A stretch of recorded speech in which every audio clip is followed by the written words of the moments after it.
we'll see in a moment. This is the Helensburgh Seacliff Bridge. Absolutely spectacular piece of architecture and enhancing a landscape. And to say that is, well, outstanding, isn't it? 49 million Australian dollars to create it, and there's something very, very beautiful about it, as you can see.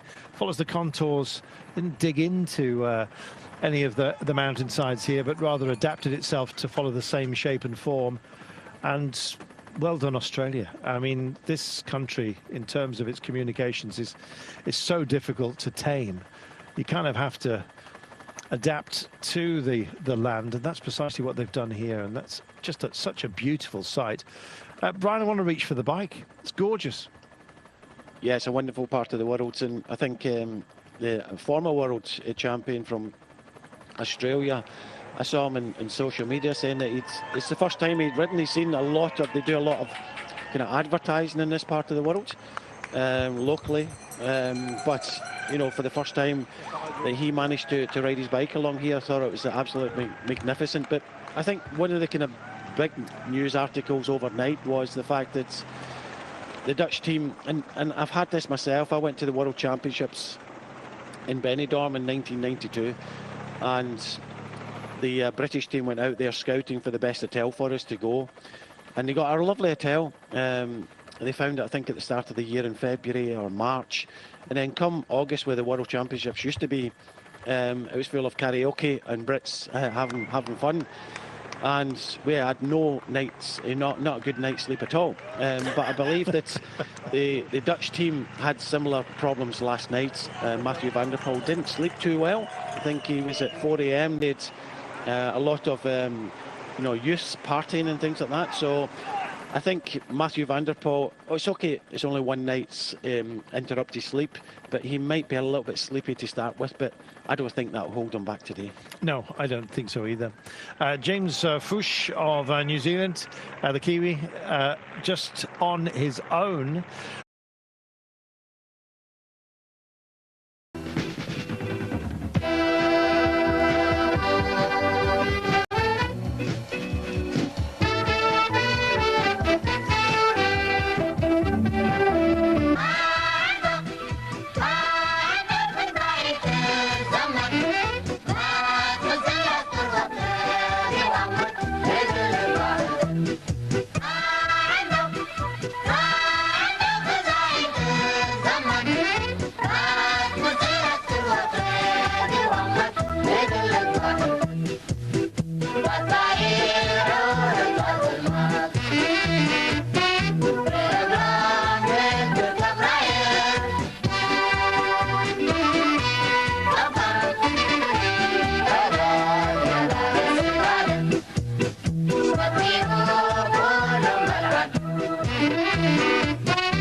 بريد نكرنا غارق بدل شاخني ورنخنا قراين وررني إليت رخرا أخنا بدل مني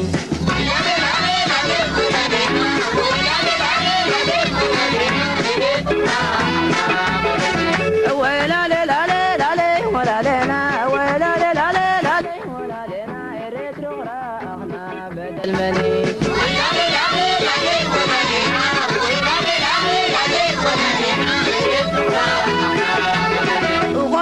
بدلصنا شبيستوق وهارسوق بدلصنا شبيستوق ولدي وخندي محبس لأبستوق ندكولو نسرد برخصوق إليت رخرا أخنا بدل مني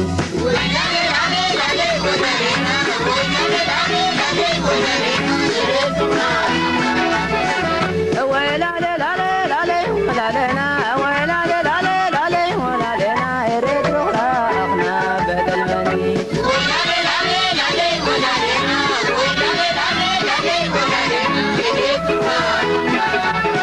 وكل برد كارلك غير كل البرد كذا من در ترغر ورغمتان كارت كرغر إليت رخرا أخنا بدل مني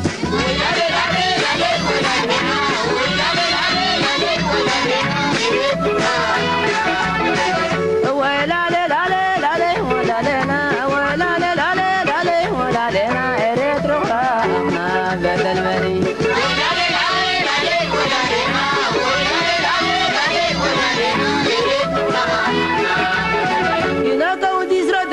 هلت بقستو هنا كودي سرا درجني هلت بقستو ني حساب تمام جني عسى كردن وستو ني بغر بارو اقرا وانت روح اليت روح را اخنا بدل مني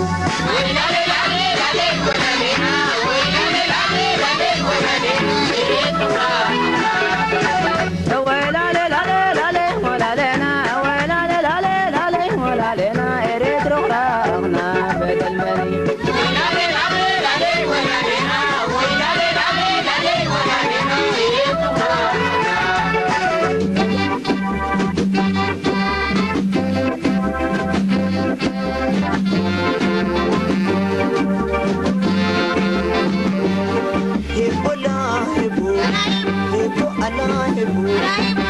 تصور شابونا فرياض في شعب ياينمو على هبو على هبو تصور شابونا فرياض في شعب ياينمو أياه الله هبو هبو على هبو تصور شابونا فرياض في شعب ياينمو على هبو على هبو انتصار شابونا فرياسي شعب يعينمو أي بابا الحرية قلت ايوه دالنا وبناتي بدم شبان مبسوطاتنا على هبو على هبو انتصار شابونا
حينك ما حسن ما حساي مارين أرضيك وحينك ما حسن ما حساي مارين أرضيك وحينك ما حسن ما حساي مارين أرضيك وحينك ما حسن ما حساي مارين أرضيك وحينك ما حسن ما حساي مارين أرضيك وحينك ما حسن ما حساي مارين أرضيك وحينك ما حسن ما حساي مارين أرضيك وحينك ما حسن لا لا لا لا لا لا إيه أبينا ميرانوني دي بركة دهنني اللي مالي درجيني بارد ورسالي مالي اللي مالي درجيني بارد ورسالي مالي اللي مالي درجيني بارد ورسالي مالي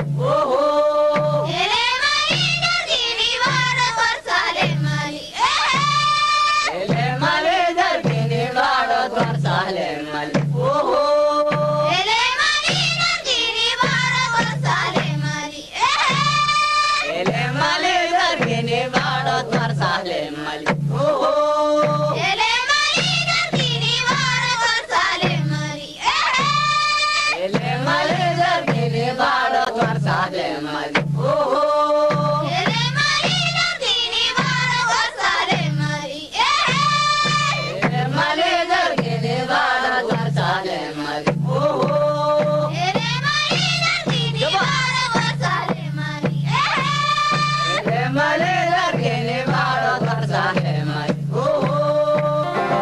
أبن سنتي قدم والعقل نقول كبت أقر تغيلي أمسك فيكم كنس بردلي حبيق له أبن سنتي قدم والعقل نقول كبت أقر تغيلي أمسك فيكم كنس بردلي حبيق له كفو وقرتام مران وقحتا كون ولاديت واي زير ساعتا قدم سقمي شويت حفوني نقل خادو حديد كلهم ولدي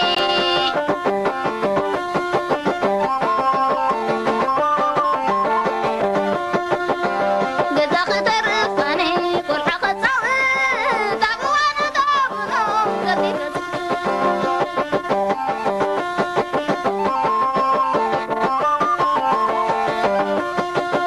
أبن سنتي قدم طلع قلقو كبت أقر تغيلي أمس تصرخو كنس بردلي حبي قلقو نعشت فواتي كجرارقو أبي ولدي كابو وارو غري كرمت بيلو بنات كرافر مرار مكور بسيلو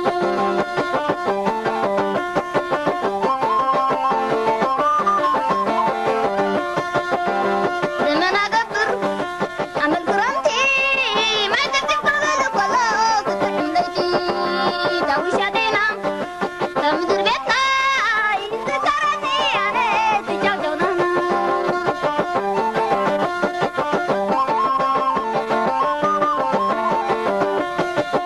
أبن سنتي قدم والعمل نقول كبت أقر تغيلي أمس تصرخو كنس بردلي حبيب الله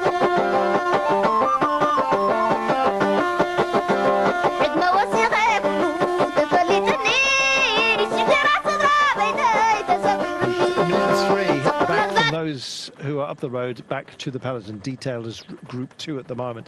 It still can't decide. I think those who've missed the boat, Brian, just want to show their hand. It's as simple as that while we check in with the front group. It's Nielsen Powers. Strong It rider, is. Brian. It is a very, very strong rider, you know, but, you know, this is the back of the peloton, and he's probably, you know, I can remember, it's only, was it last year he won San Sebastian, you know, and he's been developing for the last few years, and, you know, the Americans have got a rider in this breakaway, but this is what you get when it settles down and the peloton and the teams behind are happy with the situation. They've got the riders in front. A lot of the smaller nations, very difficult to control when it's that fast. And you know, unfortunately for some teams, they would have thought, right, as long as these nations don't get in the breakaway, then we're happy with that situation. Slovenia have managed to get a rider in that breakaway, which is good for them. But so many of the big nations haven't got a rider in there. So when it settles down, if your job is to try and get in that breakaway, then you're not going to give up. But unfortunately, there's a lot of teams here that are just going to chase you down and bring it all back together again. I love the way that they are spreading the love, to be honest, at the moment. We are heading around the pack. Antoine Berlin of Monaco just picked out for you. China as well, with Zhangxing Liu. We saw Kyung-Gyu Yang of Korea as well, making a nuisance of himself, which is great to see. Thailand here, Rwanda likewise, Brazil involved, Turkey, Uzbekistan, Israel. Guy Sajiv, the only representative from Israel. I thought, to be honest, they may well send more than that. Buglas for Greece, Panama with Espinosa and Gerardo. I mention them because we may not see too much of some of the minor teams, because once we get to our 17-kilometre second loop, I should say, that's when things just start to change ever so slightly. And if you are lapped, you are gated and taken out of proceedings.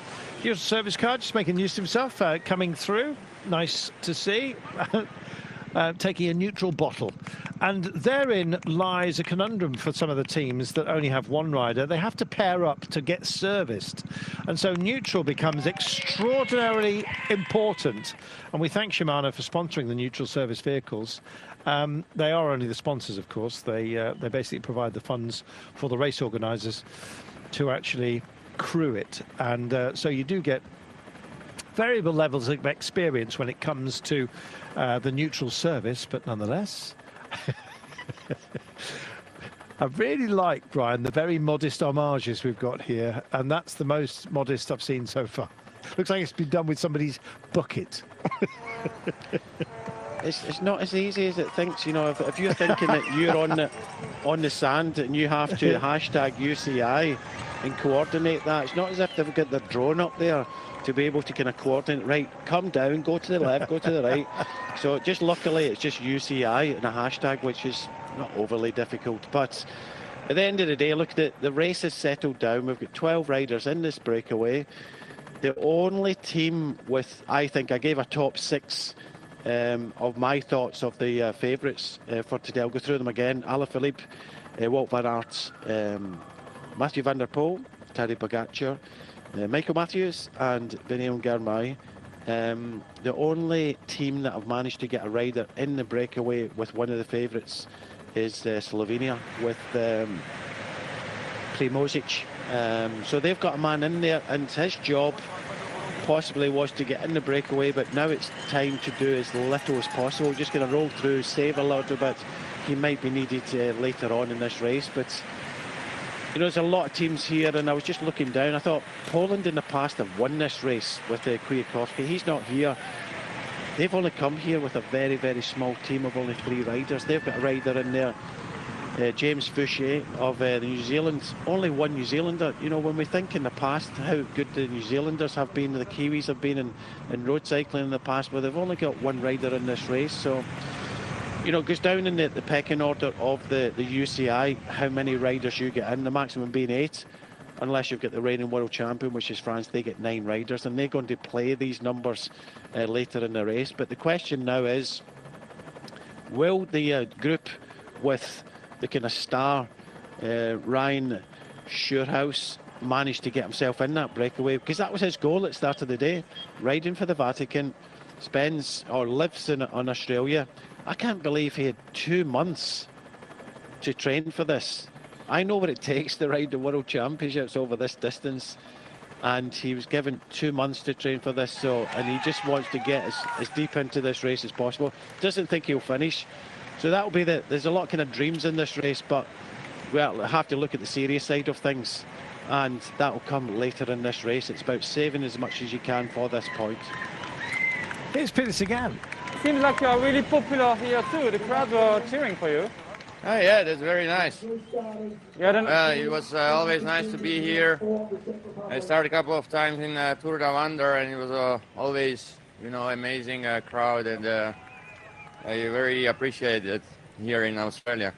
when did you arrive and how did you train for today? Arrived like 10 days ago. Yeah. Directly after Canada, came here, and well, I trained just like always, as usual before World Championship. Do you feel like you could be a fourth-time world champion today? Do you think you have the shape? Do you think it's a course for you? Well, you know, you never know before a race that everything is possible. That's important thing in your mindset should be positive, and we will see during the race. What kind of race do you expect? A hard race. And what we saw on the previous races gave you some tips of how it could unfold today? Thank you. Grazie, Gabi. Yeah. Yeah, you see, I have already good luck. And is it true that it's in your mind that if you win the fourth time today, you might retire after? Well, that we're gonna discuss later. Thank you. Crossing the start-finish line and beginning our loop.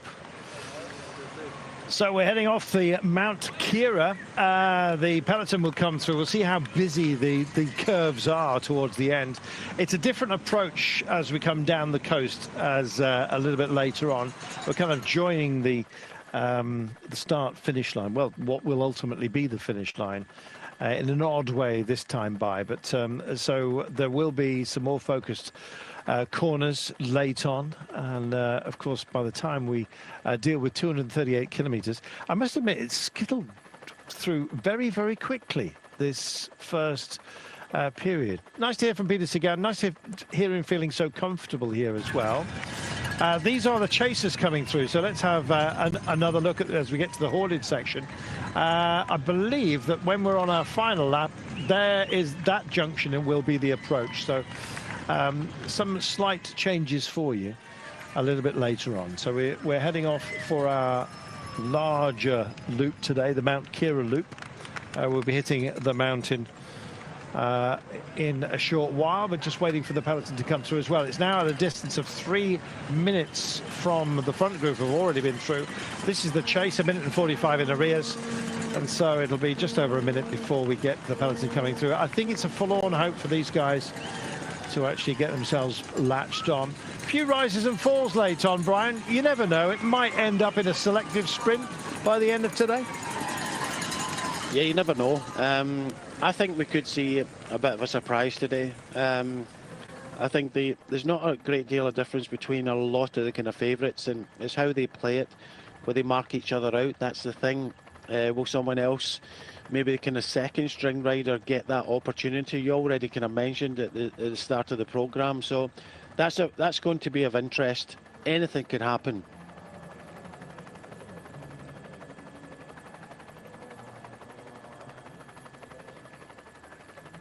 So we wait for the peloton to come through.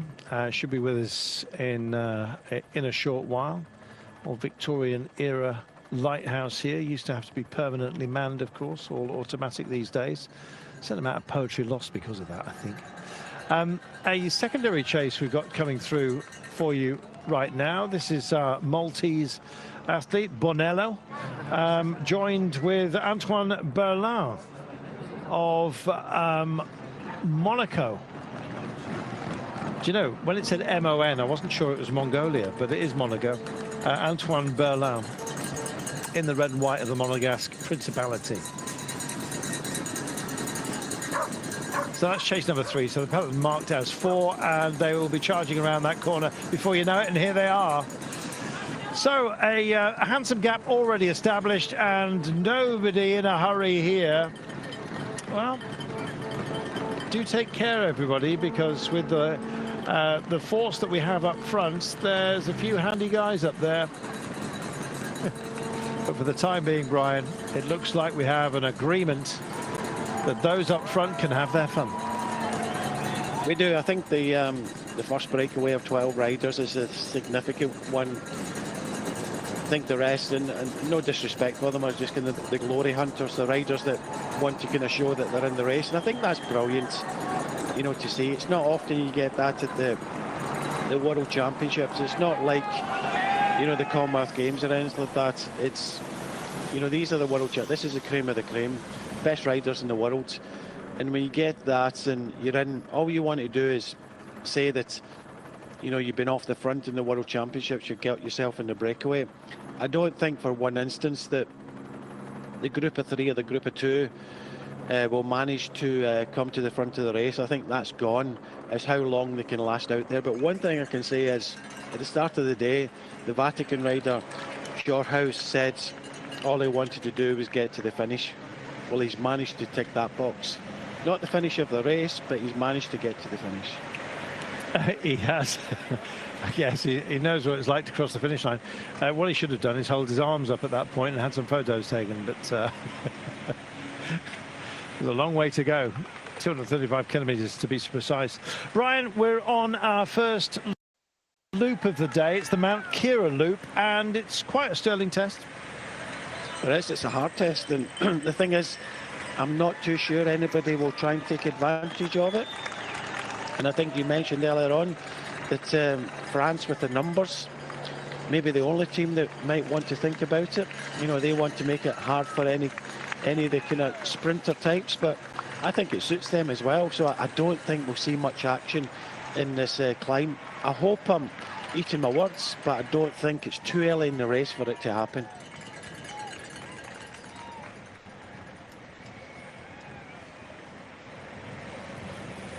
Minute 56, as you can see, to the chase, and it looks like we might have a coming together of the disparate chase groups at the moment, but it's 4 minutes and 19 back to the peloton. Let's tell you about this loop that we're on at the moment, shall we? The weather today, by the way, is hovering around about 19, 20 Celsius, so not perhaps as baking and as hot as you might have thought. You often think of Australia as being a desert land, a land of deserts, which of course it is. It has some beautiful deserts as well. I visited the Gibson Desert myself. But yeah, it's 19 Celsius today. It's springtime. I think you think of it in that way. Crisp, you might say, but starting to warm up. The wind, it will billow and gust today, maxing out around 22 kilometres per hour. But I think that's going to be a rarity, and by the looks of the fronds of the palms here, it doesn't seem that we're overly troubled by it, and neither are the peloton. So we're going to roll with the terrain for the time being. It's coming in from the southwest, a sou'wester. In the southern hemisphere, that is not a storm direction wind. That's only in the northern hemisphere that the sou'wester brings the storms. So there you are. It's anticyclones and cyclones. Institute, I guess, or place. And they've made a very good job, I must admit, of laying out the bin bags, if that is indeed what they are, in the shape of a bicycle today. There's a lot of space here, but of course in the coastline is where it is most populous and also the most spectacular. And for the time being, we're kind of showing you the locale. Just been seeing a lot more of it as well. We do have what will feel a bit like a city crit to come of 17 kilometres. Familiarity, Brian, sometimes it can wear a rider's will down, but I think it has, it's something we're used to at the Worlds these days, isn't it? A circuit course for us to deal with. We are, and it's the type of circuit from the races that we've seen, because it's a lot of kind of lefts, rights, you know, up and down, and it's a course that you really want to ride near the fronts, because if you get that kind of whiplash effect towards the back, then you're going to kind of wasting energy. And the World Championships I've ridden, a lot of the top riders would pretty much ride down the back of the peloton pretty much all day, and then later on come up to the front for the finale. So they'll get all their teammates to make sure that you know, the front was kind of looked after. But on this circuit, I think you have to be pretty attentive.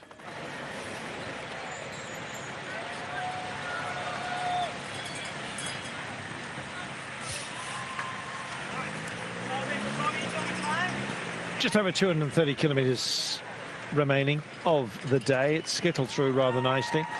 Trying to decide whether, of this spectrum of classic riders and sprinters and climbers, who is going to thrive in this race. The French, of course, in 2021 very much feared the quick men and decided to impose themselves from 200 kilometres out. It was a wonderful idea. It made for a very dramatic day, and it looks like we're not going to have something similar today. 5 minutes and 12, and most of the principal riders find themselves in arrears. In fact, of those who are up the road, it's really hard to pick anyone who could possibly be a contender by the end of it. Look at Osvian of Poland, possibly one of those. Scott McGill, we mentioned him earlier on, somebody extraordinarily handy as well. But honestly, the stars are still here within this group that you're looking at right now, and still very much in colour.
Because what he was trying to do was kind of chase the racing, and he knew what he needed to do. And I think I covered the Primus Classic just last week, and he was supposed to ride that race which he pulled out of because it was just, you know, he had to travel, getting to Australia, then riding the, which they had a, you know, the mixed team time trial, which the Dutch had, you know, no luck at all in that one.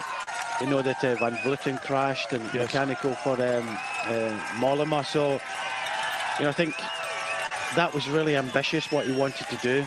And I think looking back, Wout van Aert, when you look at what he was looking at and his preparation and the fact that he didn't want to ride the time trial, he just wanted to come to the other side of the world, because that's, you know, to do that, to come from kind of Europe or come from Canada and these races and come all the way over to Australia, and the time difference and things like that. I always thought it was very ambitious for Mathieu van der Poel to be able to do that.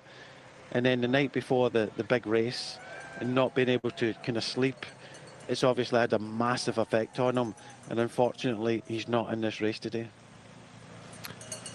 Well, I have known interrupted sleep to be a tactic in the past. I'm not suggesting it at all that that's the case this time by. And when you are dealing with a whole raft of competitors, all the support staff and the like, there can be a how can I put this politely? There can be a variable quality in the sort of hotels that you get. I mean, any hotel, of course, you can suffer from interrupted sleep.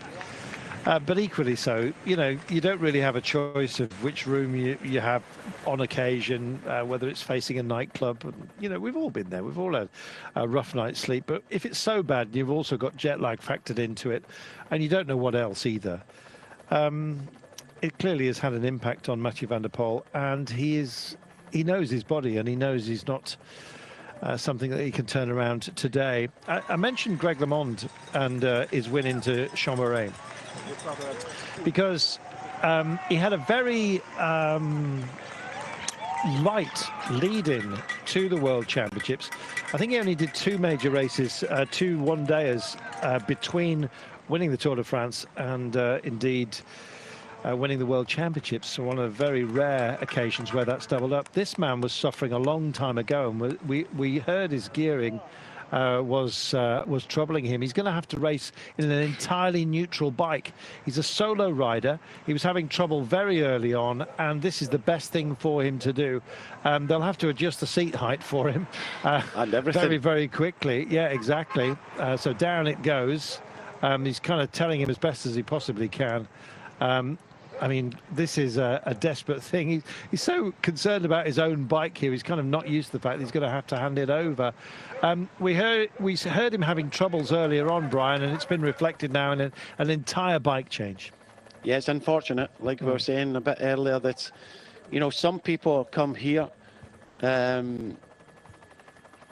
just to get round the race, and unfortunately that mechanical and, you know, that rider is now on a neutral service bike, doesn't fit him at all. So just to give some substance about Mathieu van der Poel, Cycling Tips are reporting that the Dutch superstar Mathieu van der Poel reportedly arrested on the evening prior to the men's elite road race at the World's Sporza reports. Van der Poel was reportedly involved in a noise dispute at the Dutch hotel on Saturday evening. According to Sporza, Van der Poel became annoyed at children knocking at the door, eventually confronting them. And the arm of one of the girls was reportedly injured, leading to the police being called and Van der Poel's arrest. Not been a happy time. Don't know the details of the charges fully, so not going to dwell too much on that. But clearly not at peace with himself, Brian, has stepped off the bike. Yes, not good at all. I think it was about, he was at the police station being arrested last night at the Dutch hotel after confronting some youths that were kind of knocking on his door. He confronted them. Somebody got a little bit injured, called the police, and he was arrested. So not good at all. No, and I don't really wish to pass comment on it, to be honest, without knowing more detail. So you'll forgive us for that. But anyway, thank you for that, Brian. We move on, sadly, without Mathieu van der Poel. Whatever the circumstance, he'll be missed, Brian. I'll be sorely missed, and I think we'll miss him as well. Yeah. But it's quite unfortunate. I think, you know, this has been reported from Sports Search now on Cycling Tips. You know, we'll wait till, you know, after the race, we'll continue on. But I think the only other person I've heard about this was Nasser Bahani. Confronted, you know, people being a little bit noisy in the corridor and things like that. But it happens that, you know, you're trying to sleep. It's the World Championships, other hotel users getting a little bit kind of rowdy. But, you know, if it is kind of knocking on the door, and, you know, I'm not saying it's deliberate or anything like that. He's a big star, but, you know, it's not good at all. Not good for the race or anything. It's not good for the race that Mathieu van der Poel's not in the race.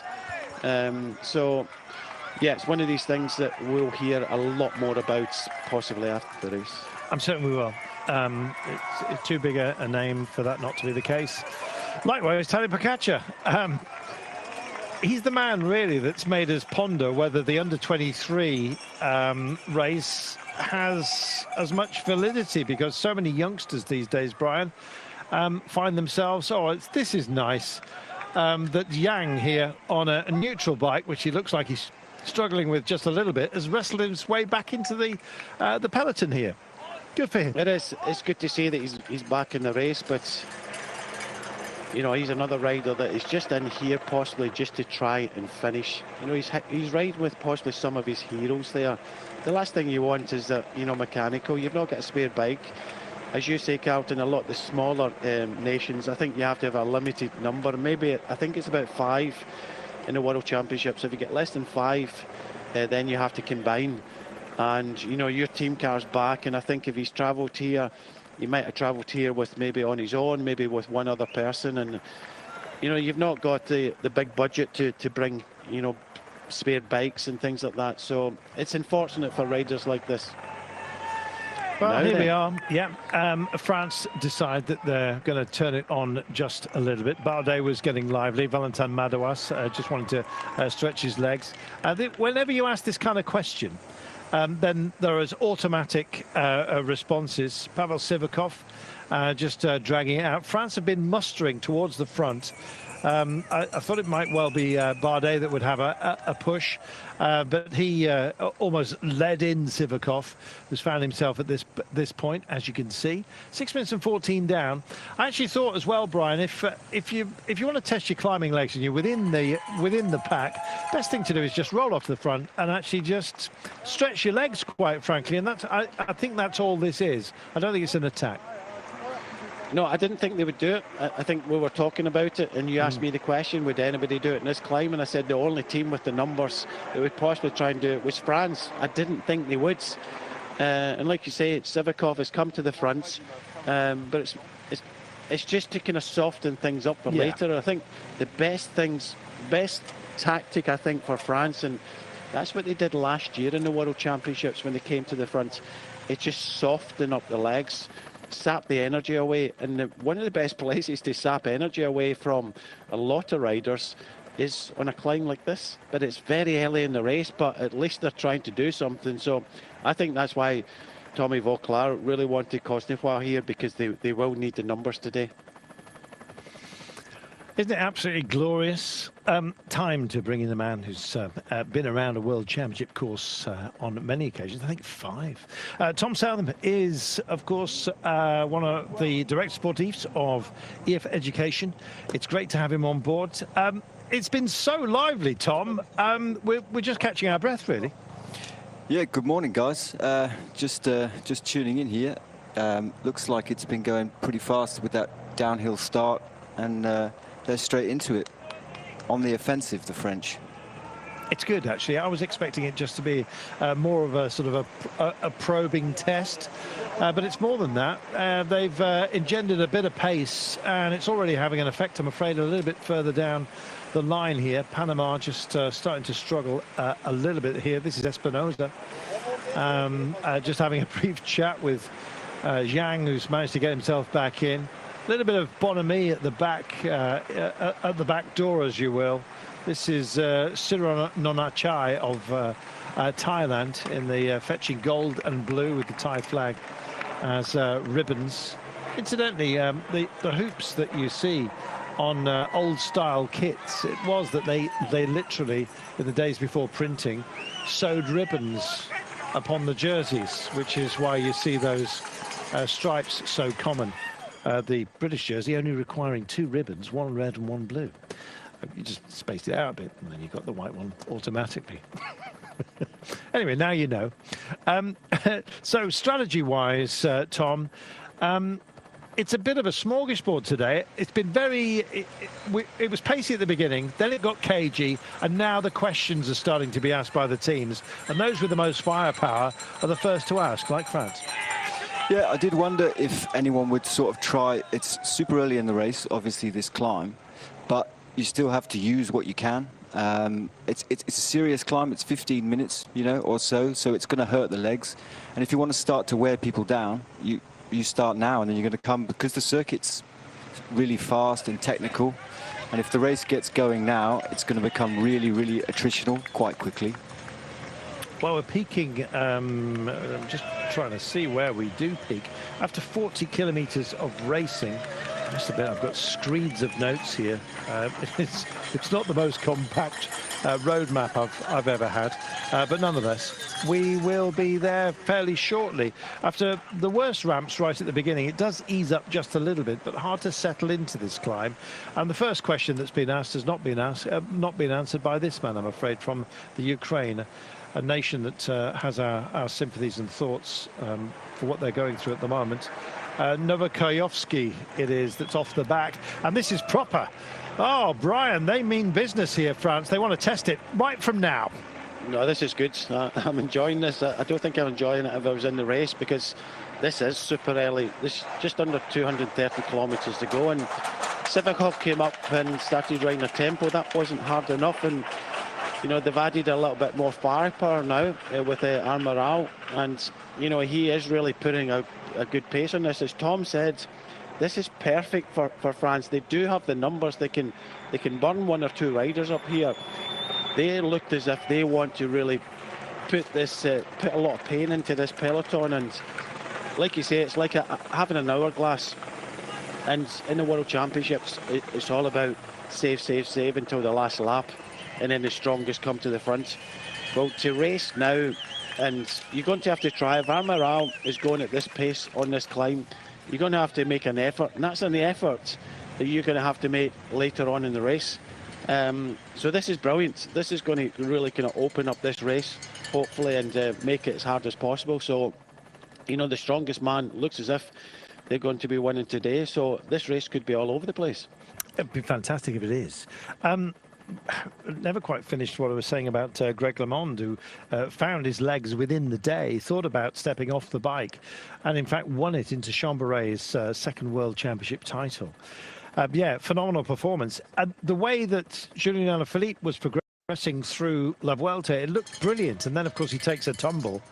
And we just don't know, and I don't think he knows either, what his capabilities will be when he starts to pull on the bars up some of well, Mount Pleasant for multiple times of asking. We take it on 12 occasions. 14% ramps that they will have there. It's going to hurt. It's ligament damage that he has suffered, and we can only wish him the very best. But the team itself showing a great deal of ambition. And, Tom, they've got so many options, have they not? Yeah, plenty of options. I think, you know, it could be a real force to be reckoned with here. Ooh. Tom, they talk about Valentin Madouas being their plan B. I think secretly it might be plan A. What do you think?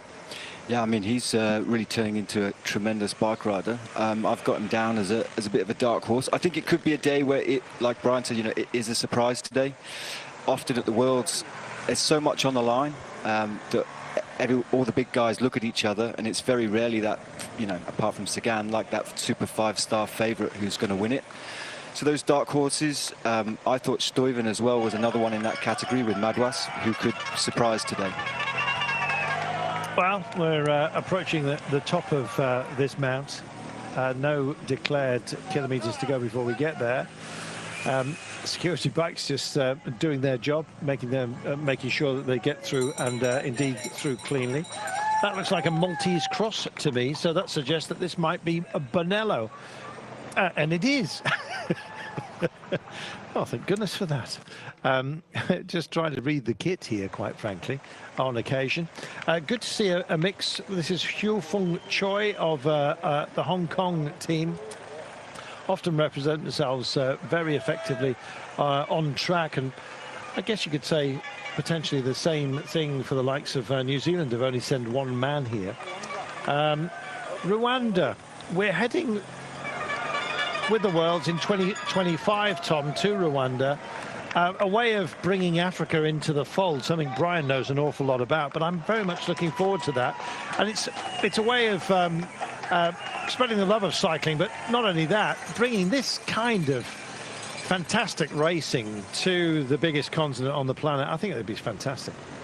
Yeah, I think it'd be great. I went out and did the tour of Rwanda as a journalist a few years ago, and it's like the terrain there is incredibly difficult. It's really hard, and there's passionate spectators, and I think bringing this whole thing there will be eye-opening for everyone, and hopefully it can grow the sport there as well. So I think it's a great thing.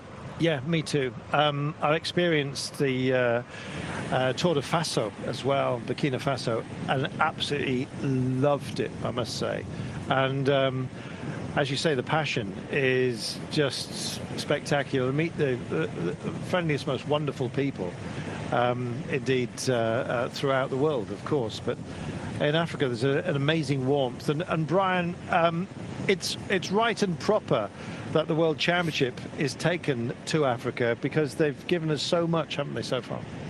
They definitely have, and they've got a lot more to give as well, in my opinion. And I've not been to Rwanda. I've seen, we had a team a few years ago in the Tour of Rwanda, and they had some pictures and some videos and things like that. Absolutely amazing. We know what the Eritreans are doing at the moment, and we see the pictures coming back, how they lord, the riders that they've got in the peloton now. And I can remember Daniel Tekla-Haymanot and others going home, and what the stories they used to tell us. But yeah, to take it there, it's absolutely phenomenal. But another thing's phenomenal. Just look at the front of this peloton now. It's absolutely broken up here, and there's a lot of riders. There's a lot of teams have probably started this climb, Tom, just thinking, oh, nobody's going to take this on, just ride at the back as they normally do in the World Championship, save. And I reckon there's a lot of top riders' favourites have been caught out here. I agree, and I think that the really smart thing about it is psychologically, if you're a favourite and you're sort of, thinking about how you feel, if you start a race like this with 220 Ks to go and your legs are hurting, then you start to think, oh, maybe I'm not so good, because you didn't know it was going to go this way. So psychologically, that's going to be a real test for some of these big guys. And I mean, you can see there's splits all over the place now, and they're going to have to scramble to come back. So it's, I think it's a great move by the French. I mean, chapeau. Yeah, I mean, when you've got the power, then why not use it? Do you want to be the hammer, or do you want to be the anvil? Well, at the moment, beating out a rhythm here and forging something spectacular, and the Aussies just calling for the camera bike. Yeah, please go away. Don't offer these guys any kind of draft. This is Matkel Ayob, I'm afraid, just off the back. Gorgeous kits from Eritrea, as you can see, but nonetheless, this group, about 25 riders reassembling. It's almost like they've done some damage. They're taking account of it. They may well impose themselves again, but it had a thinning out effect a few moments ago. There's been a regrouping. They're kind of looking around, as you can see here, Tom, just to find out where the personnel are, and the French again go once more. They are not content with this at all. They want to make sure that this one sticks, at least a blow on the chin. Yeah, I mean, I think it's all the wrong guys for a lot of teams. I mean, obviously Luke Plapp's there, and that's his job, to watch what's going to happen in the first part of the race. But if he's not got the right people with him, then he obviously doesn't want to go through, and he wants it to calm down. But the French are insisting, because everyone's on the back foot here. I think you're absolutely right, and it is a question of just not having the right people in the right place at the right time.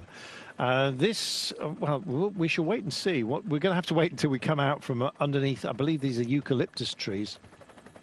Maybe wrong, but I think they are. By the time we come out, because there's clearly some struggling. This is Jesper Stuyven at the moment, looking a bit breathy. He's a big lad, as you know. And some of the larger framed riders, which, to be honest, Belgium are rack full of. We haven't really spoken about Wout van Aert and Remco Evenepoel, but they've left Dylan Teuns at home, which is something of a surprise. But they bring the likes of Yves Lampaert and some of the other larger riders to the race, and they will be struggling at the moment. If you are just momentarily out of position and it kicks off at the front, Brian, then all hell can break loose for you. It can be damaging. Well, of course it can, but as Tom was just mentioning there, it's really who's in that group. There looks to be about 30 riders. Platt was kind of waving the camera bike away because Michael Matthews wasn't there, but who is there?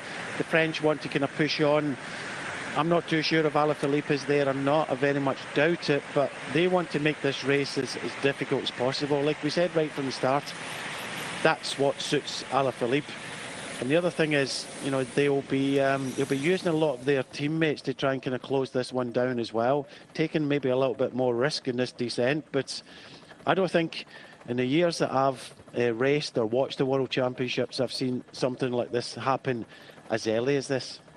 Well, we're just coming off the peak. We've got a secondary peak which we're going to take, go into a little dip as well. You can see the veils that I'm talking about at the moment. But I believe that this is a descent now down to the coast. A little bit of a flat section as they come around the headland here. And then they'll drop down to the coast and we'll return to the circuit. But this time it will be our city crit circuit of just over 17 kilometres that we will deal with until the end of the day. It spun down very, very quickly. For the time being, we have a group of 11 up front. This is the chase with Eberhard, with Halmuratov, and indeed Onjan Ilic. The centre of proceedings here of, on the front for Serbia. Good time trial. This is, I believe he was, may even have been national time trial champion. I'll check for you in a moment. But yeah, yes, indeed, twice. There we are. Thank heaven for that. And we have Halmuratov, who's also here. The man from Uzbekistan, the Tashkent Tornado, apparently in his backyard, and Eberhard as well, of Mongolia, has also made the trip. So yeah, good that they're waving the flag. Nobody's been gated just yet. We may well experience that, and I think that it could thin down by the end of the day rather dramatically on our circuit. It's only 17 kilometres in length, and if you are lapped by the field or the leaders, then you will be gated out of it, because it's hard to keep account of you, to be honest. Last little kicker for these guys. 3 minutes in arrears. This is Chase Group 3, but it looks like a very select group. Brian, it's, as you say, the talent is up here now. Well, Wout van Aert's just closed that gap there. He's in fourth place there, so Belgium have got their man there. Stuyven at the back of the main group, but this is one hell of a group here. What other favourites are in here? But Wout van Aert not missing a beat so far. Romain Bardet, likewise, he was the ringmaster for France. Tom, everyone needs a road captain. Romain Bardet, I guess he's becoming a veteran now. Very much part of the battle plan there. Just dictating to the likes of Sivakov and Pacher what he wanted from them, and prepared to take over the whip hand himself as well.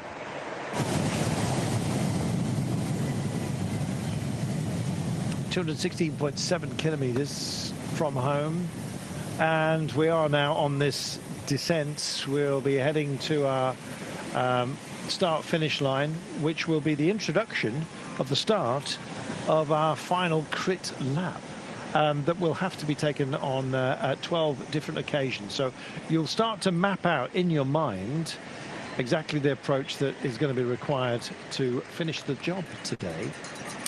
I'm just wondering, Tom, whether we're starting to see the first real impact that's going to be definitive by the end of the day. We'll never know, of course, until it actually happens, but it looks good for France at the moment.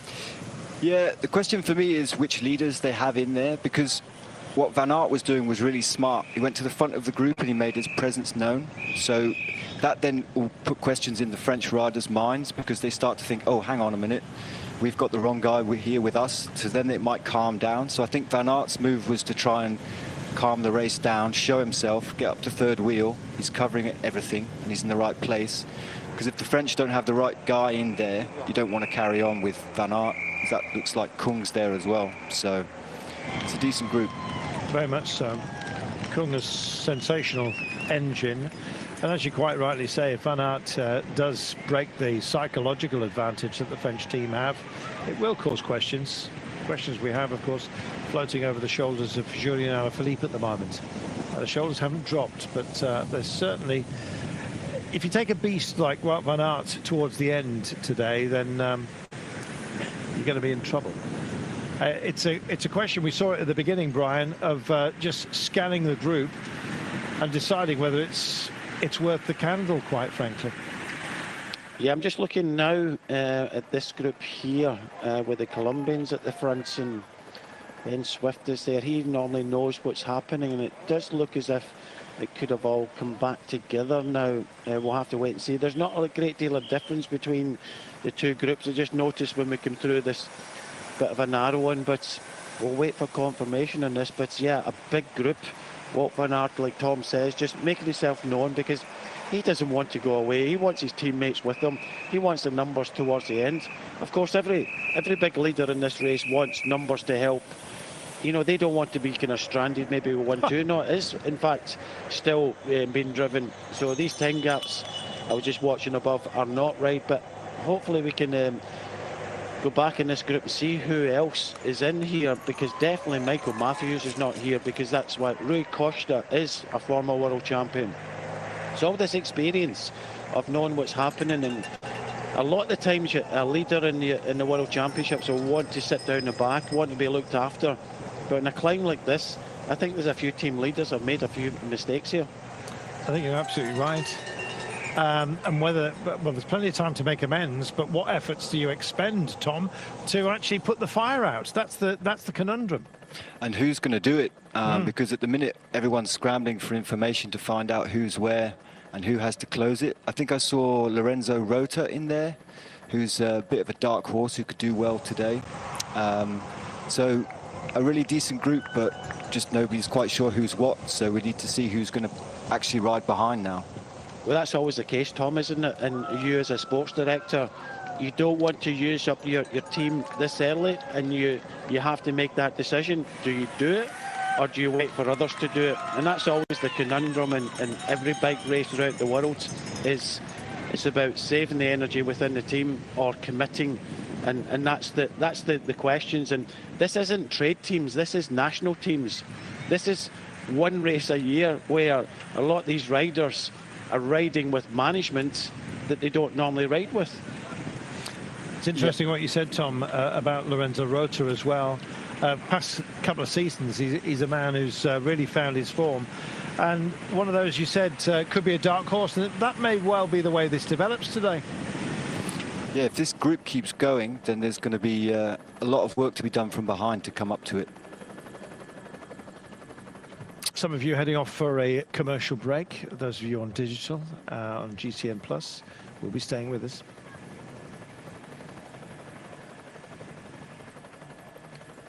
This is pacey, but it also looks quite nervous. Saw Luke Rowe getting very animated a few moments ago.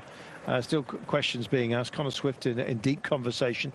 Leaning in there, that is Luke Rowe. This is negotiations, Tom. You get this international between nations chats about how to deal with it, because there's more than one team here that won't like this. Yeah, I think there's quite a few teams that are going to be on the back foot if this keeps going.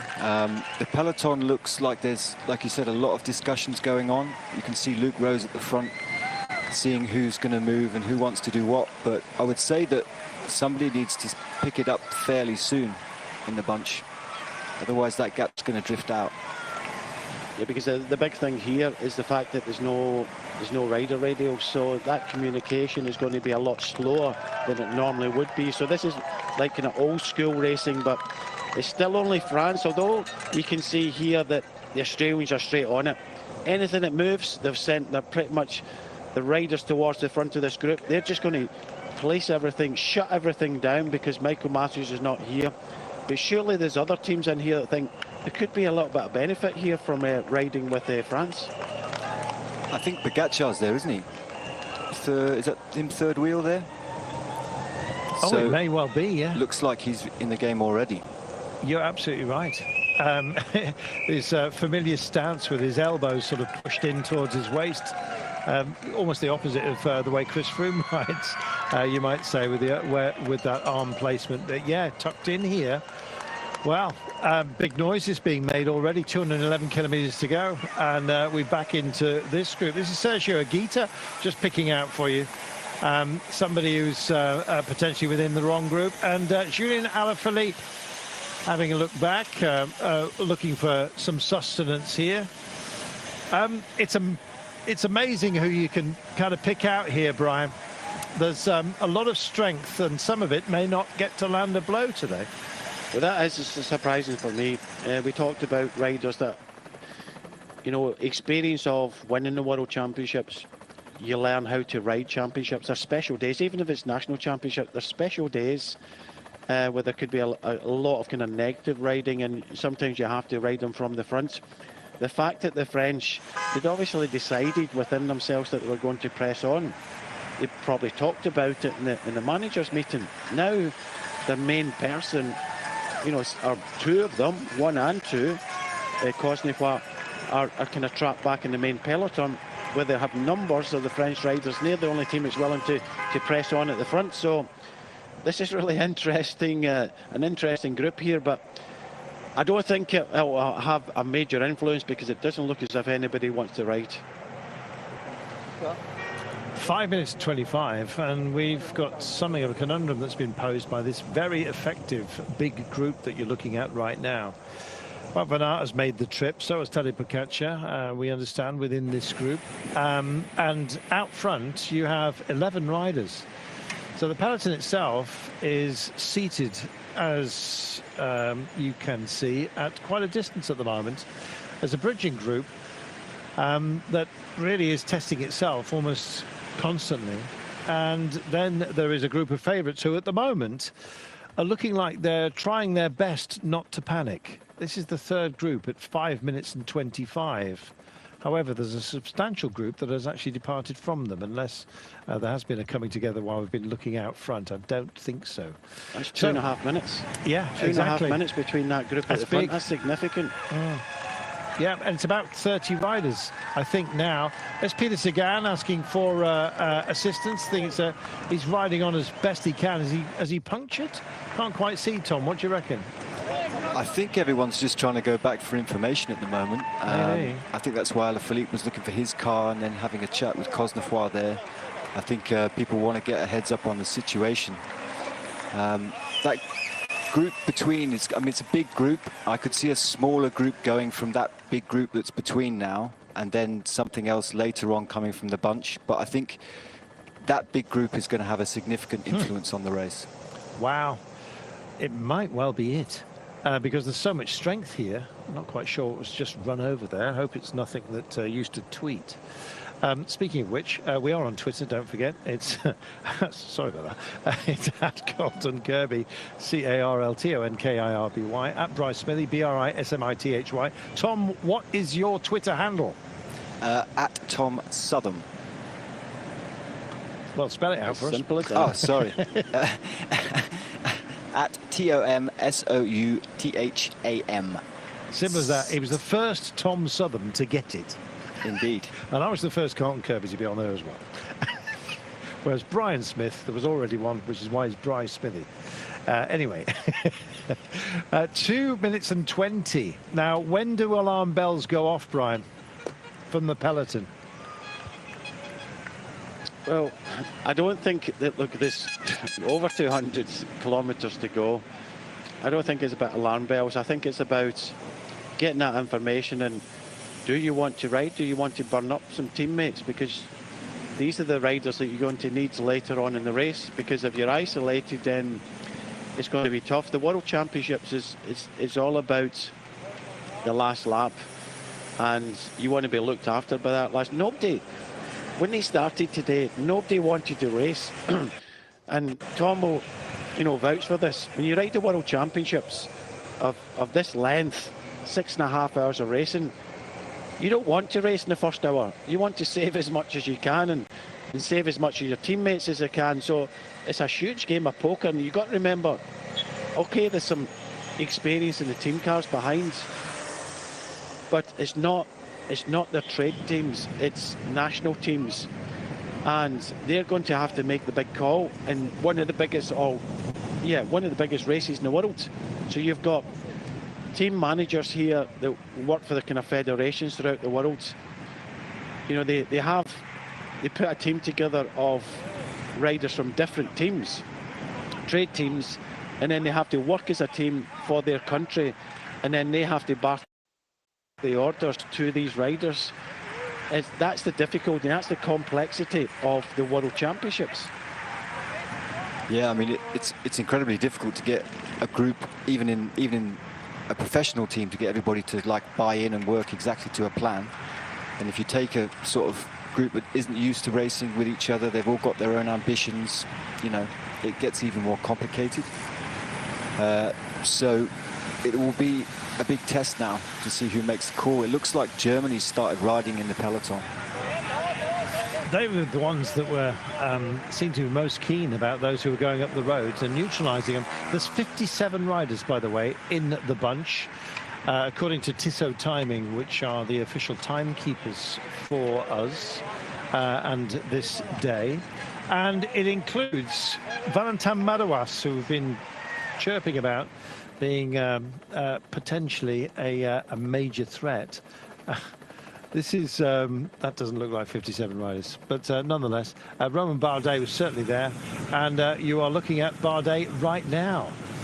I also noticed that Marc Soler has made the trip. We haven't really spoken about the Spanish team, to be honest, and Marc Soler has been so precocious in the way that he's been riding.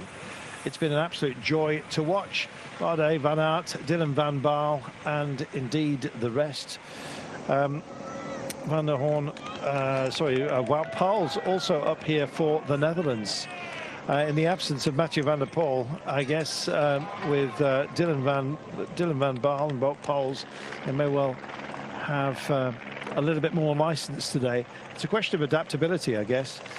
Tom, just when you have a battle plan, I guess that's one thing, but the most accomplished teams are the ones that can reform a strategy on the hoof. Indeed. I mean, the saying about you've got a plan until you get punched in the face, which is basically every bike race, because there's X amount of teams that have got a different plan and things can change, and riders have to adapt, and they have to be given, I mean, the way that I like to work it is to give a sort of like a focal point as to who the leader is and how we want to win, and then things need to be adapted within the race to the circumstances as to what's happening. You can't just say, right, we're going to do X, Y, and Z at this point of the circuit, because things change beforehand. But if your riders know that so-and-so is the leader for today, and if something goes without him in it, then we have to react, then you instantly know what to do. Keeping a calm voice, I think, as well counts for an awful lot. Last thing you need is a rider pulling his earpiece with too much volume. Plenty being offered up by the crowd here. That's nice to hear. 5 minutes is the gap. There has been a change of pace. It was a little bit more than that, but it's a minute and 49 then between the two groups. That favoured group that's rolled off up the road that contains Romain Bardet, Dylan van Baarle, as you can see, Wout van Aert. Tadej Pogačar is indeed part of that group as well, looking for some other principles. Jake Stewart, Ethan Hayter as well has found himself, I believe, in a good spot. So a proper group of quality, and that's why there are so many alarm bells going off at the moment. Alaphilippe, Remco Evenepoel is not going to like this at all, and I actually wonder, you know, with so many riders who've been so busy, so close to these championships, the likes of Remco Evenepoel, of course, having a spectacular run within the Welter, taking that title. I just wonder how much he's left behind in Spain. It's the eternal question, I guess you might say. And as if by magic, here's your man, Tom. It's looking pretty fresh too, I would say. He doesn't look overly harried, does he? He's having fun. He is. Well, Brian, he's declared that this is his target, and forget Lombardia, this is where he wants to be. Yeah, of course, every bike rider would, you know, especially if you get the credentials of Pogacar, you want to win the world title. And, you know, this is fascinating for me, and it does look as if, you know, France, they don't want to tow this group along, so they're trying to get a smaller group, keep the pressure on everybody else. Lucas Plapp doing a good job making sure that doesn't happen, but Germany have missed it. The only kind of major nation that seemed to have missed this one. They've come here with Zimmermann, Steimler, Koch, Heidemann, Dines and Arndt. Maybe not the strongest team, but the fact is they've missed it, and now they're committing 2 riders at the front to bring this back. They're the only nation be able to do that. I would have been intrigued to see who else would have been interested in getting involved, and now we're getting the answers.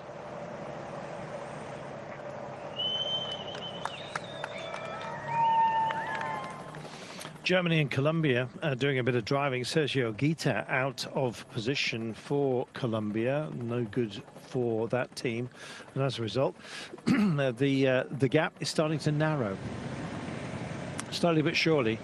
And on straight highways such as this, you can see your foes, or at least your first target, I guess you might say, as you look up the roads, but it may not offer you up too much comfort. This is this high quality group that we're seeing. Wout van Aert still with an over jacket on, as you can see. No chance of rain today, but it's cooler than you might have thought. Started off around at 19 Celsius. Those of you just joining us, Mathieu van der Poel is no longer part of the race, I'm afraid. Noise and an incident last night meant that he spent some time at a police station answering questions, and completed the first lap and indeed pulled out. Now, we've seen these hutches before. This is where you try and get your exchange. Few flying bidons as well. Be careful they don't bounce back off legs and back under wheels. Doesn't it look absolutely beautiful? It's where the sun lives at this time of year. Coming into spring, whereas the northern hemisphere, of course, is entering the cooler months of autumn, solidly so. This is the Wollongong Flagstaff Point Lighthouse. We'll be having a beam of light joining us in a short while as Rob Hatch prepares himself to take us on our city crit, essentially, of just over 17 kilometres. We'll just wait to cross our start-finish line of, indeed, those laps. And then we start with what is the most punishing climb of the day. If you thought that Mount Kira was a bad thing or a good thing, depending on your view, just wait till you take on Mount Pleasant, which isn't very pleasant at all on occasion, nudging up to around 15% as a maximum, and it'll be taken almost relentlessly for the remainder of the day. So it will become very, very familiar ground. Some of you heading off for a commercial break. When those of you who are going for a break return, you will find Rob Hatch at the helm. I shall be back a little bit later on to enjoy your company in the meantime. It's Germany that are rolling with it for the time being. This will be Dutch corner. I hope they've got something to cheer about in the absence of Mathieu van der Poel, of course.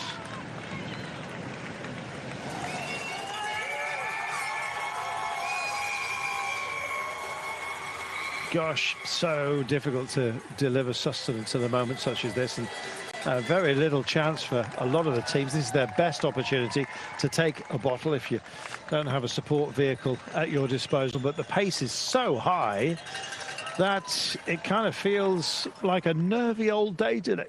Excuse me. Sorry about that. A few coughs and sneezes, of course, as we enter wintertime.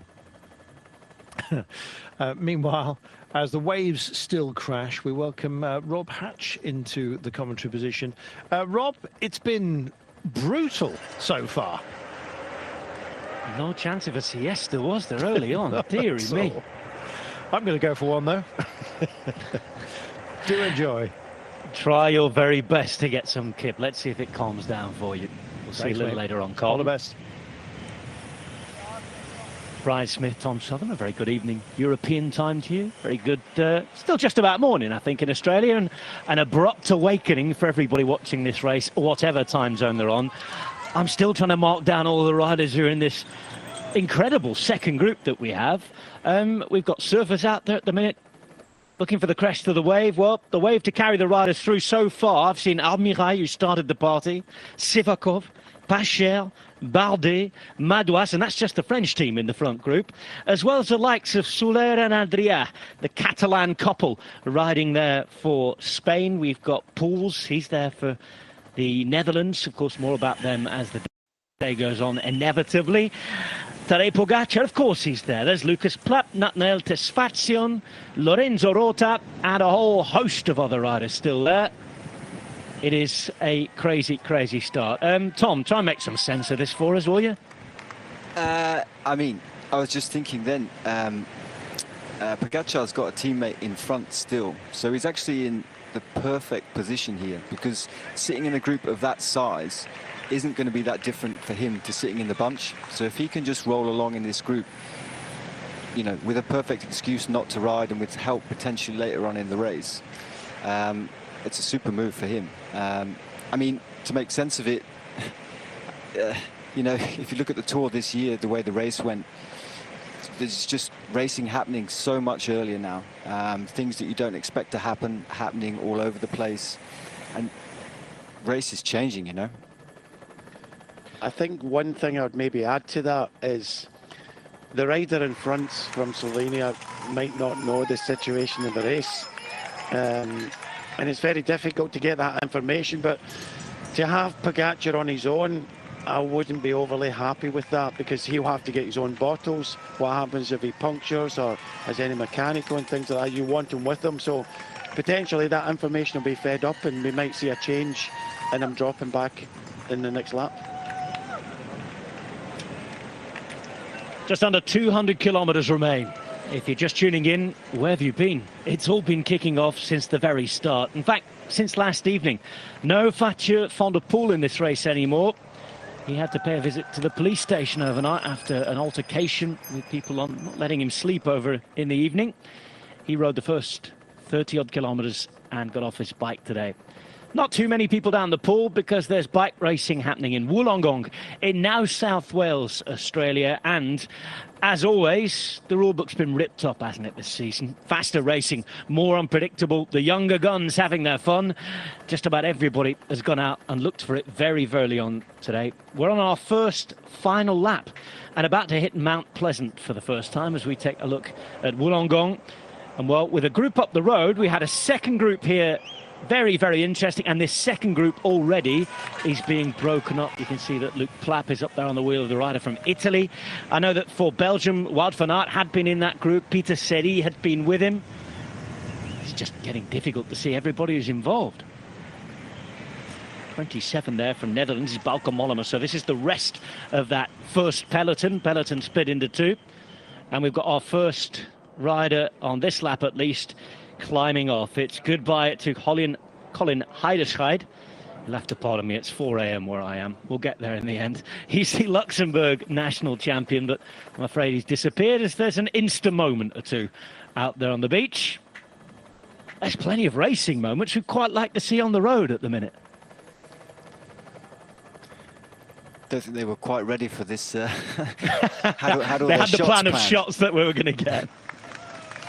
This, by the way, is probably a group that was definitely not ready for what was going to happen. They thought, oh, I've got myself in the break of the day in the World Championships. There I am.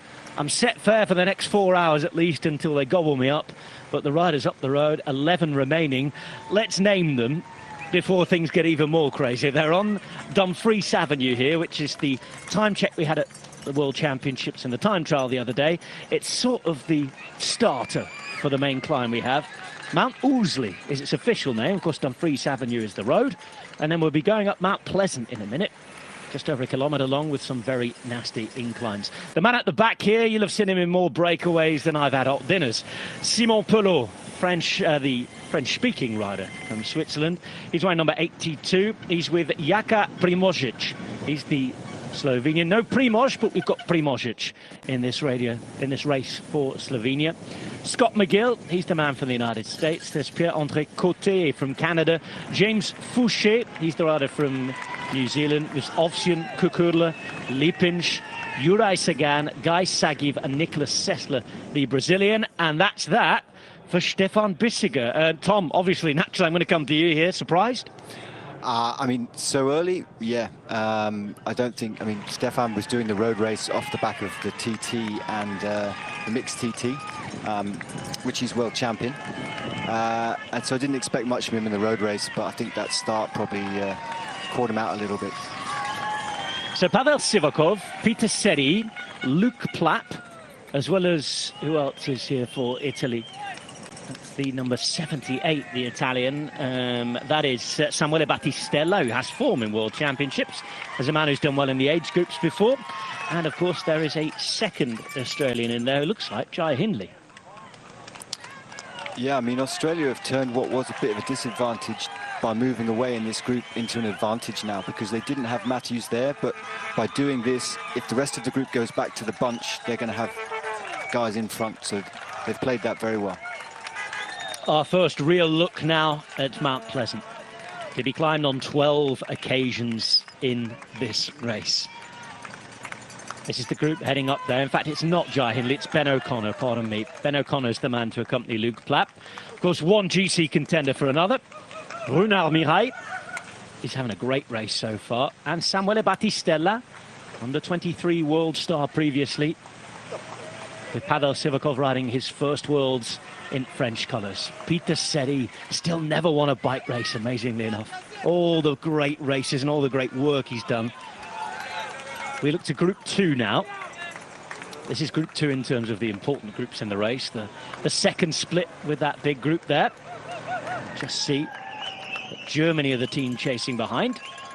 And well, Germany not bringing their strongest team, but I tell you what, without any of the favourites, they've worked really hard and been supremely confident, haven't they, Brian, the way they've ridden today?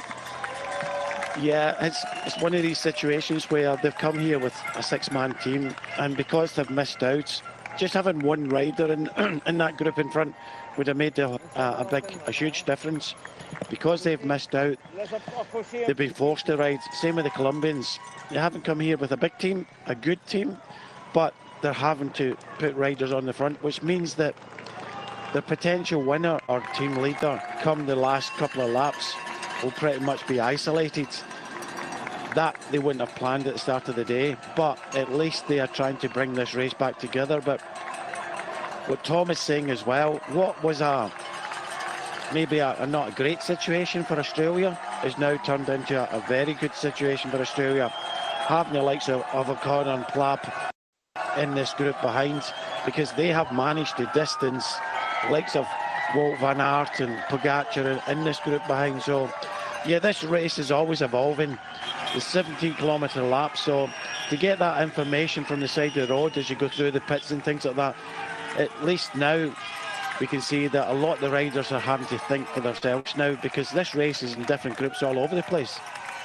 That's the interesting thing here. We're very lucky to be seeing pictures of all the different groups, and we're taking a long time to work out exactly who is where. Just imagine if you're one of the riders in the bunch there looking around, no radios, not what you're used to. This is a very different experience for the riders out there. Let's try and paint the picture a little better for you. You saw the breakaway there a minute ago. They are 2 minutes, 11 seconds ahead of the group we just saw, who are 20 seconds ahead of this group here. This includes Max Soler and Roger Adriada. The number 108 from Portugal is one of the Oliveira brothers. It's Ivo Oliveira. And look who else is in there. He's got number 90 on his back. Next time he rides a time trial, he'll be wearing the rainbow bands. Tobias Foss, the world time trial champion, is also in this group for Norway. We're seeing different people all the time. There's Natnael Tesfazion as well. What a strong rider he is, the man who's ridden the Giro d'Italia this year.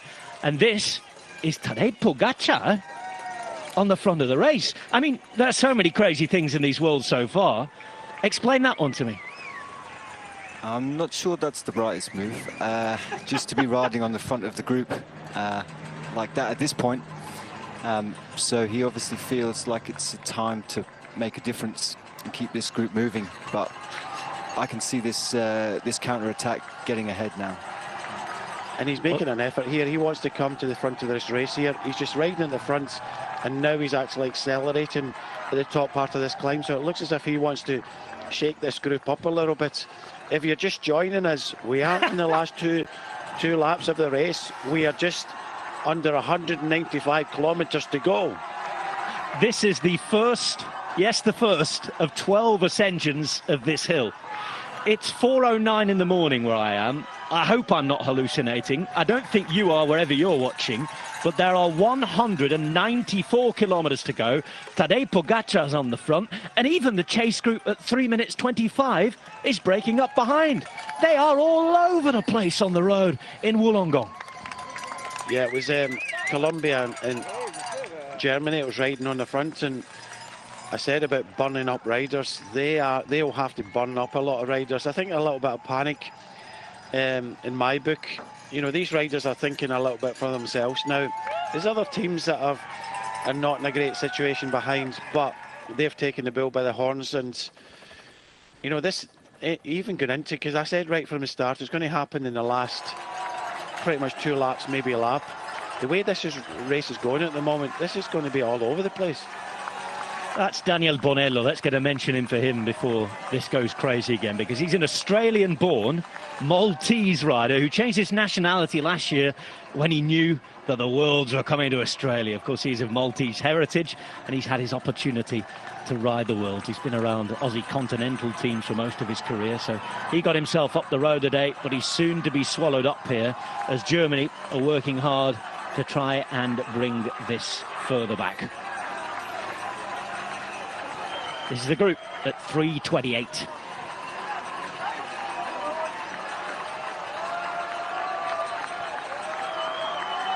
"193 kilometres still remain." Nice weather down the beach there. A few riders into the pits, and well, they're being having a lie down, trying to take in what's happened so far. I think there's going to be a few early showers today. The airport might be busy later on. There'll be, what's this? I want to get back to reality. It's a world's debut for Monaco, by the way, and Cotton mentioned him early on, Antoine Berlin. He actually raced in 1,500 metres. Oh, look at the emotion. He's a track and field athlete. He raced 1,500 metres at the 2009 World Championships for his nation. Finished in 53rd place. On his debut at the Cycling Worlds, he ain't going to finish. And this is not following the pattern, is it, Brian, of races we see down the years? And Tom pointed this out earlier. Racing's changed. I've even got down in my notes that I made a couple of weeks ago that the rule book has been ripped up again this season. And, well, that's an understatement here from what we're seeing. I didn't expect this at all. I thought, and I mentioned it right from the start, that the main climb up Kira came too early, and I don't think the only team that would do it would be France, and I didn't think it would come too much. Well, I was wrong, and I'm glad I'm wrong, but unfortunately, you know, some riders have maybe chosen the wrong World Championships to come to, because this is going to be a very, very hard edition. And I think, you know, we all looked at, you know, the Australians and who they were going to come with. Were they going to come with Ewan or Matthews, or both of them? They said it was too tough for Ewan. Well, I think we're starting to see this, but I don't think anybody predicted that we would see Tadej Pogačar in a chasing group, you know, riding on the front this far out from the finishing line, and, you know, riders absolutely everywhere. This is going to be a brute of a race, and, you know, there's a lot of riders have decided not to come here, and I think that's why the French have said, look, Cote d'Ivoire, you're on form, we need you. You know, we've got 9 riders in this race. We want to try and retain the title, and God knows what's going through the riders' minds at the moment, because for the first time, They're riding for their national team. They've not got any race radios. Thinking for themselves, riding for not their normal teammates. This is really intriguing racing, and we're still 190 kilometres to go. Plenty of time. I know it's only 3:30 from the front of the race to the back of the race, but if the Germans weren't riding it's hard on the front and using a lot of their team. I don't know who they're riding for today, but this is some job that they're doing. That's a good question. Who are they riding for today? Yeah, I was trying to work that out myself. I mean, you can't just punish a team by making them ride at the World Championships. They must have someone that they're doing it for.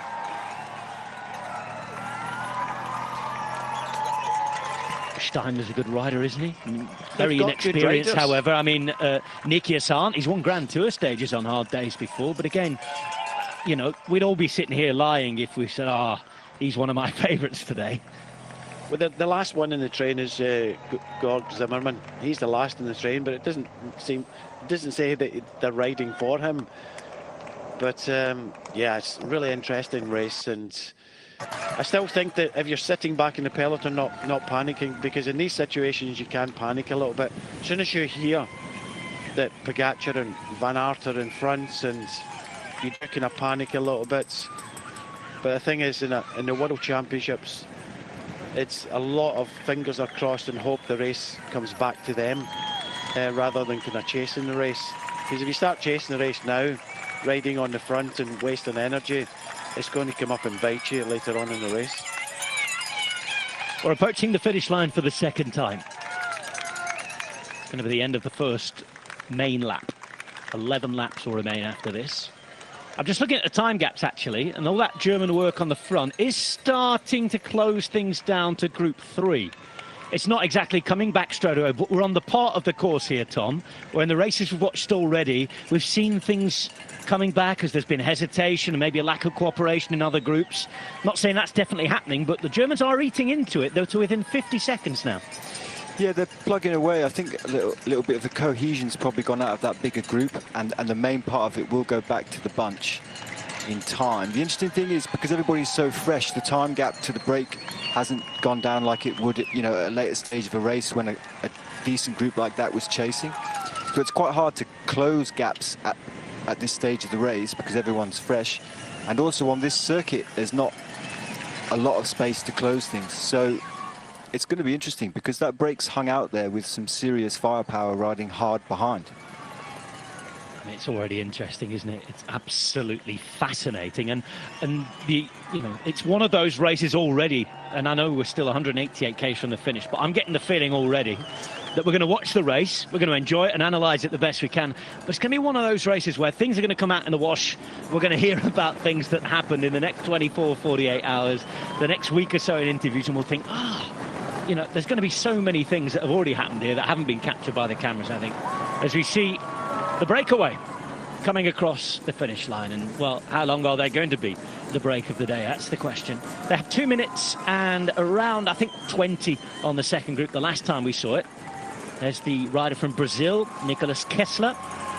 Brazil's most talented rider, was riding in the under-23s the other day at Movistar, Vinicius. He didn't have the race he was wanting, but they've got the Brazilian jersey in the break. I think the emphasis now is this group here. This is the most interesting group for me, because it means that Seri, O'Connor, Battistella, Plappen, Armeral, you're talking about some of the strongest nations in cycling here, and they're going forwards. So by the end of this next lap, they'll have made it to the front of the race. So what do the Germans do? So the Germans will ride possibly to take back the Pogačar group, and then they may decide to stop riding. So who rides after that? The fact that there's 4 strong nations now putting a rider in front, which means that they will not ride behind or control the race behind. So that, to me, this isn't the most interesting group. And look at what's happened to the gap since we've had it on the screen. It's been updated. They've really put time into those who were chasing them behind. Remember, that group behind were about around 20 seconds when Pogačar was making his little move, wasn't he? They've obviously lacked cohesion, just as we were hearing Tom suggest there, because the group behind, led by Germany, the main peloton is now at half a minute There's a good chance this could come back before we hit the climb again. And these guys, I'm going to give an update because the graphic was saying it was Amirai. Just had a look, it's the number 6 on the back. And if you look at him now, it's the style of Pavel Sivakov. So he's the man out front. And of course, as good as Amirai is, the fact that this is Sivakov may just make those alarm bells a little stronger. Yeah, I mean, it's interesting to see that Seri's not pulling in that group. Makes sense. You know, he's got 2 super leaders, but still a good position for them to be in, the Belgians, with him sat there. Just look at the back of your picture. This is Group 3. Pogačar still coming to the front here. Interesting to see if he's going to keep pulling through and taking turns. Obviously, a reminder, there's no race radio for Tadej Pogačar. I just wonder, gents, if he's doing a little too much here. It looks, to me, it looks like it, but I mean... He shouldn't be riding at all. Yeah, I've spoken to his DS before, and he said, oh yeah, we've told him to do this, that and the other, and he's so good, he just kind of does what he wants. So... He's certainly good for our spectacle, isn't he? I'm not denying that. If he goes out and wins this now after doing all this with his extra energy he's wasting, then hat off completely. But you do start to wonder. But the same can be said about Wout van Aert just rolling through, and Madouas and things like that rolling through. They've got riders in front, but they're still kind of rolling through as we come up towards it, you know, trying to keep this group going. Do they not know that, you know, the thing, they don't know that they're wanting to try and kind of stay in front. They possibly don't know that, you know, these guys were within about, you know, 30-40 seconds of them. What's the difference, Tom, being out there like this? Because obviously compared to how they ride now with radios, and you know, I'm not going to go down that avenue that we've talked about for years and years, the pros, the cons, the versus, one side or the other, but it's obviously different, isn't it, in terms of getting that information when you might need it or be used to it? Yeah, I mean, these guys are going to have one opportunity per lap, like Brian said, and it's a big lap, so they're not going to get information that often. And even then, it might be a bit late. So it's, yeah, a lot of thinking on the feet to be done.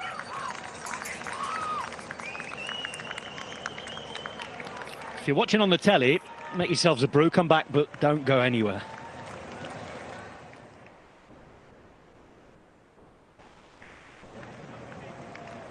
Jack Stewart, Wout van Aert, Marc Soler, Jai Hindley. Not a bad collection of riders. Believe it or not, they've already attacked. They've followed the group that went over the top of the main climb of the day. This is a Wollongong Worlds, and painting their own very special portrait just outside the art gallery of a race that we will remember whatever happens from here on in. There was the incidents overnight, which again will come out in the wash. There was the abandon of one of the star favourites just 30-odd kilometres in Mathieu van der Poel. And the attack from France on the very first climb. They've split the race into pieces. This is the main peloton at the moment. They were within around 25 seconds of the group that included Pogačar, Van Aert, etc. And they can see them now up the road. This might change things. You can just see a couple of riders on the right-hand side there. It was the rider from Switzerland who looked behind, saw what was happening. Brian Smith, we talked about a complete lack of radio communication. Now will be the moment that a few voices will go, oh, hang on, guys, they're on us now. Yeah, but it's what the Germans do next. And the immediate thing is, right, we've got the group. They might not know, you know, the 5 riders in front and who they are. And if they hesitate now, that means that they're still going to be in the back foot, because 4 strong nations have got riders in front. And, you know, that's not the best place to be in, because it'll end up Germany might have to be chasing a lot longer than they think. Now then, here we go. I can't see Germany keeping riding for consistently all the way. They can't. They don't have the firepower, but you know what? When they catch this group now, what are they going to do? I think they're going to sit up. Gents, if they do sit up and there's more attacks and what have you, there will be teams, however, a lot of teams who have guys in this group, don't have guys in the front, and they're brought back into the race. It's not just about Germany then, is it? No, that's exactly it. I mean, like the Dutch, you know, plenty more teams now have to wake up, GB, etc. So it will change. Somebody else now has to take responsibility, and I think it will go steadier now.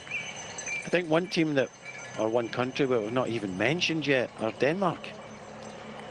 Denmark are a strong, you know, they've got strong units in there, and we've not even kind of really mentioned them. Spain as well, they had representatives in this group here, but nobody in front. So it's all about that information. When they catch, they'll be hoping to get that information from the group in front.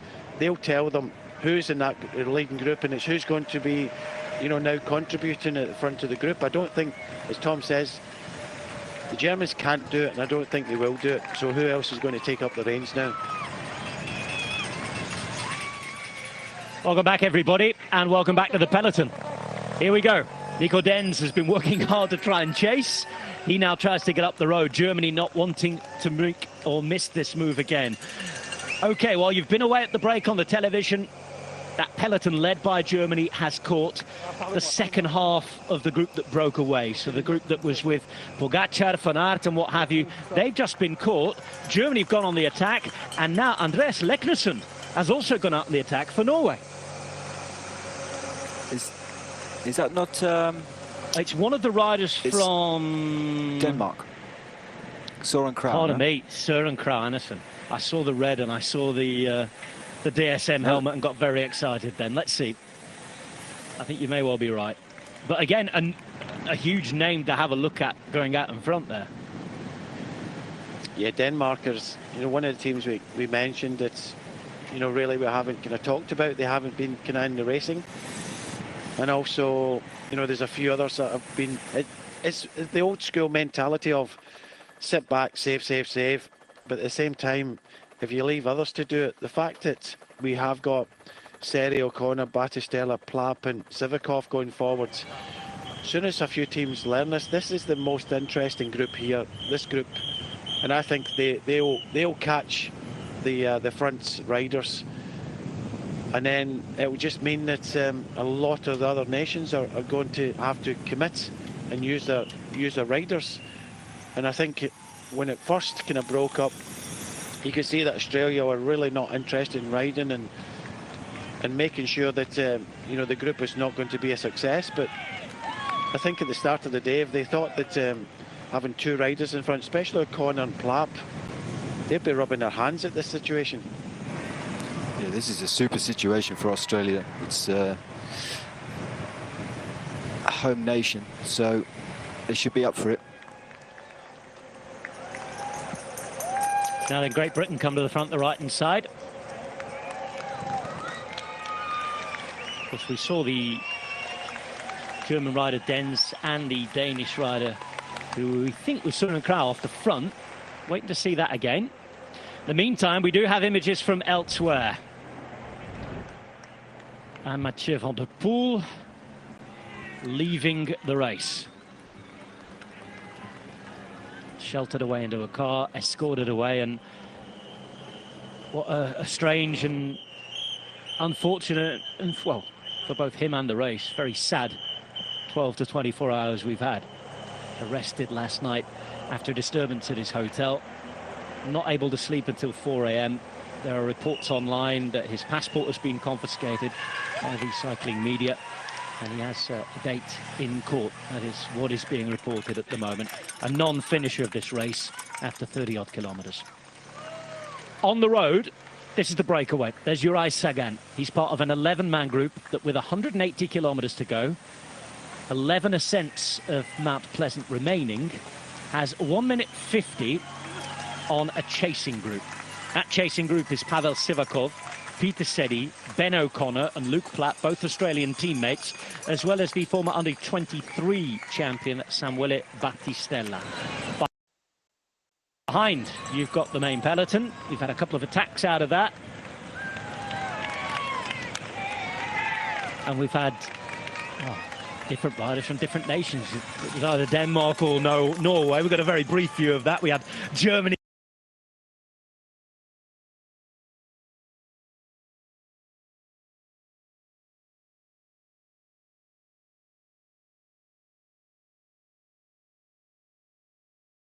And he'll be delighted because two of his mates are here representing the green and the gold. This is sort of a reset of the race for now.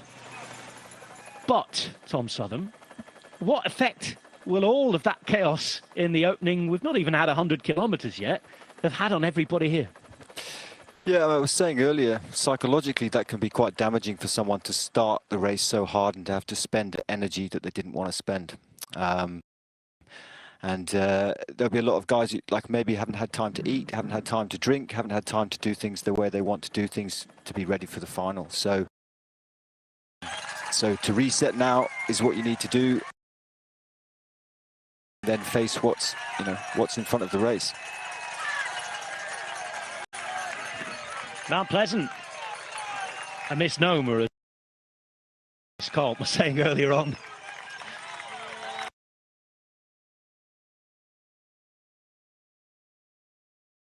Decided that it is a bit steeper than that. I've ridden up it and I can definitely say it's more than 12%. That's a fact. Who are we to argue with you as we see the two-time world champion having a chat with Thomas Voeckler. Alaphilippe said he was coming here as a helper mainly.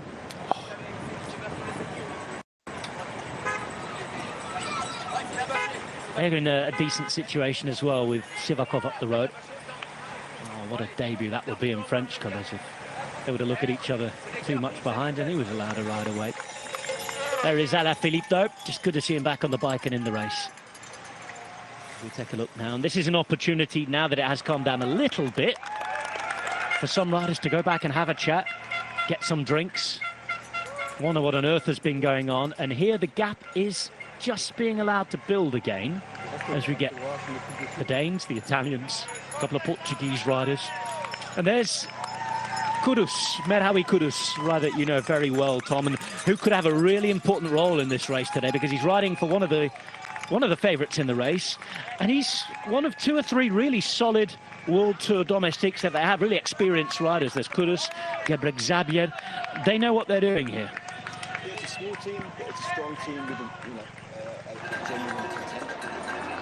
How we just finished the World Tour with us, using a little bit of pressure early on to move, and that, so he can be really useful for us.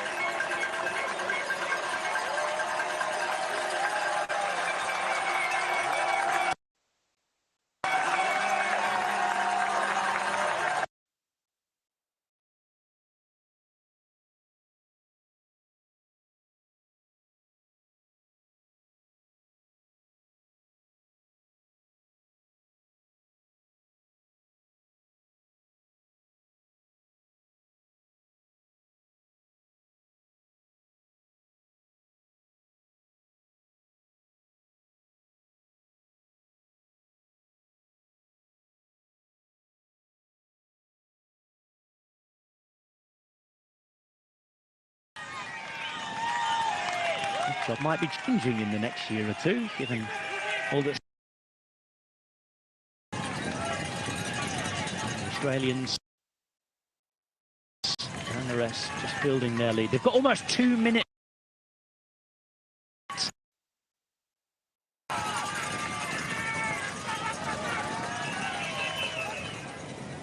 This is the situation behind. Brett Britton with a couple of riders to the fore. Nobody really taking full control yet. Again, we're going to see maybe a bit of an impasse. The lack and delay of communication might influence things as well.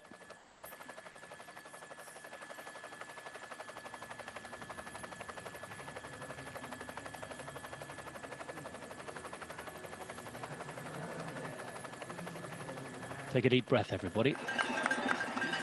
90 kilometers have been ridden. 1 minute 58 seconds between the 11 riders at the front of the race and these 5-star riders who are chasing on. Well, at least 4 of them are chasing on. Peter Seri just sitting on the back because he has Wout van Aert and Remco Evenepoel behind. At the front, it's Pavel Sivakov, it's Ben O'Connor, Luke Clapp, Samuele Battistella behind the rest of the bunch. They are losing time to these guys because nobody's riding at the minute. And this is the scene. Great Britain at the front, not exactly pulling things along, however. We've seen a couple of Norwegian and Danish jerseys and the Australians are quite happy with the situation, Tom.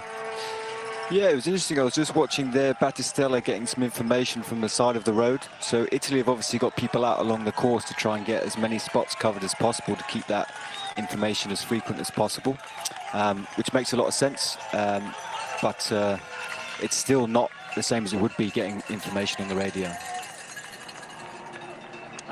Counter-attackers, we'd lost them for a while. Thought they might have been swallowed up again, but here they are. Andreas Leknesund, the danger.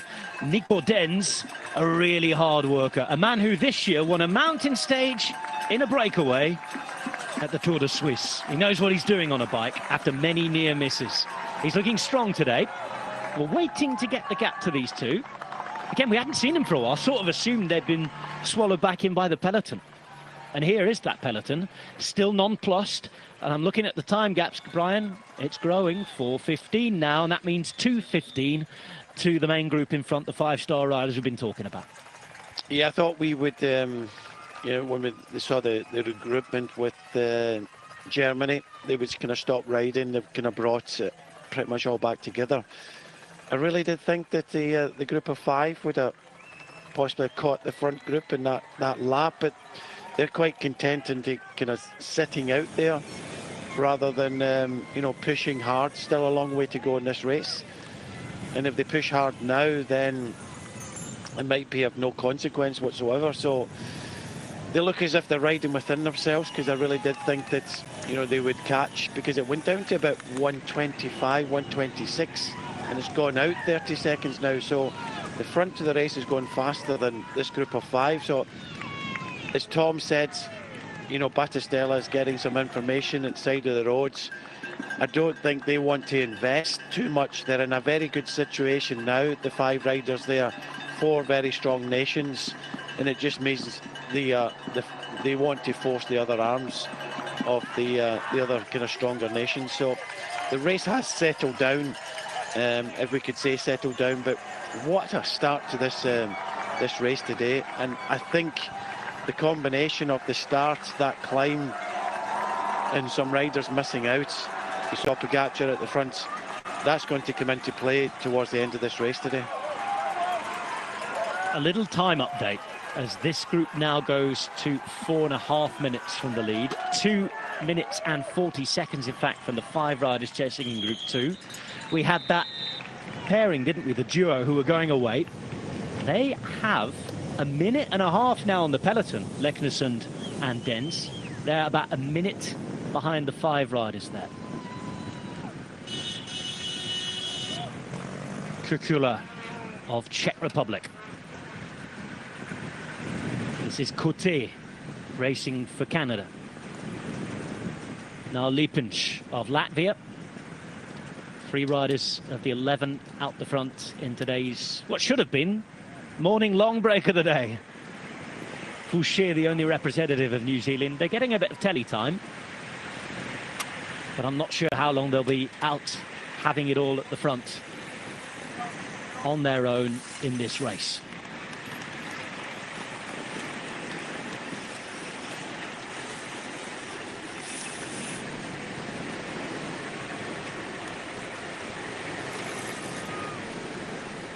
Hope's gone for quite a few, hasn't it? Yeah, I mean, they're still rolling through well, you know, together, this group. They're still staying out there. Like Brian said, the others have sort of settled down. They're not going to close this gap that quickly. So it's just going to tick along like this. But they're doing a nice job this break. No idea what's happening behind them. Sorry, Rob. No, still got 2 minutes. Don't worry, don't worry. It's 4:37 in the morning, mate. 3:37 here, man. That's where you are, exactly. You've got even more of an excuse.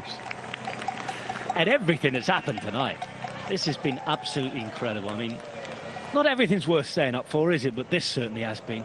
If you've been out on a Saturday night, you've stayed up and stayed in, you might think you're hallucinating, but you are not. You didn't have that extra pint, I can promise you. I know many of you are watching in Australia who have been getting in touch all week, and I really hope you're enjoying watching your races on your time. Here in Europe, we're getting our own medicine in terms of staying home. I think we're having a newfound appreciation for all of you Australian and American fans, people on different time zones, people who are watching in Far East Asia as well, you are our heroes, staying up throughout your winter, many of you in the Southern Hemisphere anyway, and watching bike racing all year long. Now then, in the breakaways, a little look around there. There's a 2 and a 2 miss. This is Sagan at the back, Juraj Sagan. And just in front of him, the rider from the United States, Scott McGill. As we come towards the end of another lap. Their gap, by the way, to the peloton is growing. 5 minutes, 5 seconds now. Just waiting to get the gaps for the next groups. And Brian, we won't have long to wait because we're going to get them timed across the finish line in a moment. Here we are, and that's going to give us a better indication. But the thing is with Legness and trying to go across there, Germany, so that's another couple of nations that aren't going to chase. You know, great, what Britain are sitting there, are they going to commit? I don't think they will. I think what the Danes going to do, because they seem to be kind of sitting back as well. It's another scenario is now who is going to chase with so many of the kind of stronger nations putting a rider now in front.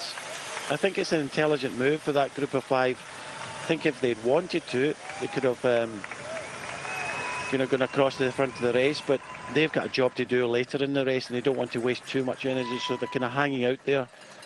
You know what the Dutch are going to do, because the Dutch have lost their leader in Mathieu van der Poel, but they've still got quality riders that can win this race today, and it's a difficult situation for a lot of these teams. They're relying on information from the side of the roads, and this gap is going out all the time.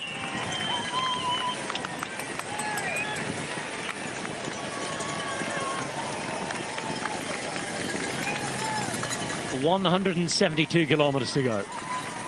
We've not had 100 Ks yet, and this World Championship race held just for the second time in Australia, from Geelong all the way to Wollongong, from Victoria to New South Wales. We are enjoying quite the start. 12 years of a difference, and what a different race we're having.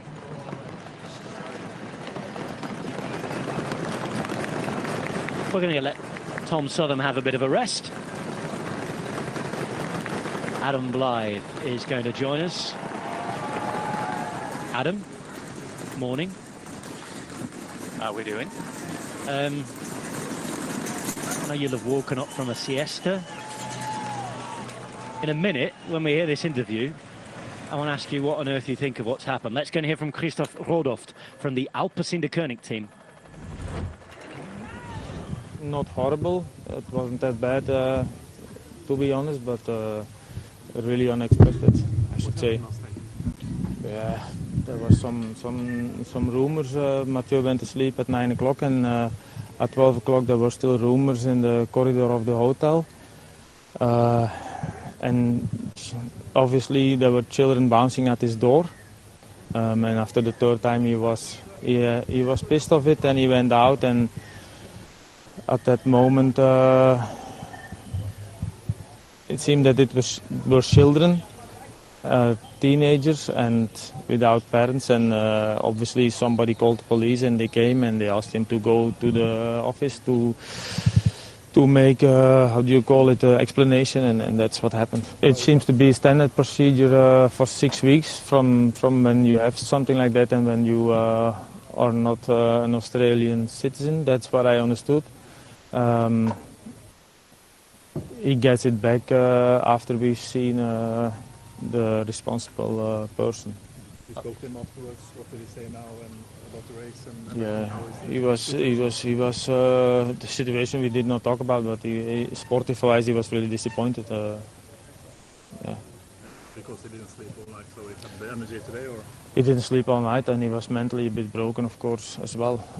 He was expecting a lot of this day, and he did all he could in the last 2 months after his bad Tour de France, and he found a bit of joy and happiness again in cycling, and he was hoping to have a nice race today. Well, there's the team manager of Alpecin de Koning, Christoph Rodoft. Of course, Alpecin-de-Koning is the trade team where Mathieu van der Poel does his riding on both the crossfield and the road. He's here as part of that delegation with him, who's obviously riding for the Dutch team here, or he was. If you're just tuning in, if you set your alarm to try and catch the best bits of this race, well, we've had quite an eventful evening so far. For us watching in Europe, it's quite the eventful day in Australia. Mathieu van der Poel had, unfortunately for him and all those involved, a really eventful evening last evening. He was arrested by the police, had to go to the police station, had to surrender his passport after, you heard the interview there, noises in the corridor. When he was referring to rumours, he was talking about noises in the corridor and not allowing Mathieu van der Poel to sleep.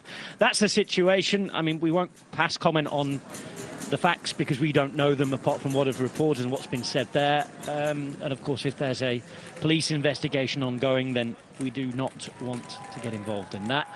But Adam Blythe, you woke up this morning, you'll have seen what's happened, you saw the reports. All in all, it's just a really sad situation for him and for the race, isn't it? It's just disappointing. I think for him more than anyone, I think mentally, by the sounds of it, I don't think it's the tiredness. I just think it'll be mentally more than anything that he'll have struggled massively. Waking up this morning, his passport not with him, he's with the police, not knowing what's happening, and just being in that uncertainty and almost a little bit frightened, bless him. Yeah, I just feel sorry for the bloke. You know, he's had a, as we heard his director say there, he's had a tough year, a disappointing Tour de France, building all the way up to this, and then in the space of 4 hours, 5 hours, it's all completely changed for him. So I can imagine he's just absolutely floored by it. Again, we don't know exactly what's happened. Of course, we'll have to wait to hear all the sides and the official investigation and the result of that, of course. And we don't wish to pass comment on that, but we will say that for him, for everybody involved, even those involved with the noise and what have you and the reports, it's just a really unfortunate, sad situation that we didn't want. So all the best to everyone involved, and that is the news before the start today. And well, since it started, we've had France on the attack, we've had that big group of 50-odd riders, and now we've got this 11-man breakaway being chased by a really strong group of 5 riders, including 2 from Australia. They're at 1 minute and 43. Then we've got the group, of course, of 2 riders, Leknesund and Dens, who are about a minute behind that group at 1:43. We've got Vitaly Butz, who's just been brought back now from the original breakaway. He was the 12th original member of the break. And we've got the peloton at 6:10. That's the situation. It's constantly changing.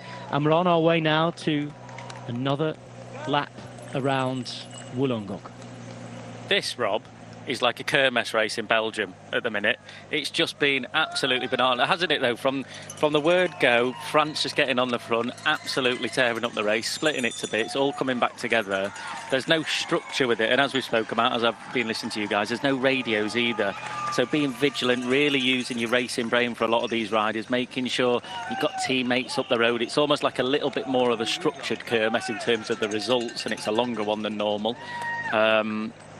But it's just been brilliant. I love this style of racing where we've seen the big guys who we've expected to be in the front, not missing a beat. Wout van Aert, Tadej Pogacar, right up where they should be, saving as much energy as they can. It all adds up. 266k today. These little differences will all add up when you get into that final 30k and you start to see the real problems start to happen for a lot of riders. And if you have to put in that extra effort beforehand, it will affect them, I think. So what happens next in this main peloton? Because we can see them coming through here. They're 6 minutes and 39 seconds behind. OK, there's 166 kilometres still to go, but there's 11 men in the breakaway. That group, though, at 1 minute and 40 is a really strong group. We're talking about GC contenders in big races. We're talking about the likes of O'Connor, who's been up there in the Tour de France in the top 5. We're talking about Pavel Sivakov, who's tried to win in general classification races before. Battistellen, under 23 world champion before. Plapp, a sensation in Australia. And of course Peter Seddy, one of the most gifted domestiques out there, who yet has not done a turn. He's still waiting, sitting on. He's in a luxury position with another couple of really strong riders waiting to join them. Leknesund, we talked about him in the last 2 weeks, actually, in other races. Fantastic in stage races, brilliant in Canada as well. He's a guy who could go on and challenge for Grand Tours in the future yet. And there's Nico Dens, really solid domestique who can ride all day long. I mean, there's no panic here, but somebody soon is going to have to pull their finger out and start doing some work. Yeah, well, there's two riders within that front group who are going to be absolutely loving life, and that is the two Australians, Ben O'Connor and Luke Platt. Those guys will be full of morale, riding around here, home crowds cheering them on every point of the circuit.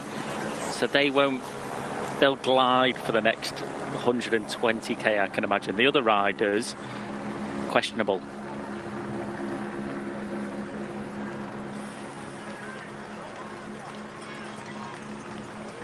I think with it as well, Rob, is that the other riders in that group, because of the situation, what happened, the group coming off the front with Sivakov, Seri, O'Connor in and Platt, also Battistella in there as well, they've committed to it so early that now they're in that hard point of where they are in the race. Do they commit to where they're doing? Do they give 100% effort? They've been out since pretty much, 190k to go? Just that little group. So they've already done 30k in that group, but 165k to go. They will probably come back, but it's how much energy they're going to spend in there. And they're in that sort of no man's land at the minute where their effort they're having to put in, for me, is a lot, where they could be sat in this group here waiting to, for the Australians especially, waiting to support Michael Matthews. Because if they do eventually catch them, how much are they going to have left in the tank? I can't imagine much after probably being in the break. I can imagine they get caught at, I don't know, 50k to go, 40k to go, and that's when it'll really start to halt. What are they going to have left then? Is it the right thing to do, just sitting out there and riding around like this for however long? I'm not too sure at the minute. Being really critical, aren't I? 3:50 in the morning. Right then, this is the lead of the race. Primožić, Pelot, McGill, Cote and Fouché. He's the lone Kiwi rider in the race. The New Zealand Federation were asking riders to pay their own way to get to the Worlds this year. Ovsian, Kukli, Lipinj, Juraj Sagan and Sagiv of Israel, with Sessler, the Brazilian. At around 2 minutes, we've got Sivakov, Seri, O'Connor, Platt and Battistella. 45 seconds behind them, we're hearing, are Leknesund and Dens. And then you have the peloton at around 7.5 minutes. That's the race situation at the moment, as we start to see a couple of nations riding. It looks like from the helicopter, this could be Great Britain and Netherlands. Are they the first teams to blink here and start the ride? It looks to be Taco van der Hoorn on the front there, the Dutch rider. So yeah, I mean, they've lost Van der Poel, as we've spoken about, but they still have the Paris-Roubaix winner in that team, Dylan van Baarle, who we know over this distance is a beast. He's an animal. You can see Van Baarle there with the orange helmet on, just on the right-hand side of your screen. So they're probably just keeping it under control. Don't want to let it get too far out with those riders that we're speaking about in the middle there, Sivakov, Seri, O'Connor, Platt and Battistella. So just trying to encourage other riders to probably get on the front as well, other teams, just to help them along a little bit.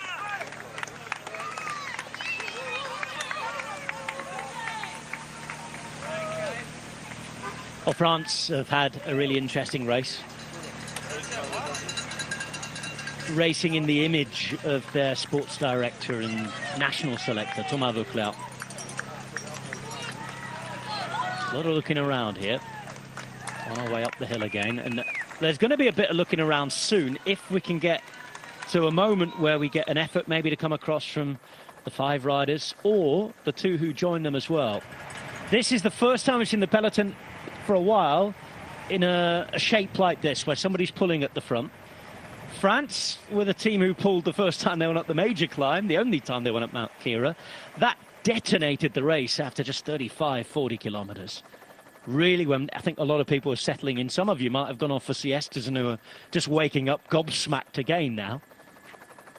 France have a man up the road as well in Pavel Sivakov. They have another leader as well. Let's hear from him. Benoît Kuznefroy. Benoit, can you tell us how it went for the last few days, this last week, from the moment you decided to come until today? Well, the last few weeks went very well. Obviously, I had that win in Quebec. I think it will stay in the memory very nicely. Since I arrived here, everything went really well. I think I managed the jet lag well, and it was a bit stressful to deal with 2 consecutive jet lags because I went to Canada, then I went home, now to Australia, and for the moment it went well. So now it's time to race. We thought the parcours didn't please you at first. Did you change your mind? Est-ce que vous avez changé d'avis? No, I never said that. The parcours wasn't the reason why I didn't want to come in the first place. It was for other reasons. It never had anything to do with the course. I think there are good things to do on that course for me. The climb's hard, but we saw the other races that a few other points in the course can help take from the front and win the race. So we better not only focus on Mount Pleasant, I don't think. It's a really good parcours for me, that's for sure. En tout cas, c'est un parcours qui nous est proposé aujourd'hui où il y a des belles choses à faire, ça c'est certain.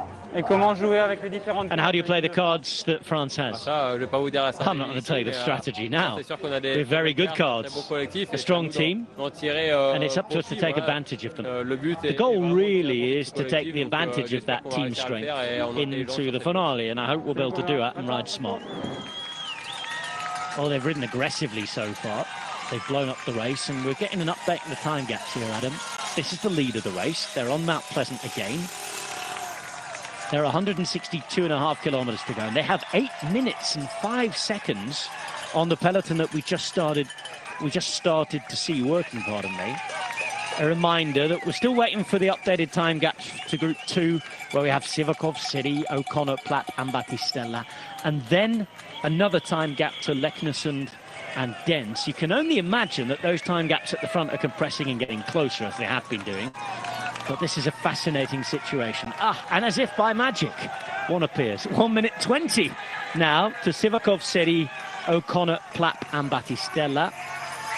And then he can only imagine further that that gap to the next pairing might be pretty small again, because they had been gaining, so we will see. But it's a fascinating situation. I just, even with France doing what they did this morning, just hurting the legs a little bit. Now they've come right off the front. Obviously got Sivakov in that group that is only 1 minute and 20 back. And I guess that's what they wanted to do, put a rider up there into the front group so they don't have to chase behind. But even at 8 minutes, it's a large gap, but 162k to go on a course like this. They will have to ride at a hard pace behind within that group. Not to catch them immediately, but just to wear the legs down a little bit. It will suit some riders, it won't suit others in there. They'll want to have more of a hard last 70k. I think they're going to have a hard last 120k at this rate here. If you're wondering why we're not seeing all the groups that we're talking about, of course, we're trying our best to paint the picture for you. Unfortunately, I'm going to remind, as a lot of you will know, the images that we show you are the images that are provided to us by our host broadcasters down under in Australia. We're sitting in Europe commentating on those images, the same images you see at home. So we're not getting the full picture of the race, I'm afraid. It doesn't seem to be cameras on every single group. But this is the chase group at 120 now. We're seeing that next group. Well, their gap, according to the timing here, has grown. So that's interesting. Leknesund and Dens, they're getting closer to the front of the race, but further away from these guys. And these guys look like they've put in a real effort on this ascension this time, Adam, because they've shaved off about 45 seconds in the first half of this lap. Yeah, they're going for it, aren't they? They're trying to catch that group up in front, so ultimately they can have a little bit of recovery when they get up there. They can sit in the wheels a little bit with, especially, I think, Plapp and O'Connor in there as well. They'll be trying to drive it along. We saw Battistella on the climb as well. And Peter Seri, for me, doing exactly the right thing. Just cruise along at the back, not working. They've got the hot favourite, Wout van Aert, within this peloton. So not panicking, just saying, I'm in this group. The peloton, saying the peloton, they might say they don't have to ride for the minute, but I'm sure later on in the race they will have to ride. It's Taco Fodderhorn who's riding here with a couple of Spanish riders on his wheel, which is nice to see.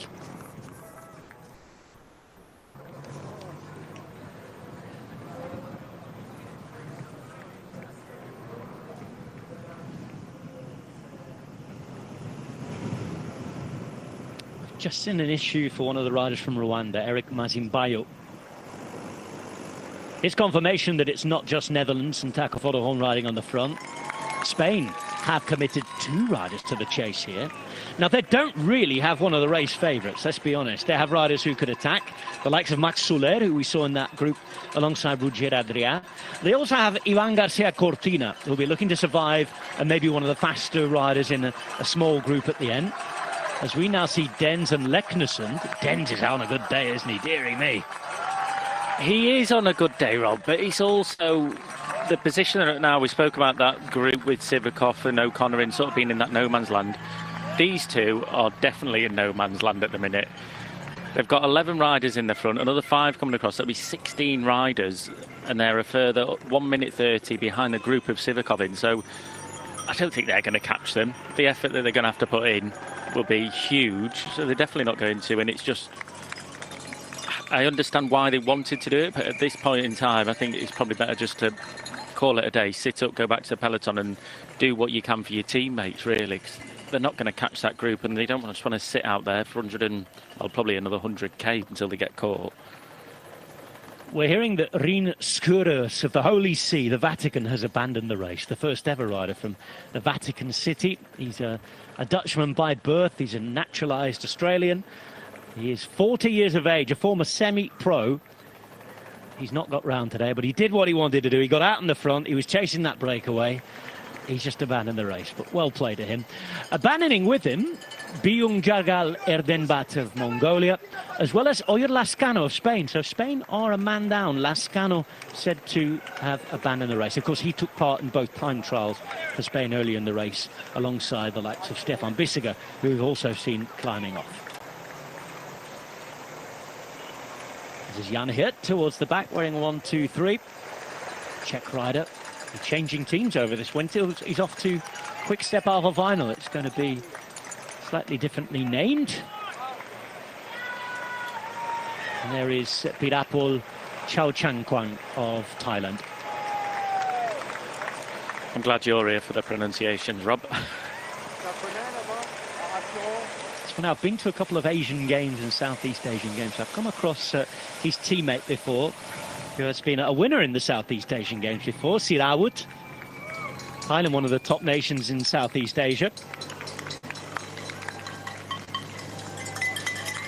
Taka Fotterhorn, sitting second wheel. And again, that rider from Spain, 2 riders from Spain committed. One of whom was one of the riders from Can Pharma. Could well have been Roger Adrià, who we saw earlier on. And here is our friend from the Vatican.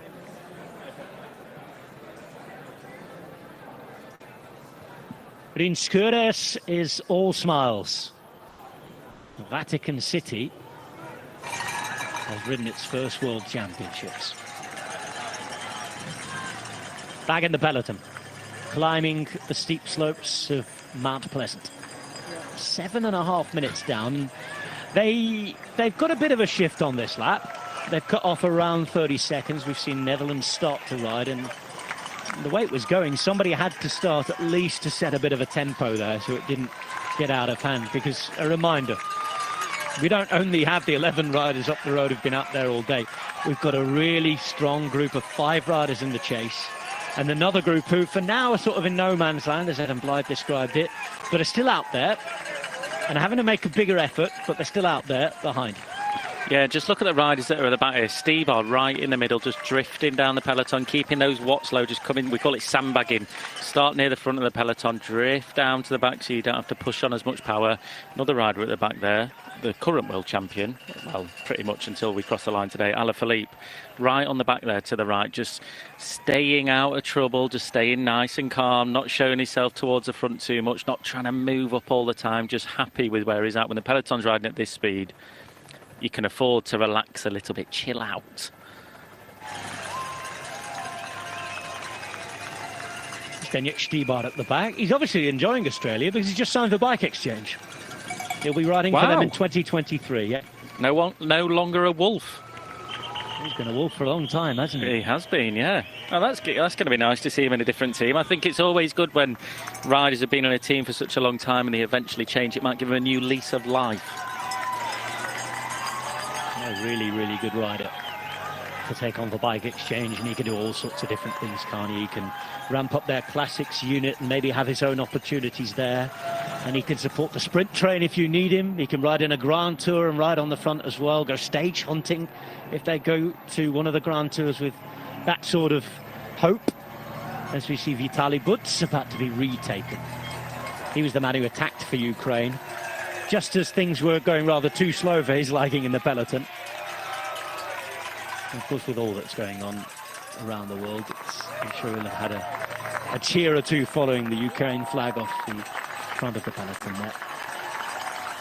The climb that they're on now is a hard one, isn't it? I mean, it is a proper grind. That little steep ascent there towards the top. You can definitely go way too early on this climb and lose a lot of seconds in that final 150 metres if you attack towards the end of the race. Van Baal, Stuyven coming through as well. Well, Jesper Stuyven, who said he was going to be road captain today. Never counted him out, though. As you see, Alaphilippe, you pointed him out right towards the back there. Three of the Eritrean continued towards the back. And we mentioned they've got quite a solid, experienced team to back up Biniam Girmay. The likes of Emmanuel Gebrexiabier. And in the meantime, Bauke, watch out. I heard that was Fred Wright's fault, actually. Deary me. Poor Fred. Wonder if Wout van Aert will be flapping his wings like he did in the Tour de France on stage 4 as well at the end of today. Well, he was second on debut, wasn't he, a couple of years ago in the Worlds. Last year it didn't work out. It's a proper mega course, this. I like it. When we watched the women's race yesterday, just this little bit of downhill here into the finish, just before it rises up to the finish line. As we saw yesterday, this opens the door up for those late attacks. Van Vleuten did it perfectly yesterday. But for me, it's not just about rolling into this sprint. It's about taking your chance on this little downhill, as we saw. It's such a thrilling course. It's giving opportunities in every sense of the little bit of the course, the tough uphill towards the finish, how it drags up, flattens off, kicks right up again. I love it. Oh, really well played to Scott Sunderland and everyone who's designed the course, the organiser. They've done a superb job. And the first 30 Ks as well, I know it went very, very quickly, but scenery-wise, if the typical early break had gone, we'd have had a right look at all that. It looked a bit like the end of Milano-San Remo, when they're going along the coast, you had the blue sea and the cliffs. Rob, you are comparing Australia to Italy. You know how much I love Italy. Yeah, you'll be putting pineapple on your pizza next. No, it is gorgeous. It is gorgeous. I've had the pleasure of going to Australia a few times, and it is in most of the places you go to. It is mainly by the coast. It's a nice place to be.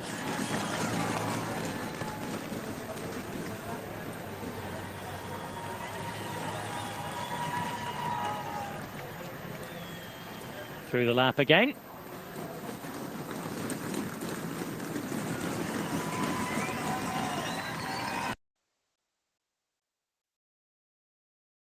And starting another. Now here are the chasers. Oh, they're on them. The 5 riders are almost going to make contact, and then we will yet again, I suppose, not quite enter a fully new phase of the race, but we'll have a short reset because it gets more real, doesn't it, for everyone else behind, if those 5 riders are suddenly at the front of the race and they can start dictating things. We'll see how this changes the composition, how they work, who works, who doesn't. It's going to be really interesting. And then, obviously, if there is a sort of slow-up, that might give an opportunity for the 2 riders behind to get back in, although I can't imagine them holding up too much here, Adam. This is going to continue because they're all committed now, whether here or the 5 riders behind them are just, 12 seconds now. Yeah, I think this group here has been quite happy, you know, just rolling through, quite, not steady, but just rolling through at their comfortable pace. When these guys get in, they'll be it'll either go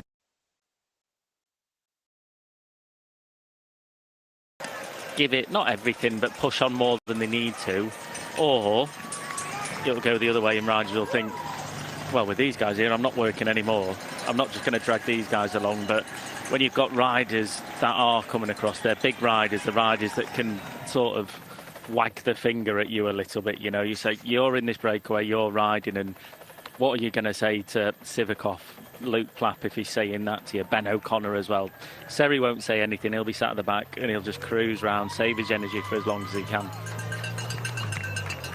Spain, maybe one of the surprising teams to have really taken control here. Again, this, you know, big cycling nation, quality riders, but they don't exactly have one of the big favourites. I'd say Ivan Garcia Cortina and Max Soler are outside favourites. I mean, Soler's case, an outsider here, given that he can attack the race, but it's not exactly the course where, you know, you wouldn't put him up against Van der Poel. Van Aert. He certainly wouldn't put him up against Van der Poel as he's out of the way. Now then, Dens has dropped Leknesson. He's obviously feeling good, isn't he? He's obviously feeling good. He's committed to this and he wants to keep committing to it. Leknesson and Dines, don't forget, are teammates in their trade teams, DSM, both together, so they've known each other. But this is going to be one heck of an effort if he wants to get across to these guys. Contact at the front of the race. We now have 16 riders in the lead, including 2 from Australia, 1 from France, some of the outsiders who could do damage. Plus, a Belgian rider is now in the break. They've got 7.5 minutes.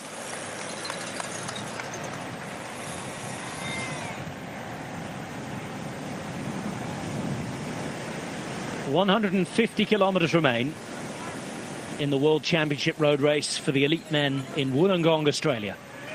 These are the riders at the lead of the race. We've just had 5 riders join them, and we're about to see what effect things have. The first sign there, Adam, is that Australia are really keen, obviously, to carry us through. This is a great situation for them, with 2 of their riders who like the climbs and the hills out the front, and the rider that they want to try and win the race with, if it's a faster finish, safely in the peloton and not having to work. It is. It's a good situation to have. They don't have to work at the minute, but the 2 riders in the front there, Plapp and O'Connor, both very, very good climbers in their own right. O'Connor more of a GC rider, suits the longer climbs, but he'll be great round here.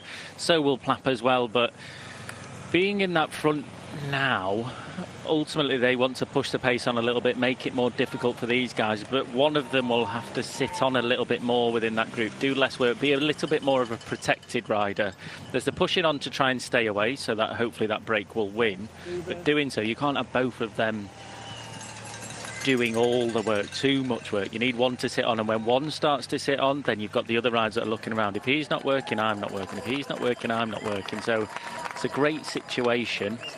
Here's Leknesson here. It's coming around. He's definitely sat up.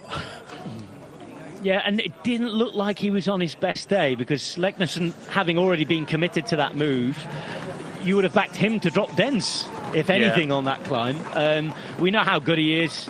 I think he's smiling here. He maybe knows that he's not on his best day, and the best thing he can do here, having been dropped, is to wait and see how he can help Alexander Kristoff, Tobias Foss and the rest. This would be one of these opportunities now. If you put your hands up, you could have a great picture on your wall coming across the finish line. We spoke about this at the Vuelta. Put your hands up now, get a great picture, frame it. What was that on? That was the World Championships in Wollongong. Well, he is across there in that very classy Norwegian jersey, the rider from DSM. As we look to the past of Wollongong, it was originally one of the great industrial centres of Australia. It's, I think, the 10th or 11th biggest city in the country. That's Port Kembla, part of the old industry. Now Wollongong remodelling itself as a bit of a lifestyle centre. It's got the university. And we're only 80 kilometres from Sydney, which is Australia's gateway to the world. About an hour down the motorway, I'm told. If you want to get on the train, an hour and a half, 2 hours. I've seen some lovely beaches and beautiful roads in the mountains as well. I think there'll be a few bike riders from elsewhere in the state coming to ride these roads and trying to set their best Strava times on those climbs and see how they compare to the pros. I don't think they'll be getting that close the way this racing's been this weekend.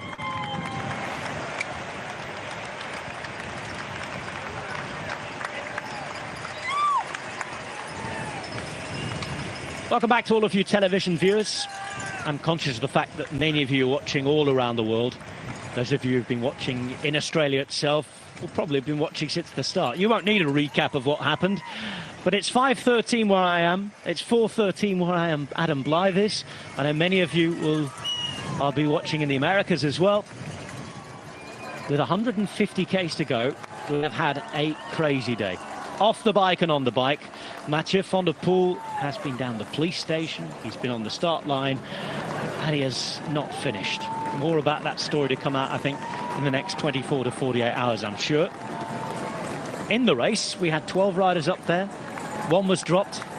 11 have just been joined by another 5 who attacked from a group of 50 that went away on the first climb, with France having really detonated this race. There are 9 laps to go in the peloton here, who are 7 minutes and 22 seconds behind the now 16 riders who lead the race, with one chasing. Nico Denz of Germany was at about 2 minutes, and Spain, they have helped Netherlands to set the pace here, with a few of the other favourite teams just holding back. No commitment yet from Great Britain when you thought they may be one of the teams forced into blinking. Let's remind you that Italy don't have to chase, Belgium don't have to chase, neither does Slovenia. They've got a smaller team. Yes, they've got Pogačar, but they've got a rider in the race at the front of the race. Australia, USA, not having to chase either. A lot of teams in a superb position here. So Spain and Netherlands doing the chasing, and this is a race that could end up being anything. It's already been everything. You have to say that out of all the countries that have got it absolutely bang on so far, Belgium has done quite well here. They've got Peter Serry in that front breakaway, 16 riders. He has not done a tap. He has not been to the front once. He's cruising along. The team doesn't have to ride on the front. They can wait as long as they can. And with that, my question is, when is Remco going to be allowed off the leash? And I say off the leash as though he was the sort of second leader.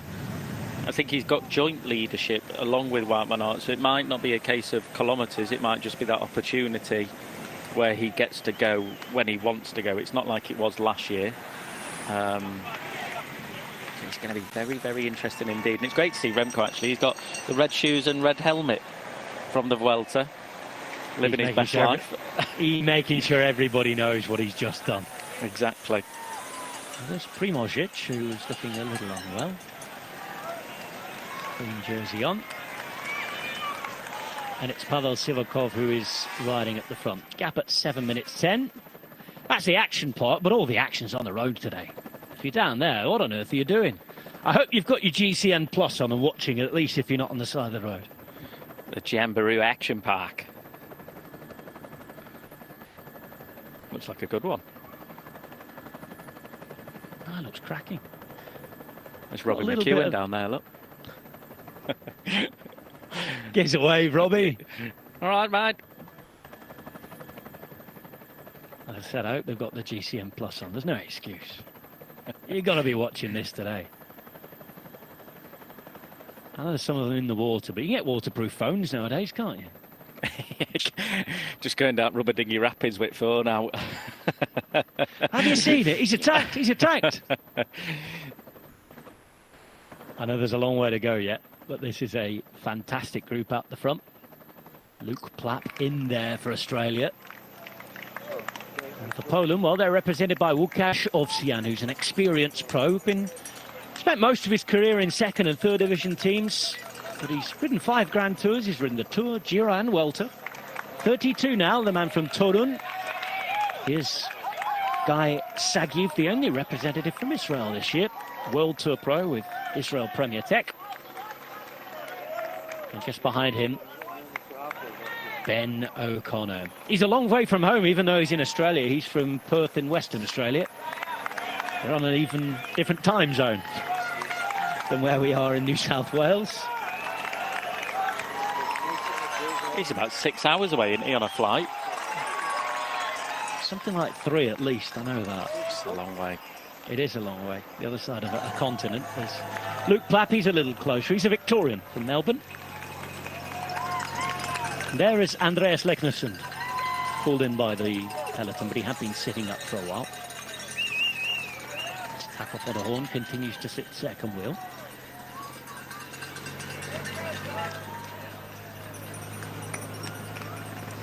Doing a decent job so far. They've pulled around a minute back since they started riding around a lap ago, these two nations. And there's still a long way to go, 145 k's remaining. There's the moment that Leknesson was brought back. Top ride, and I think a man that on a difficult course we'll see threatening again at the pointy end of a World Championships, but today didn't seem like his day when he went out there. Norway's going to be interesting today with Voss doing that unbelievable time trial. Knows the course well, knows the climb well. It's going to be interesting to see how he performs today, because he will be full of morale. They've had a good week, have Norway. Søren Vardenskjold as well to the under-23 men's time trial. He took a medal in the under-23 road race as well. Third place. And as you mentioned, Tobias Voss, Alexander Kristoff, never count him out. He's 5 top 10s in the World Championships, as Kristoff, from his appearances so far. And a thought, by the way, for Hans Falk, the Norwegian selector who's watching on in Norway from hospital. He's suffering from acute leukemia at the moment, so get well soon, Hans Falk. I know that he's been heartened, according to the Norwegian press, by all the fantastic performance he's been seeing. Norway won this race the last time the Worlds were in Australia. Yeah, with the god Thor of thunder. Hushovd. Michael Matthews won the, was it Junior Worlds then as well? Or under 23? I would have said under 23. Yes, it was. I will have to look that up. It wasn't. It was the Junior Worlds, because Taylor Finney was joint Taylor second, Finney. I think, wasn't it? Or joint third, I forgot. Yeah. Now then, the youngest today out there would qualify for the U23s, Magnus Sheffield, who's sitting in the peloton. By the way, he was one of the riders in that front split of around 50 that made it earlier on. Some talented riders here, aren't there? Tulip, Plapp, who's in the breakaway. Skjelmose, who just won the Tour of Luxembourg last week, and Biniam Girmay alongside Remco Evenepoel. 5 youngest riders in the race, a few of them favourites. Shows the way cycling is going. It does, and this really is one of the hot, well, for me it's the topic for the under-23 race. If you're a professional and a World Tour team, I do not think you should be able to ride the under-23 Worlds. I don't see the point in it for those riders either. You're not going to be able to ride in that jersey at any time in your career if you're already a professional. It's great to tick it off and say you've won, but ultimately you might not be the best under-23 rider in the world, because the best ones are in this race trying to win the elite one.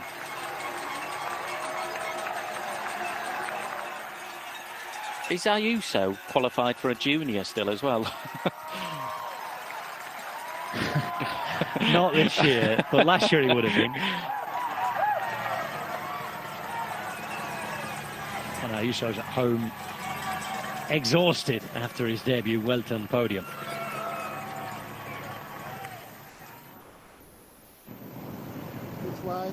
Through the car park we come, the only part of the course that's actually on a little bit of a private road. Off they go, and back onto the main road. Part of the course that narrows, we've seen this several times, and it gets closer together again at the end of the race. It's going to be an interesting one to watch.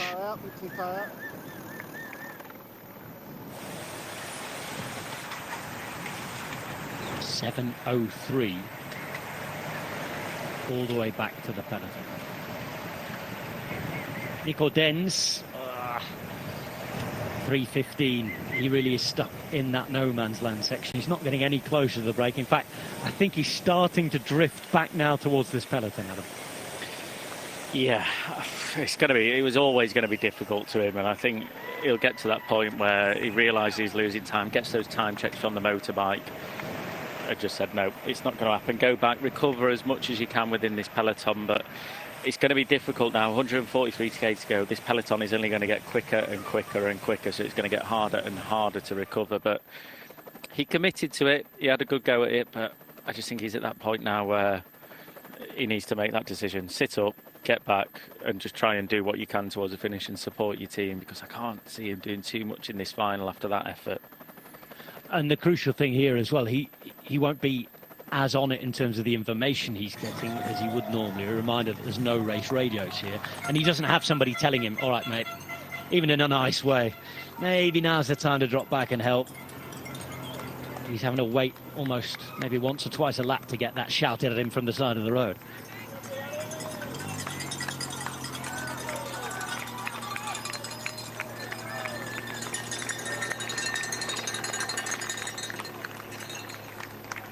Rob, the Dutch now intrigues me to know what they're going to do.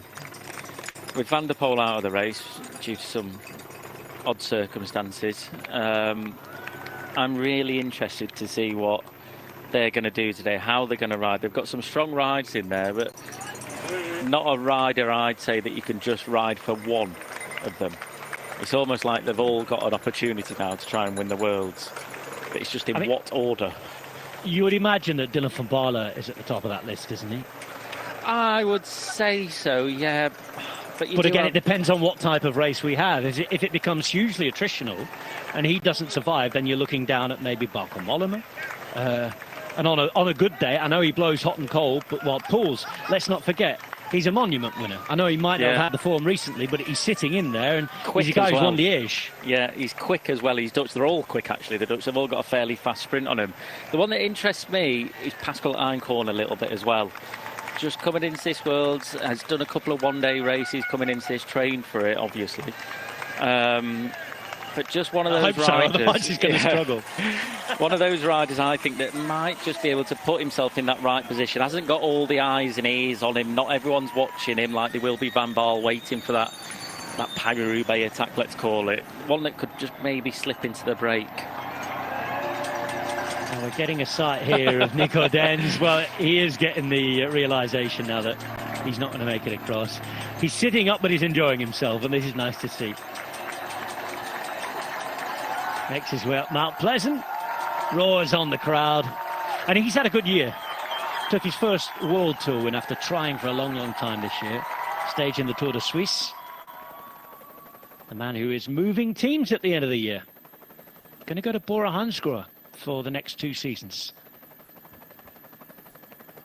Sunny today, 19 degrees, but we've had everything, haven't we? Sunshine, rain, wind, cold, relative warmth today.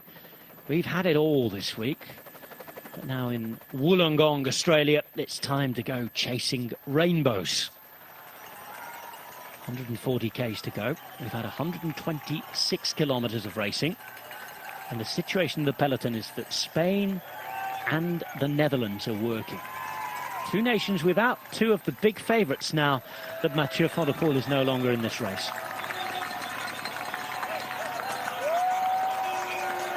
There's Taco for the Horn. There's the man with a white helmet on here, chasing, working. Looks like Urko Derrade, who's riding for Spain, the Basque rider.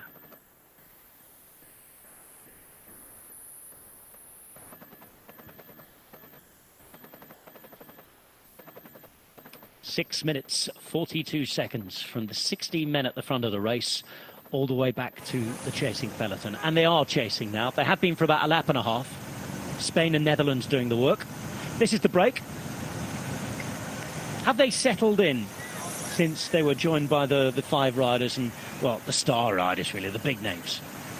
I'd say so, yeah. You can still see those riders that came across still doing the work. Battistella on the front here. I'd definitely say that they have a lot of riders you can see at the back there, not just all rolling through, taking it easy. The big names, the big countries to watch coming across. See Peter Seri not wanting to do a tap, that little gap opening up.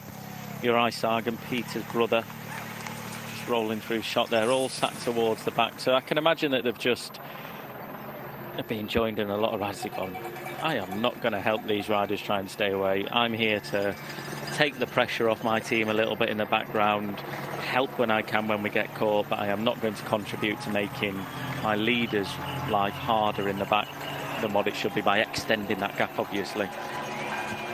Which too right.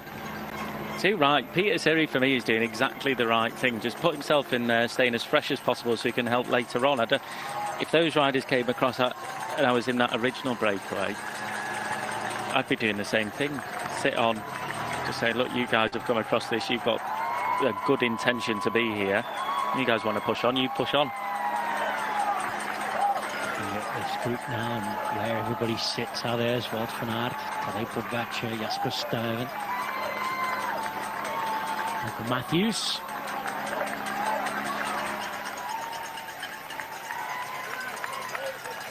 This is definitely one of the climbs that you can afford. You just see little gaps opening up. It's one of those signs opening up.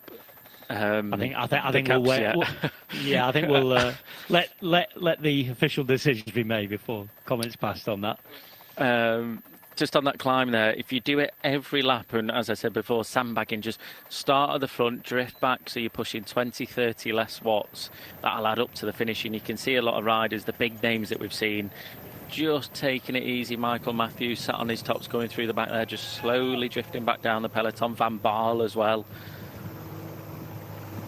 Always concentrating, always trying to save energy on days like this. Apart from Remco, sorry Rob, he was at the front on the left. But it is vital to save energy. We're talking 4,200 metres of climbing over 266.9 kilometres. And so far we've had the added stress of it being an absolutely bonkers start to the race with all that's happened off the bike, then on it. Mentally, it's been, I guess, wow. This racing's here, it's on. There's been no settling in really today. This is the most relaxed it's been, and they're all strung out. They are, yeah. I mean, they'll be relaxed to an extent. You still have, in a long race like this, you still have to concentrate a lot. It's like Milan-San Remo, you have to stay on it. You have to remember to eat. You can, with it being quite easy and generally quite rolly, sat on the wheels, it doesn't feel too hard, so you can forget to eat, you can forget to drink enough. So you do have to stay on. And as I said, even on these climbs, the corners, because they do this course so many times, 11 laps they've got to do, they'll know the points where they can move up. They'll know where the holes are on the corners. They'll know the best line to take, where they can make up a little bit of time. So they'll be reading, they'll be concentrating each lap on trying to look where to save energy. On one corner, try and save that energy, move up 3 places so you can freewheel out the corner with a bit more extra speed so you don't have to accelerate as hard. Looks nice, doesn't it? Freshwater swimming pools all down this coast. An absolute joy to have a look at the coastline. As we see the lead of the race. And here they come again. 17 kilometres around each time. Here's Luke Plapp on the front, the Victorian. Pavel Sivakov, born in Italy, but from the south of France.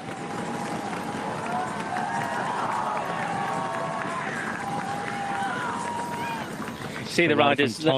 Sorry, Rob. You see the riders there. Look, Peter Seri once again just having to close that little bit of gap down. The riders are probably looking at him and say, if you're not working, we're not going to work. And just that little gap opening up, he keeps having to accelerate to close it. He's not going to ride, but he doesn't want to just waste energy and end up just closing gaps all the time, which at the minute he's having to do more than what he wants to do. And that's because he's not working. And every other, well, a lot of the riders in that break are saying, well, if you're not working, I'm not going to work. These guys are working, they have been for a while. Travelling at almost 50 k's an hour and then out of these corners. They're on the second half of the lap and past the various VIP tents and dinners outside. They'll be wolfing them down and wanting to watch the racing here. Now this is the 3/4 turn that the riders do. Slightly uphill as well. No surprises who they're supporting. Well, they've edged the bets, haven't they? Good chance of picking a winner with those two. Who's Poggy Wout? Making his debut today. he wouldn't be a bad rider, would he? A combination of those two. Hoo-hoo. There's a Flagstaff lighthouse. You can see built in 1937, replacing that old lighthouse that we've seen. And we saw the ship before, didn't we? Port Kemba. all the ships in and keeping the ships away. And it'll have been useful in the last couple of days because it's been very, very dark. It's been miserable, hasn't it? Raining sideways at times. Visibility not great. And one of the big landmarks in Wollongong that we've seen plenty of this week. As the tourist board are trying to get us to visit New South Wales. And, well, with what we've seen, not been a bad tourist advert, has it?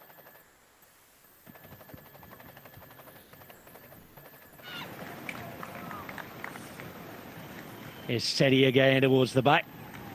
He's playing a good job.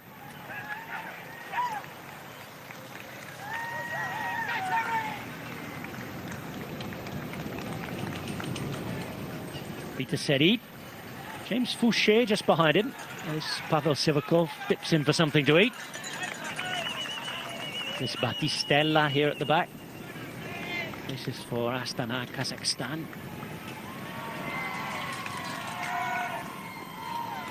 This Australian team, they will be loving this so far. They've done, the first half of the race has gone swimmingly for them. Luke Platt and Ben O'Connor up the road in a breakaway that has around 6 minutes. Behind they've still got Michael Matthews, Simon Clark, and the riders ready to work for them. Jai Hindley, Heinrich Hausler, Luke Durbridge, Nick Schultz. Not missing a beat, are they, at the minute, the two Aussies in the front? Just constantly, just keep tapping through, keeping things rolling. They're not getting involved in all that. I'm sitting on, I'm not doing any work, playing games at the back. They're just constantly just chipping away, chipping away, chipping away.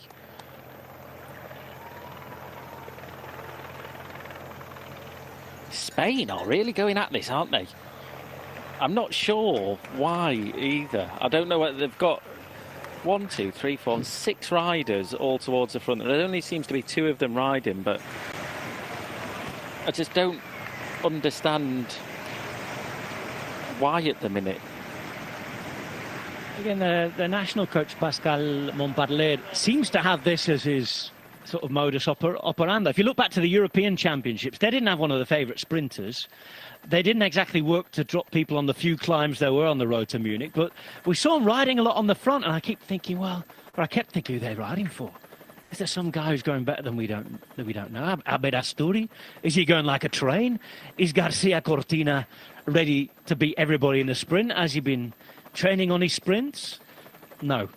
They were nowhere near in the end, but they rode all day long, and we're seeing, yeah, again, we've stated they've got some of the guys who, if a move goes away, they could be interesting. Garcia Cortina, if he finds the form of 2 or 3 years ago when he was winning that sprint at Paris-Nice before he left to join Movistar, then, you know, maybe. But it's a lot of energy to commit, isn't it, for a team that don't have a big, huge favourite? It is, but there might be a point where this is almost a bit of a learning curve for a lot of the riders. You know, they're in good teams, but it's not the big Spanish riders that we see normally. So they might just be riding, even though they've not got a hot favourite. They've got Mark Slayer, who had a fantastic Vuelta, who's on great form. So this might be a case of we're going to ride anyway, as though we had the winner of this race, a hot favourite, just to show presence almost, because they don't have anyone in the breakaway, do they? So they might just be saying, look, we've not got anyone in the breakaway, we still need to commit to our leader, Mark Soler, if it's him, and give him everything we can to push to, you know, give him confidence that we're all behind him. Welcome back, everybody. We're looking at Wollongong as Christophe Laporte is on his way back to the car. He's going to be good today, isn't he? He's going to be good. He is a definite, he's not an outsider, but he's one that people are almost, he's going under the radar a little bit, I think. We've seen him, what he can do for Wout van Aert. Now he's up against Wout van Aert. Pick your leader, isn't it, for France, really? Who's woken up feeling good, because they're all pretty good. He must have a brilliant card to play, though, because he's able to follow, he's able to climb very well, better than most. And we've seen what he can do in a sprint. He can go very long. He's very strong after that distance as well. So I think for him, he can just play that role of, I'm just going to follow. You guys attack, but I'm just going to be there waiting for that opportunity.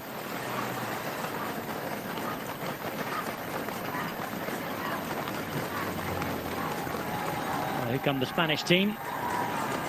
British team just behind at the moment in the line, as they have been for a while since the Dutch and the Spaniards.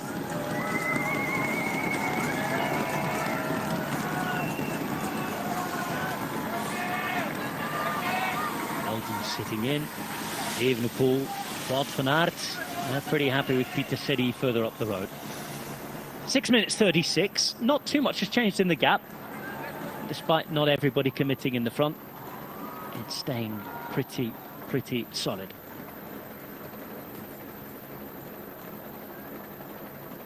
Oh, well, welcome back, Tom Southern. Been away, had a bit of a break, had a brew, I imagine. There's no chance of falling asleep yet because this has been absolutely crazy. Your views on what we're just talking about, Spain and Netherlands, the teams who finally decided to ride? I agree with Adam. I think, you know, you have to approach these races with a positive mindset, and even though you might not have the favourite, they've missed the break, they've committed to riding. I mean, Spain's been such a strong team at the Worlds for so long, and they race like this. They race like a big team, no matter what's happening. So, you know, if they don't pull, they've got no chance. If they do pull, maybe they've got slightly more than no chance. So I can understand that. It's a hard decision, isn't it? I think it's not the easiest of decisions to make. And I can imagine if you're a rider, you'd be a bit annoyed almost. You'd be like, why are we riding? Why do we have to ride? I mean, we're not going to do a lot, but at the same time, if you've got someone within your team, a director, whoever it is, just saying, come on, we need to do this, is how we're going to approach it, this is how we're going to do it, we commit to it. And as you said, you're either going to have no chance or we'll try and give you the best chance possible. You've got to try and make your riders believe that, I think. Yeah, I mean, they've got to finish their, you know, like if you do your job and you execute your job and you've done it in the day, you've done your job. Yeah. Whereas if you sit in the peloton now and you get dropped with 2 laps to go, what have you actually done? Yeah, exactly. It's a long flight to Australia, mate. You've got to do something. Play devil's advocate a little bit as well. Spanish team this year, because of the absences of the likes of Mas, obviously there's no Valverde who's retiring, there's no Ayuso. A lot of the Movistar riders have been kept in-house because they wanted to avoid relegation. Half of this team, at the beginning of this year, in their wildest dreams, would have never imagined that they're going to be racing the Worlds in the senior team for Spain. There are a lot of their riders coming from second division teams, riders who might not have even ridden a national tour. This is a great opportunity, and they might be really enthusiastic for this. Again, it might be the only time some of them ride the World, so why not have a go? Yeah, and there's also that learning, isn't there? As you say, second division teams, there's teaching them how to, you know, ride as a professional team, ride as one of the big World Tour teams do, and just almost maybe not getting them ready, but just giving them that opportunity to ride and show what they can do in this situation, because this might be a situation where the bigger teams are looking at it and saying, wow, he was pulling from 160k to go in the World Championships, just 2 of them, 3 of them, and he lasted up until that time. He was better than Taco and the Horn, maybe, etc., etc. So it's a great opportunity for them as individuals to almost show what they can do as well. Well, just less than 130 kilometres remain. The sun's shining. We've got a new situation in the race. Colton Kirby's back from his siesta. Over to you, Colton. Oh, thanks, mate. There's been about a pint of coffee, to be honest. But in a glass, Carlton? Yes, well, no, in a mug. There it is. Brilliant. That is not a pint. Yes, if only it was. Thank you, Rob. Rob will be back to call us home from around 60 kilometres out. Well, it's been absolutely relentless. It's been interesting as well to see who's been hiding. I just passed the halfway mark now of today's race. I guess when you look at just shy of 130 kilometres to go, after doing so much work, what have we been racing now for just over 3 hours? That must, I mean, it's like having done one race and then having to do another one all over again.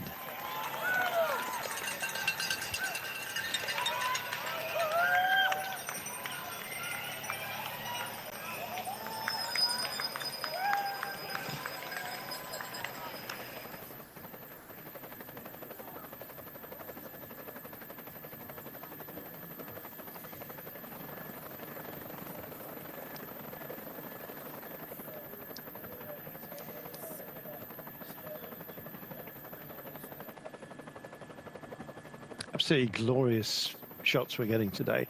Quite nippy, actually, 19 Celsius, by Australian standards anyway. And if you were to set your air conditioning in your car at 19, you'd start to feel a little bit uncomfortable. Almost ideal weather, though, to get out on the bike. Guys, talking about those teams that may well be hiding just a little bit. I was actually looking at Italy. I haven't seen hide nor hair of them so far today. We had a brief chat about Lorenzo Rota. Baggioli, I know Battistella's been doing a job, but Baggioli and Alberto Bettiol, I don't know. We'll come to for the thoughts of the boys in a few moments' time. Some of you in some territories will be able to enjoy Roger Federer and Serena Williams, who are apparently engaged in their last dance. Both having retired, of course, spectacularly so.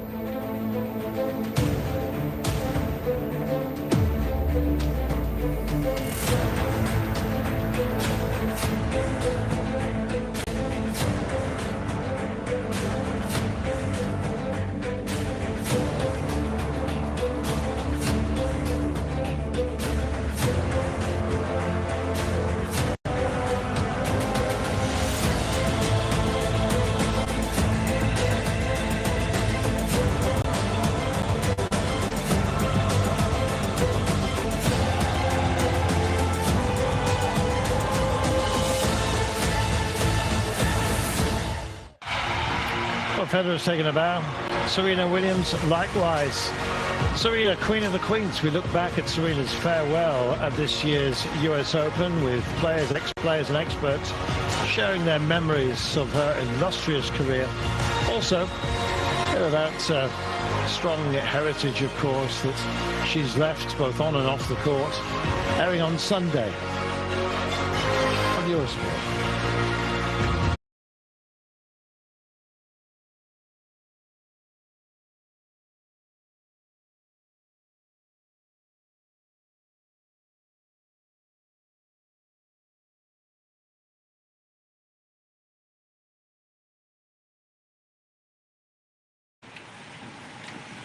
So, guys, back to the question. Who's been hiding? Who haven't we been speaking about? Well, good question, Carlton. We'll let you know when we see them. We've mentioned quite a lot, really. I think the main one for me, who we just saw, well, not the main one, but one of the big ones, is Laporte at the back from France. We just saw him going back to get bottles or whatever he was getting. But I think for me, he's definitely one of the riders to watch. He's got that ultimate role. He's got a fast finish, very fast finish, but he can also climb really, really well. And the second one for me, who I've not seen so far, is Kung. Yeah, Kung, maybe less. I'll back you on Laporte. I think it's going to be, with this sprint at the end of this race, like considering how hard they went at the start on that first climb, it's going to be a weird sprint. Yeah. I think if it does come back in a group. When I saw this course, it reminded me a lot of Geelong, where you get that group that just comes together at the last minute. Someone thinks they're going to win it in the sprint, and then somebody else pops up. Yeah. And Laporte could be a really good guy for that. I still think I've been thinking about Marc Soler quite a lot. He's going to be interesting because he's obviously on flying form as well, and is after the Vuelta, but there's limited opportunity for him. I think there's this opportunity of the climb where we've seen how he rides at the Vuelta. He drifts off the back a little bit, saves his energy, and is able to hit them. So as you said, that opportunity to just get one up of them on that little downhill before the finish is right up his street. I think he's precocious enough to do it. I was talking to Tom before we came to air, and Alberto Bettiol shares that mood. Yeah, you need somebody who's going to take advantage. What is this creature? Is it a sea lion? That's not Alberto Bettiol. I know that word. He's put his hand up when we mentioned his name. Was that a shark? Was that a shark? No, it was a seal. Oh, sorry. I just looked up at I looked up at the last minute there, and I was like, is that a great white shark? No. They're everywhere down here, aren't they? Oh, yeah, everywhere, mate, everywhere. You can't move for sharks in Australia, Adam. It's not quite that bad, Adam. But yeah, I mean, I must admit, when I was a kid, it used to scare the devil out of relatives.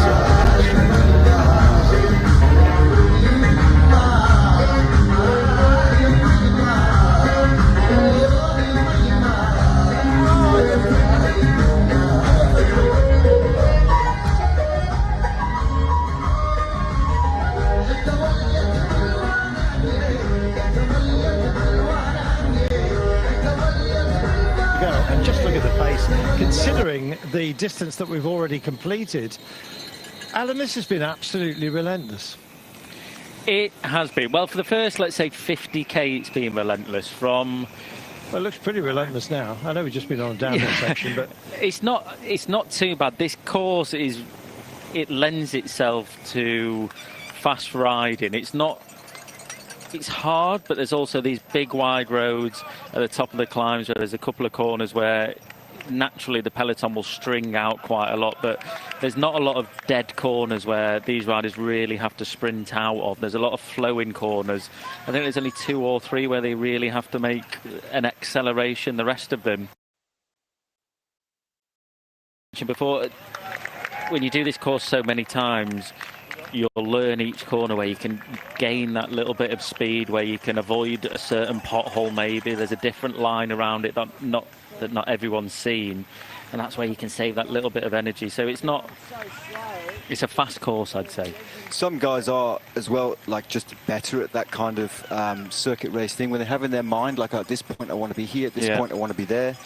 Talking about Alberto Bettiol, I mean, those Italians do, like, as youngsters, do so many amateur races that finish on circuits. They all have the mentality for it. I think that's why they are always competitive at races like the Worlds, because it is different. You know, it's not one point, it's a repetition of over and over and over again. It is amazing as well with the different teams. It's, Dan Lloyd, who's occupied elsewhere, is just continuing to try and improve his handicap. He's at a wedding, by the way, the wedding of Tom Last. I understand. Is it being officiated by Matt Stevens? I think it is, yeah. I think it is indeed. He'll probably be in bed, well, knowing Dan, he'll probably be up now watching the Worlds. Yeah, he probably will. Is Matt Stevens ordained, or is he I forget what it is, in a legal legend. sense? Legend, I think, is the word. We know that. It's probably a humanist. He may well be just a captain of a ship or something. Who knows? Well, let's talk about the cohesive nature of some of these teams, and some not. Remco Evenepoel and Wout van Aert, all kinds of arguments in the past as to who was going to be gain principal status. Evenepoel, of course, doing spectacular things in La Vuelta. I'm just wondering whether that indeed is enough for him to get a free hand, and whether he's capable of doing that. But Italy used to be a team that was bedeviled by infighting and not so much intrigue, really.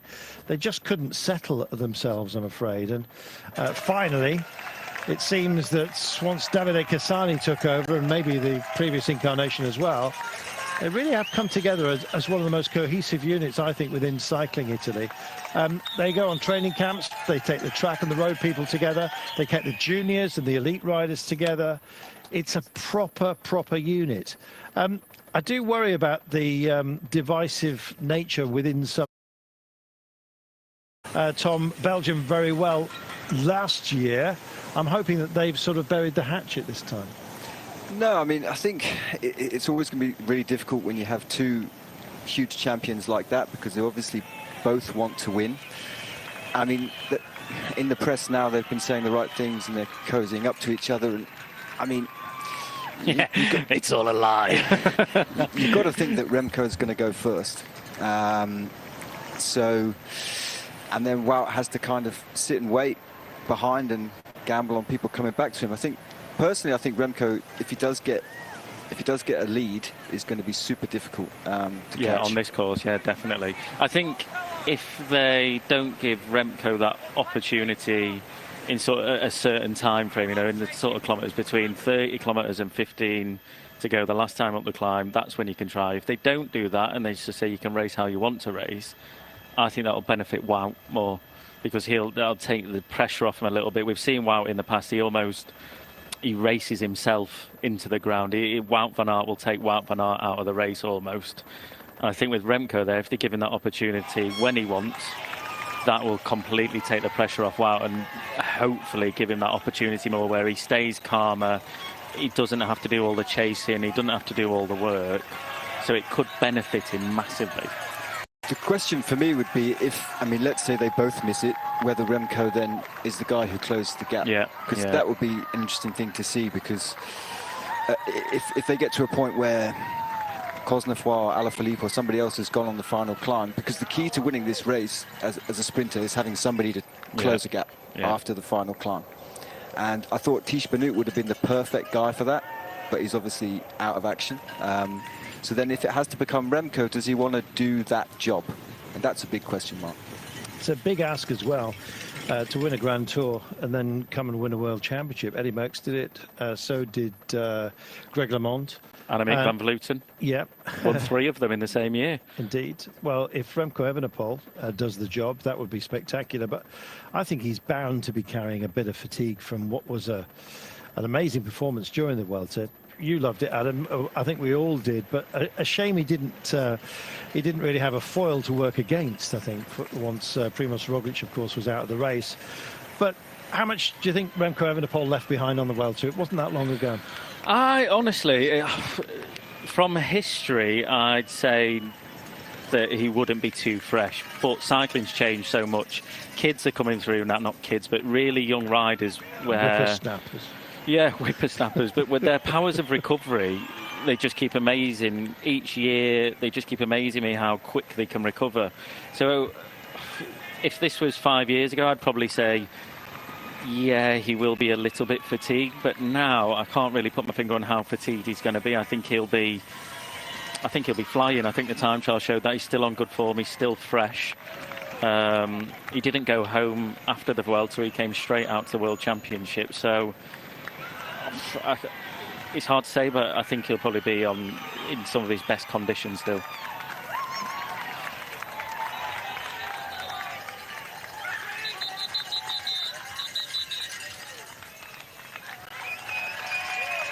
We're climbing again on this roller coaster of the course. Given for some dramatic riding, we've seen plenty of that already today. I suspect we're going to see plenty more of it too. We are, for those of you who are just joining us, we had a dramatic start to today. A bit of a rolling course right from the very beginning as we headed down to start.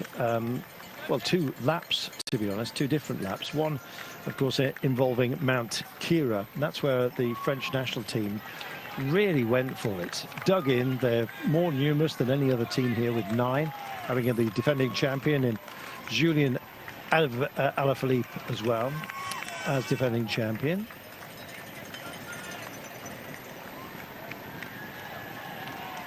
We'll be hearing from Remco Evenepoel in a short while. But yeah, the French team really investing in this race, digging extraordinarily deep and blowing it apart, essentially. We had an enormous breakaway of, I think it was 57 riders, chasing after a group of 10 who'd gone off and up the road.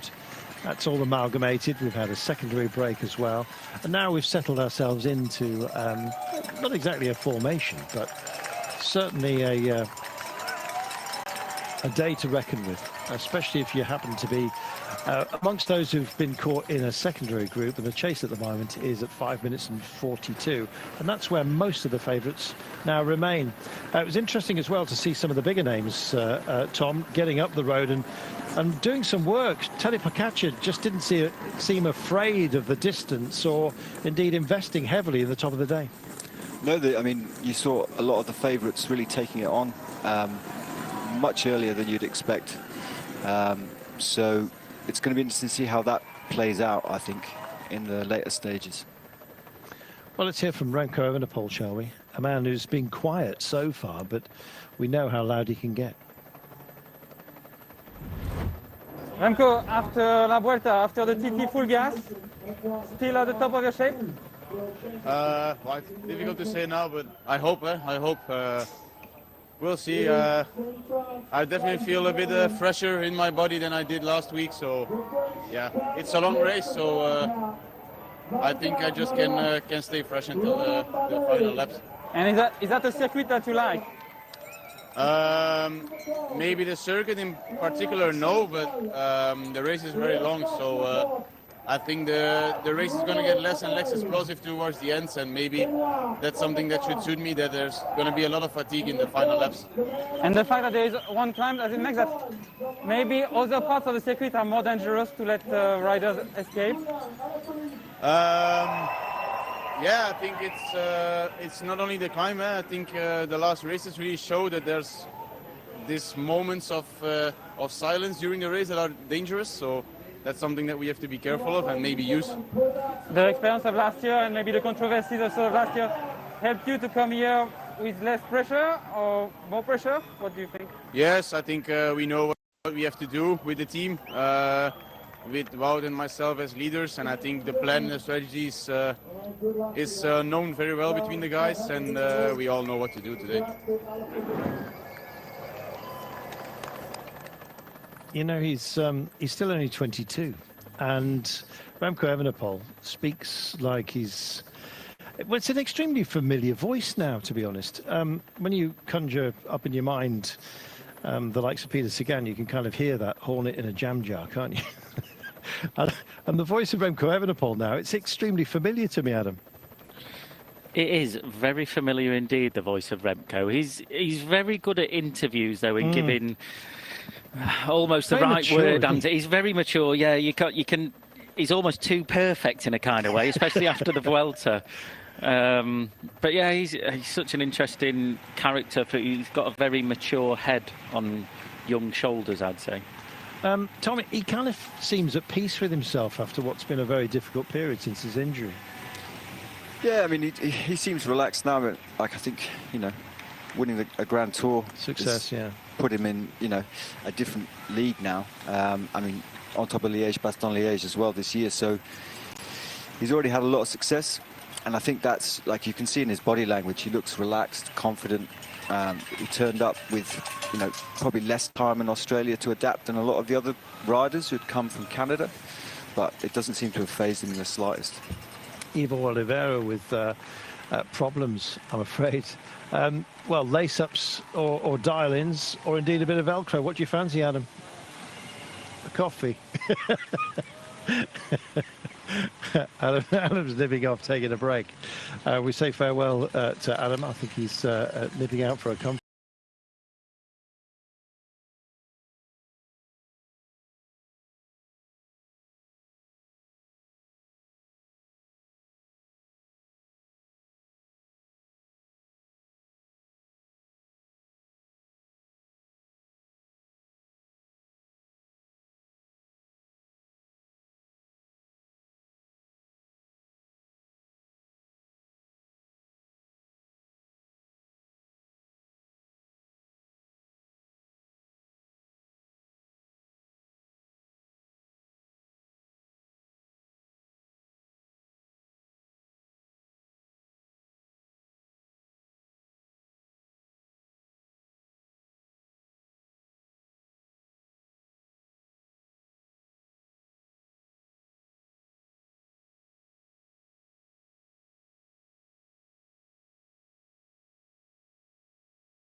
aerodynamic position on their bike as well.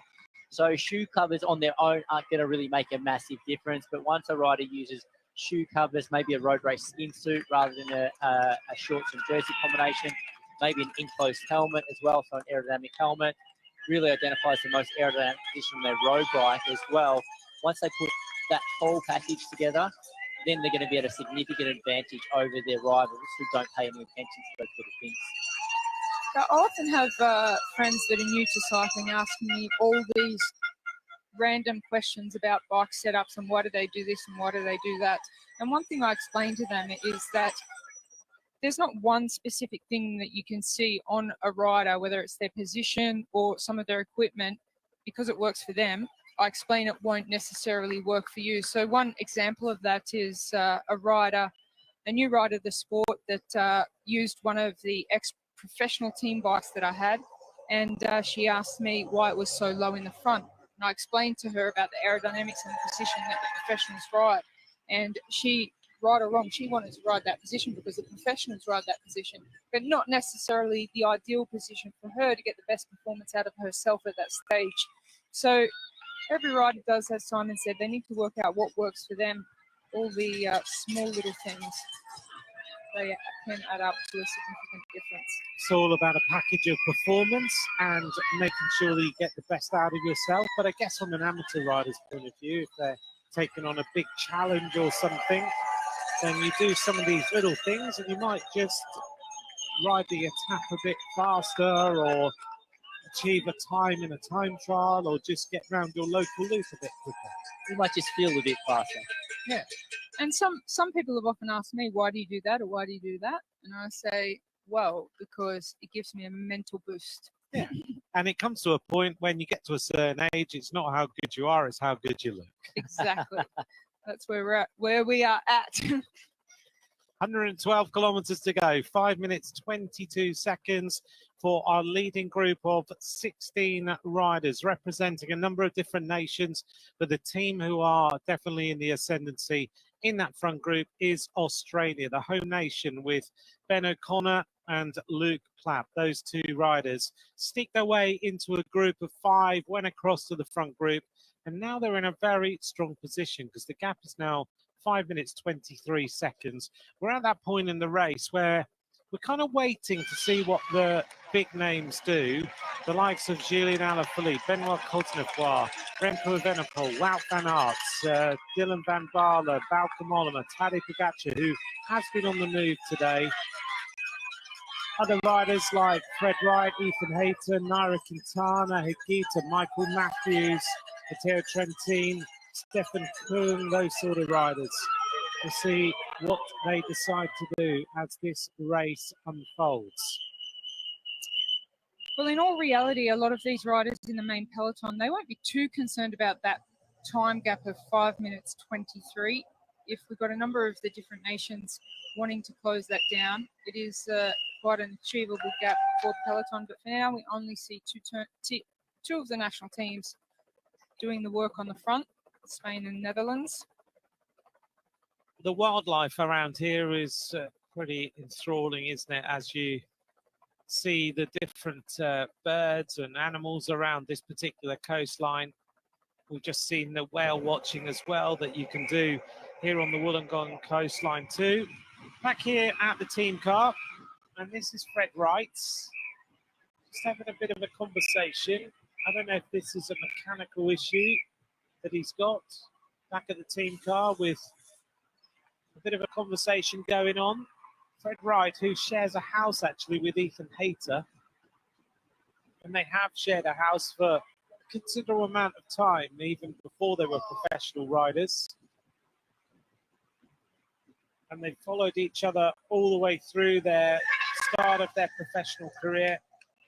It's a lovely interview with that gives you a bit of background. I can't remember what website it's on, about Ethan Hayter and Fred Wright and their parents and how they brought them through the sport and how they didn't really know anything about cycling. They got themselves into racing, and then their parents had to just work out, what do we do here? And now they follow them all over the different races, and Ethan Hayter has paid for his parents to come out here to join him because he wanted them here. He wanted them to see him in the World Championships. And he wanted them at his birthday as well. Oh, yeah, exactly. This last... No, True. both Fred Wright and Ethan Hayter, they are part of a really exciting generation of riders from Great Britain that are coming through on the professional ranks at the moment. And you only have to look through the team of Great Britain, and there's so many of the riders in the team. In fact, the majority of that team are below 24 years of age. So there's this new generation coming through that are really starting to perform in the big races throughout the season. Over the top of the climb, the leader is Ben O'Connor. O'Connor seems at the moment to be getting that point in the race where he's feeling good. He looks as though he's feeling good, and if he's feeling good, he needs to do the opposite of what he's doing now. He needs to sit back and just conserve energy, really hold his cards close to his chest, because as the race draws nearer and nearer to the finish, as they approach these final laps, Ben O'Connor is a rider with the capability of going on the attack by himself and riding very fast. So he's going to be a rider that's difficult to catch in the final if he races smart and if he puts in one big effort. I wonder if O'Connor's just having one of those days. We remember back to the Tour de France, don't we, where he won that stage, where he just rode away and took a victory after he'd been suffering for days and days and days, and everything had been going wrong, and then suddenly came back into the Tour de France, rode solo, took a big win. It's not beyond the realms of possibility here that Ben O'Connor, as you said, could do something that has not been seen for a long time. No, that's right. And, I remember us commentating that stage together, the stage up to Tim in the Tour de France, where Ben O'Connor infiltrated the breakaway. So he got out there and then he attacked that breakaway at the bottom of the final climb, and he had the power to stay away all the way to the finish. He moved himself up to second place on the general classification on that day. So he put in a fantastic ride. He then managed just to lose a few places throughout the next couple of weeks of racing, but he hung on to fourth place overall in the Tour de France. So Ben O'Connor is a rider that we should never underestimate. I don't think underestimate him at all. It's interesting, isn't it, that Australian Road Championships, bit of a problem there for Nico Denswell. He went off the front and now he's off the back. He's got cramp. So that little time off the front just shows what it can do for you. He's not having the best of days now, having really enjoyed being out in the leads. Australian World Championships tend to create a different scenario. We haven't been here, of course, many times, but we were here in Geelong in 2010 and nearly created an historic moment in World Championship history as well, when there was a breakaway group of riders, including Matt Brameyer, who is the team director of Great Britain now, and they were on a circuit, or coming up towards the final circuit, and they had 17 minutes as Pete Sagan comes to the front. Oh, crash on the side there. One of the British riders hits a fan. Yeah, his bike just, I think it grabbed the flag that was being there. I'm not sure who that was. Let's just see a little replay. Yeah, he just hit the side of the road, hit the flag as well. Jake Stewart, I think that was. It is Jake Stewart. That's Jake Stewart, yeah. So he's riding very close to the spectators on the roadside there, and there are no barriers. So you have to be very cautious riding that close to the edge when there are no barriers, because we saw there's a fan on the roadside with an Australian flag, and it looked as though it just got caught there in the handlebars of Jake Stewart. Fortunately for him, it wasn't a heavy crash. He was able to pick himself up and get moving again quite quickly. You have to be careful at this point in the race. Riders starting to get a little bit fatigued. Fans maybe edging out in the road to see the race as well. They just passed the Italian corner there, so you can see the Italian and Australian flags there. Hundreds of Italian supporters on that corner. Coming back then to Geelong in 2010, we had that moment. Matt Brameyer was in the breakaway. The peloton were 17 minutes behind and were almost lapped by the breakaway, which just managed to not happen. it could have been a moment where the World Championships were over before the final circuits were on. I do remember until that, they get back onto the seafront, basically. So that's quite a knock. Well, you do need good fortune. Let's be clear about that, Adam. You can do all the preparation in the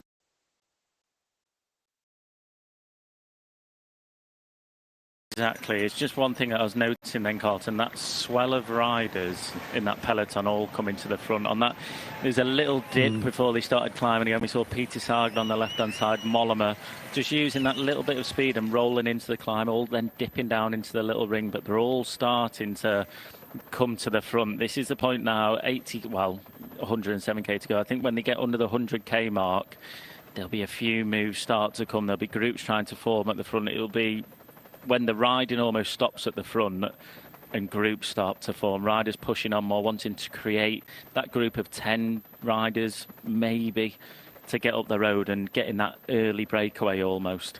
And this is, Tom, where experience counts for an awful lot, just knowing when to impose yourself on a distance like this remaining.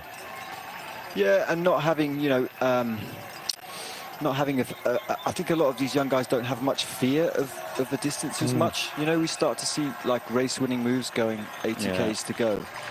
I think, like Adam said, there will be people who start, once we come into this sort of next lap, start thinking about when they're going to go that sort of pre-final attack.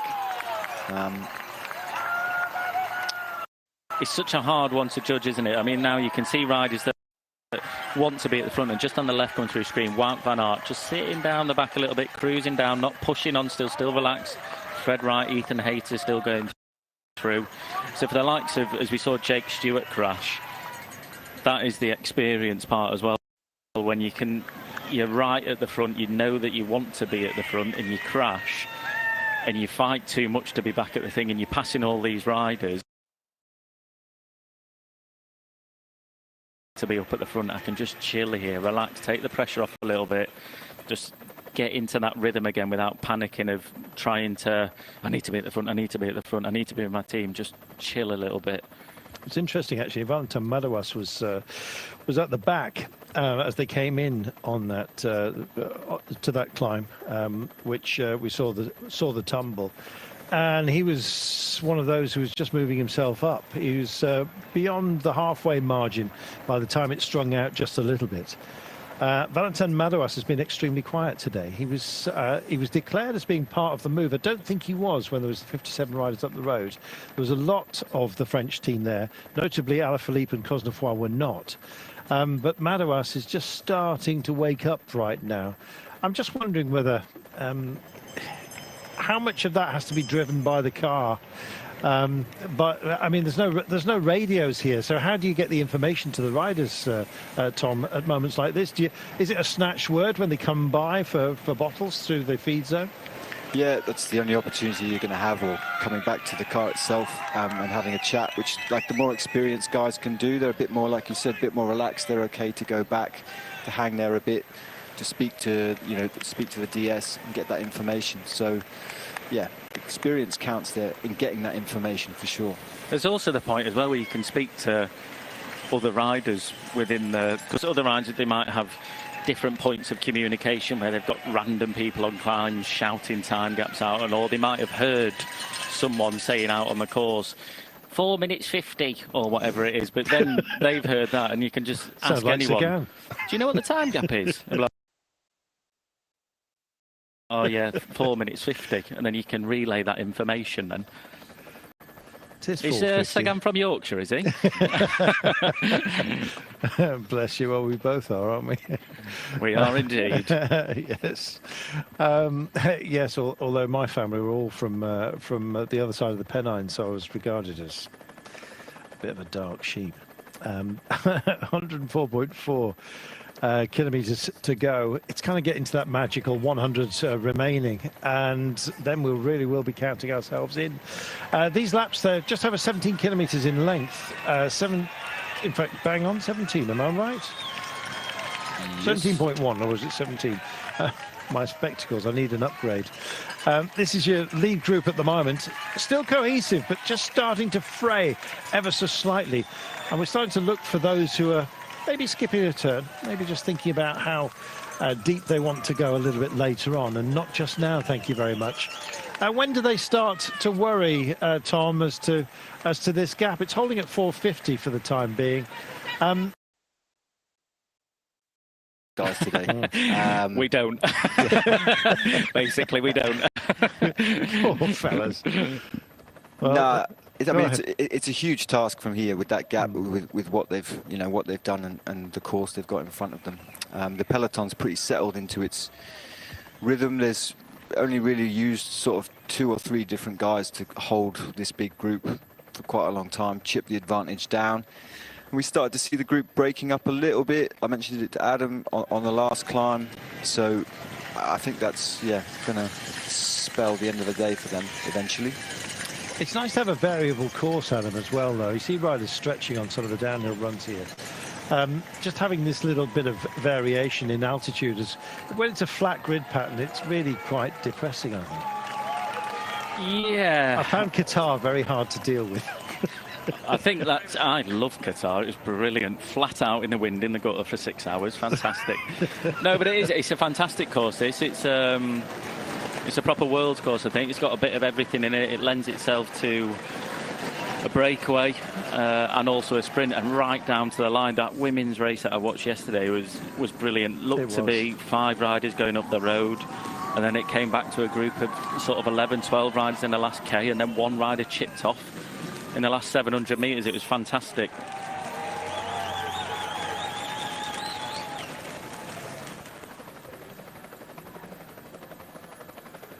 Reminds me of a shot from the beachcombers. Oh no, that was Canada. I'm really interested, Carlton, to know what the 2 Aussies are going to do within this group at the front. They are very, very good riders. Luke Platt and Ben O'Connor just going through shot there. The other riders in the breakaway are all very experienced. Peter Seri as well, but I think it's fair to say that he's waiting to do a job later on in the race, just trying to stay as fresh as possible. He's not done a tap on the front. But the 2 Aussies, and now I think about it as well, Sivakov. Yeah. They've really gone out. They've gone out early. They've gone out with intention. It's now, what are they going to do within this group? Are they going to go try and attack from this group later on? But the later they leave it, the smaller that gap's going to be back to this peloton. They can't just be happy with riding around. I mean, I think they want to be in a position where they're in front for this next move that comes. Because, I mean, if the gap gets smaller, and then you get your Van Baals, your Fred Wrights, and so on and so forth coming, at least you're still there. You know? So it gives people behind an opportunity to sit on. If they're then with Van Baal, you can sit behind him if you're French, and say, take me up there. Thank you very much. It's interesting as well, Lucas Platt. I've kind of been waiting and really, I'm just desperate to see him being given a fantastic opportunity. He's been such an amazing engine room, hasn't he, Adam? He's such a phenomenal rider to watch in the service of others. When's the day going to come where he can help himself? Have we reached it?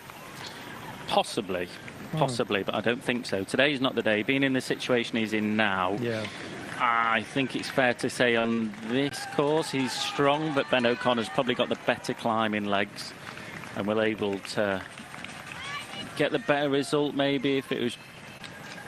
It's really difficult to say with him. I think he's in with a good chance, but I think that he can do a good job for Michael Matthews today. In the situation that he's in now, as Tom just said, if that group comes up to the likes of Michael Matthews in there, Luke Platt has got the horsepower to do a good turn, couple of turns on the front. And when I say couple of turns, I mean a good 20k on the front at a hard tempo to try and drive it. I think that will be what he'll be really good at today. But in terms of hanging on till the finish today, I'm not too sure. What was interesting then, Wout van Aert as well, coming back up to the back of the peloton, 0 teammates around him. Not one rider drifted back with him. I don't know if he went back, stopped for a wee, whatever it might have been, but just on his own. That's confidence, isn't it? Apart from anything else, he's got the power to just move around. Confidence or miscommunication within the team? I think it's confidence.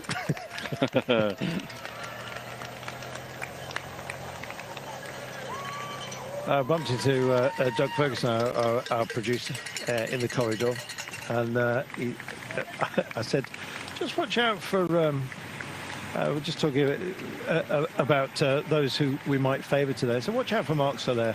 I think there's something about him and his precocious talent. I just think that he's cheeky enough to do something today. I'm starting to look through this, almost drifting away from the favourites, because the deeper we get into this race, and you were just talking there, Adam, about principal riders finding themselves slightly out of position, and we were speculating momentarily for some of you who've been away, just whether that's by design or indeed an error. And that's going to factor into it today, I think, and it might just require somebody who frankly has no fear, which is what Tom was talking about earlier on today, that the riding's really changed. There's almost a gung-ho spirit about the peloton these days. We've got all these incredibly talented youngsters who've come through. They've come through a system now which kind of spots them early. I know a lot of you don't like the fact that a lot of it is driven by numbers these days, but numbers count, and if they're the right ones, goodness me, the opportunities don't open up quickly. Just underneath the 100 kilometres to go marker then. So we've done a goodly portion of this race, and the laps are starting to come down. And you can see as well that there's a lot of teams very much in colour order. Some are not, and most notably Slovenia are not. Tadej Pogačar was up the road earlier on today. They're kind of a disparate group almost. Can't decide how to sort of ride themselves through. They've got Jaka Primožič, who is up in the front group at the moment. How much he'll be able to offer up to Tadej Pogačar is another question. I think therein lies the answer to what I was just about to ask, is that Tadej Pogačar is so far and away ahead in terms of talent of his own national squad. It's been the same case with his trade teams, I think. You often see him actually running up mountains, guiding his own team that are supposed to be in support of him. Such a talent, Tadej Pogačar. He starts today amongst the favourites, if not the absolute out-and-out favourite.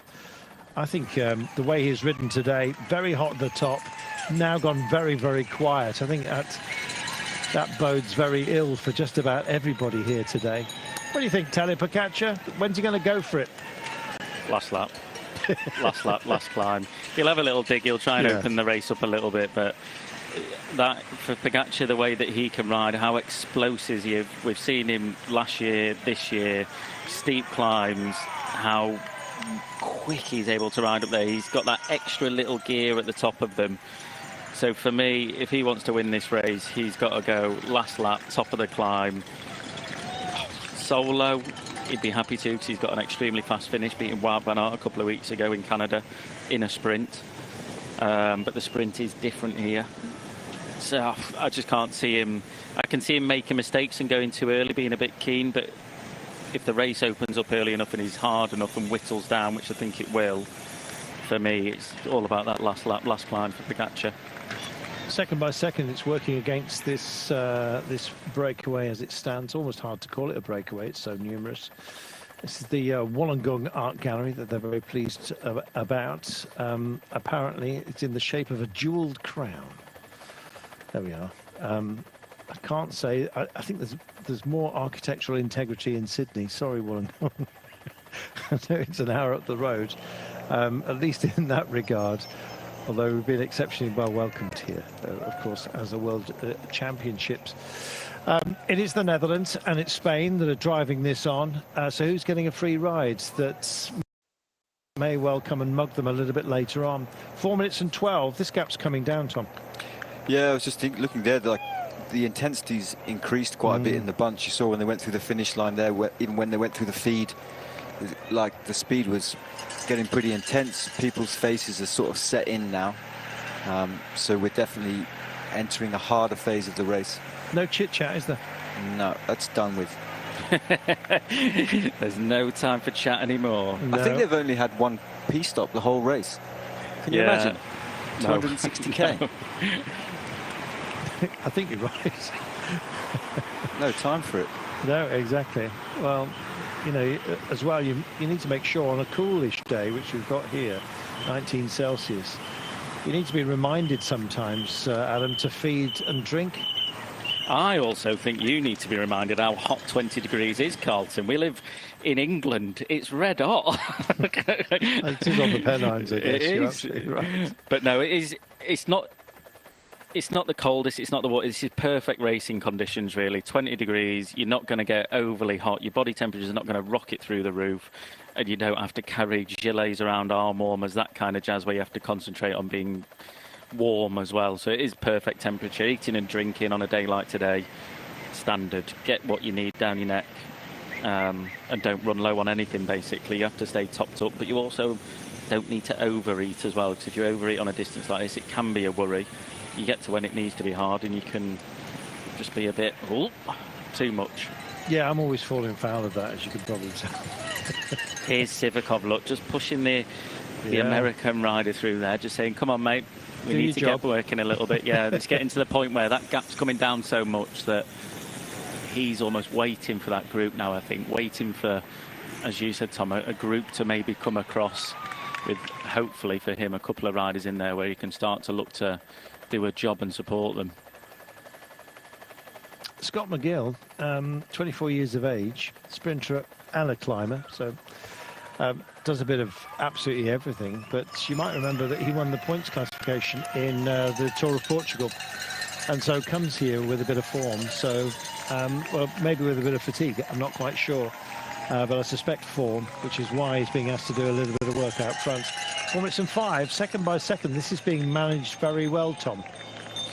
Yeah, they're doing a great job between Spain and the Netherlands. I mean, the question for me is like what the Netherlands' next move is, because they don't have Van der Poel anymore. So they've got Dylan and they've got Mollema, and those guys, I don't think either of those guys can wait for the very last climb. So if they could bring this gap down quickly, get the race open earlier, that's going to suit their riders. So I imagine that's what the game plan is here. Well, sorry, Carlton. I was just about to say, you can see it's hotting up a little bit. Belgium as well coming to the front now. Wout van Aert just in tow. He's got 2 riders with him, bringing him to the front. GB, we've seen them up to the front. Ethan Hayter was being moved up by Luke Rowe through the finish on the last lap. So things are starting to get to that pointy end, I think. We're still a long way to go, but it's, as Tom just said, with Holland, the Netherlands, sorry, riding the way they are, and for the riders that they've got, they definitely need to open this race up, which suits, as you said, Tom, the likes of Van Baarle and Mollema. Well, we start to move to, we're hovering around 2 o'clock in the afternoon here, a little bit later than that, actually, 1:30. Shadows just starting to lengthen. It is still springtime here, but illuminated for us beautifully today. Look at the time gap, it's under 4 minutes. Simon Poel just stretching his legs out front. And you can see it's strung out here with the pace for the time being. It's bouncing around about the 4 minute mark, but it appears to be controlled. I still think that there's 1 or 2 riders up front that will believe that they can go all the way today. Whether that's in a reformed group is anybody's guess. What have we got? Ben O'Connor here. You never know when the form's going to come his way. He's got ably supported by Luke Plapp. Very few teammates around, and you never know, you might find loose alliances formed. Sivakov of France, of course, used to ride for Russia, changed his nationality. I believe his mother is French. Peter Serry of Belgium as well. Battistella has been very, very quiet in that front group. And so have Italy generally. I haven't really spoken too much about them at all, save to remind ourselves that they're here. And that sometimes, Tom, can be a very good thing to hide yourself throughout the day. Yeah, I mean, on a day like today where it's going to wear down, I think it could be. It's interesting, I just saw Battistella and O'Connor having a little bit of a chat. I think that you maybe start to think it's time to think about moving themselves. I'm not sure, but wonder if he's told Plapp. If it comes down to a 2-up, just an imaginary situation between O'Connor and Plapp, when do they shred the alliance and basically race each other like the Nationals? Oh man, that would be brilliant, wouldn't it? I'd just be like, nah mate, we're sprinting for this. 200 metres to go then. Yeah, just straight out drag race next to each other. No rock, paper, scissors there then. None of that hand-holding stuff. No, none of that stuff. No, we don't need that. That never works if you ask Greg LeMond with Bernardino. That'll be the end of that relationship. Bernard said, should we hold hands? And then just the last moment when they came to the line, he pulled himself in front. Outrageous. 3 minutes and 51. That was Bernard, not Greg. 94.1 kilometres from home, and we have got lengthening shadows. It's been a long night for some of you. If you've been with us since the beginning, give yourself a medal. We're going to hear from Tadej Pogačar in a few moments' time, who's very lively at the top of the day. He's quieting down. He has Primožič here in the green. Meanwhile, Tadej, tell us first, how are you? Do you feel ready 2 weeks after the success in Montreal? Yeah, I feel good. It's nice morning here, and we're ready to race. I read that you said that if this course is not hard enough maybe to drop guys like Van Aert, how to do then for you? Yeah, it's gonna be a tough one, tough to race against those guys. But yeah, we will focus on our race, and we'll try to do as best as possible for us, and we'll see in the final how hard it is, and I think the most important is to have the legs in the end. Do you feel like this year you improve even more your abilities as a one-day race winner? Yeah, I'm getting better, but yeah, still is a bit tricky for me. You need to get really good on that certain day, and I hope that today I feel good. Thank you very much. Let's have back. we never really get too much out of Tadej Pogačar. It's always a straight bat that he plays, Adam. But, you know, why should he tell us anything? Well, he's just answering an obvious question. I think the riders will really start to feel the fatigue of the race, and one by one we'll see riders being eliminated out the back before we get to the final few laps when the attacks really start, and we'll see some big breaks go away. It's an interesting dynamic being in the break for Ben O'Connor, where he has a lot more to give on the climb, but all of a sudden he's looking after this little group of 16 riders like it's his own team. He doesn't want to hurt them too much over the climb. You could see he's just looking over his shoulder and make sure he hadn't gapped them and everyone was still okay, because he wants to keep as many riders. What, 4 kilometres, Tom? This is not a cohesive group at the moment. It needs to find some impetus, and for that I think it needs to break down. Yeah, I mean, I think those guys who've been out there since the, you know, since this morning are feeling it now. So it could be a move that comes, or it could just happen quite naturally on the next climb, the next couple of laps. It could start to whittle down, I would think. It's just this course. It's just this course, though, isn't it? If you're within 10 seconds at the top of that climb, you can probably make it back on this descent. It's that fast, and if you take a few risks around these corners, accelerate hard out the corners, you'll be able to get back on. But there's only a certain amount of laps you can do that on. But this is definitely getting hotter at the front now as well. Ben Swift on the left-hand side there from Great Britain, staying right at the front, and you can see the last couple of laps up here, it was sort of strung out a little bit. Now it's coming together. It's a compact peloton spread right across the road. Teams are starting to come to the front and say, I don't want to lose position, I need to stay at the front, don't want to waste energy. You know, it's the right-handers there's a couple of right-handers in this descent that I really worry about. I saw that Ivan Garcia, having done an awful lot of the chasing work at the front, part of the engine room for Spain, he'd just drifted off towards the back, having completed his task. And they've been happy to take on a role of champions here of the chase, let's put it that way, have Spain. Maybe not the ones that would have drawn the eye at the beginning of the day, but they've certainly done a lot of work. Have they done too much, Tom? Well, I still think I'm still believing quite a bit in what Soler can do later on. I think they've managed the gap well, to be honest with you. They're going to start to lose guys. Those guys that have been pulling are going to start to drop out, I would say, pretty soon. So then it needs to be a changing of the guard for them or for the front of the peloton. Well, we'll be having a, excuse me, a changing of the guard shortly, as Brian Smith will be rejoining us. Adam, are you part of the post-race show today? I am indeed. I am indeed. I've got to go wash my hair and get ready for that in a minute. There's a beard to be trimmed as well, mate. I know, yeah. I've run out of charge. Smarten up. I'm only jealous. 3.5. Flattens out 3.5. and turns right. That's when the riders really, really apply the pressure to the pedals to get around that corner and keep the momentum so no gaps are left between the riders as they go onto this slight descent. They want to close that gap and make sure that they'll get the opportunity to freewheel on the wheel of another rider. Fast downhill then, that little kick over the next rise and then the descent back down to Wollongong. This time round we're going to get 5 laps of race and we're really getting into the decision time of this year's race. It's hanging on the back here, you just want to try and stay in the slipstream as much as possible. Try and stay in there. You never know, you might be going through a bad patch, you just feel a little bit of recovery, a half an hour later. Try and get as much food inside you as possible.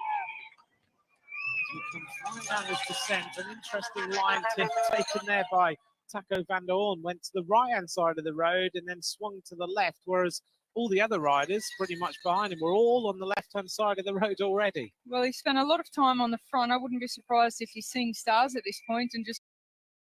That right-hander down at the bottom where you see them filing through at the moment is quite a nasty one. There's a couple of them within this. I don't know why, but I always find right-handers more difficult to take. Brian, did you prefer a left-hand turn or a right-hand turn at speed? Do you know what? You've got me thinking about this, and I think it's more comfortable in a right-hander than a left-hander. Really? I think it's purely me. because I was right-handed. No. Do you know, it's the same deal. It is, generally speaking, easier for human beings to take a left-hander than it is to take a right-hander. It's not always the case, but it is, generally speaking. And it's the same reason why athletics tracks go anti-clockwise. Tom, do you know why? I do not know why. It's because your heart is set on just to the left normally, and apparently with centrifugal force you're more comfortable to have a left hand turn at speed because your heart is on the inside of the corner as opposed to the other way around. It's just one of those ancient things. Anyway, there you go. There you go. So the right-handers I worry about. I did hear once that Jeremy Hunt described himself as the best left-hand cornerer in the world. And had the Champs-Élysées had a left-hand bend instead of a right-hand bend, he would have won the last stage of the Tour. It's interesting, actually, because I asked Robbie McEwen and Sean Kelly which they preferred, and both immediately said left-handers. There we are. But for Jeremy's case, a lot of tells were a left-hand entrance. Especially on the climb up to Montreal. Here is Sweden. Short-handed team, to be honest, here. And there's a few nations that are very thinly represented. Only Tobias Ludvigsson. Surely they could have found more than one, Brian. I think they could. And there's quite a few other teams that are kind of short-handed here in Australia. A lot of teams not investing in bringing, any riders here. And I think... one of them, it's been kind of documented quite a lot in social media. One of our home nations, Ireland, have decided not to invest. The wired ones that you click onto the wheel, tubular tyres you glue on the rim, and the tubeless tyres are a bit of a combination where you clinch them onto the rim, but they're filled with a fluid, aren't they? Yes, and they can reseal if you puncture, so it can be quite useful. Most of the riders will lose a little bit of air and they'll realise that they need to have a wheel change, but it does allow them to just keep riding until the right moment to do a bike or a wheel change. And just taking a quick look here at this breakaway of 16 riders, we can see the 2 Australian riders, and Australia the only country with 2 representatives in this breakaway. So it's Ben O'Connor and Luke Platt there at the back of the breakaway having a brief conversation with one another. So they're obviously talking about how they're feeling and what their plan is going to be going into the next few laps.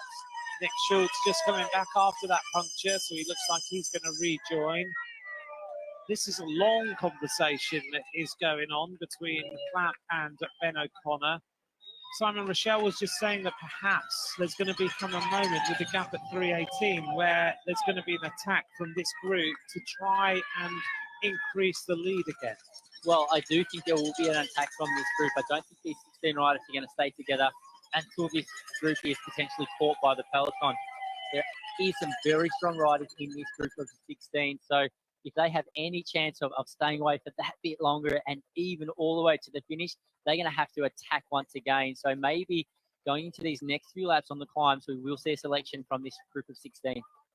And at the same time, there might be some riders in the peloton that want to use that breakaway as a springboard and jump on across to that breakaway and maybe pick up a couple of riders and keep continuing with a high pace. As we see Julian Alaphilippe again back at the race car. So he's having a lot of conversation with his director. Last year's winner of the World Championship. Thomas Volkler, more instructions for Julian Alaphilippe. If anyone tells you that Thomas Volkler has told you that Julian Alaphilippe is not going to aim to win the World Championships, absolutely do not believe it.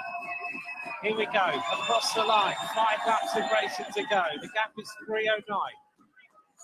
16 riders in the lead in this WUSAI World Road Championships, containing some big names in Australia, with Clapp and O'Connor in a great position. Thomas Volkler talking to Julian Alaphilippe. There is absolutely no way that Julian Alaphilippe is not ready for these World Championships. Well, if Thomas Volkler is saying that Julian Alaphilippe's not ready, I wouldn't believe him at all. I wouldn't believe him as a director, and I didn't believe him as a rider when he said he wasn't good. He is a very tactical rider, very canny. He was a very tactical rider, now a very canny director of the French team. So no doubt they had a plan early on. They wanted to make the race hard. That didn't work out for them. They will have another plan in this race. I anticipate it'll be quite soon. They'll want to go on the attack again and really speed things up heading into the final few laps. Rochelle mentioned earlier about Thomas Volkler and Benoit Cosnefroy. Cosnefroy outlined that he didn't want to ride the World Championships, and then he rode really well in Canada. And then secretly, Thomas Volkler flew into Australia, tried to keep it quiet. So he was his secret weapon. He told someone that we know very well that he had a secret weapon arriving in Australia, ready for the World Championships. Well, I think a number of the riders in the French team arrived quite late. I understand Romain Bardet arrived late. Julian Alaphilippe only arrived a couple of days before the race, and Benoit Cosnefroy probably the same thing. So a number of the big name riders in the French squad have arrived in Wollongong really late in the piece. But as far as camaraderie goes in the French team, when you look back to the footage of last year's race, they were a very united group of riders. They completely committed as a team to Julian Alaphilippe. And then you see some video footage of their celebration. They celebrated as a team like they'd all won the World Championship as well. So I do think the French, when they come to a race like this, these days, under the leadership of Thomas Volkler, they are very good at rallying behind one rider or all committing to one plan. So I still expect some big things to come from the French team in the rest of this race. The peloton is closing in on the completion of another lap. Well, beautiful shot there of the fan zone that's really starting to liven up down here in Wollongong. When you look outside our commentary box window, there's people everywhere now enjoying the atmosphere. What a wonderful day with the sunshine out. In contrast to the women's weather yesterday, this is a sparkling day. It didn't mean that the women's race wasn't sparkling, because the finish was absolutely incredible. 5 laps to go. 2 minutes 54 seconds for the peloton, led now by Spain as the rider Gotson Martin leads the riders across the line. Still so many riders left in this peloton. Just towards the back of the group is Jasper Stuyven, sitting right on the tail of the peloton. Stuyven, who might be a bit of a surprise this afternoon. Let's wait and see. 83.3 kilometres of racing still to go. Do you think that things might Jesper Stuyven. He's a rider who's also a fantastic backup plan for a rider like Wout van Aert. Jesper Stuyven has won the Milan San Remo in the past, so we know that he can race over long distances and still have good legs in the final. He's also a rider that has a pretty good finish on him, but he's very canny. So if he is in the front group and maybe Wout van Aert is not on such a good day, we could anticipate a late attack from Jesper Stuyven. Well, remember last year he got 4th in the World Championships, so he was just behind the podium as we go back through the feed zone. This time in the race, what sort of nutrition will the riders start to take on board? Well, as the race unfolds, riders will use nutrition or consume nutrition that's faster and faster release. So in the opening kilometres of a long race like today, and they'll anticipate this race being in excess of 6.5 hours, they're going to want to eat more solid food or foods that are going to release slowly into their body over the course of the day. Nearing the final couple of hours of the race, it's really important that they consume gels and high sugar fuels, which will enable them to have instantaneous energy. You can see most of the riders there. The Australian Ben O'Connor, he's got a couple of gels just sticking out of the back pocket there. They'll be saving those caffeine gels until the last hour or two as well, just to give them a little bit more of a boost.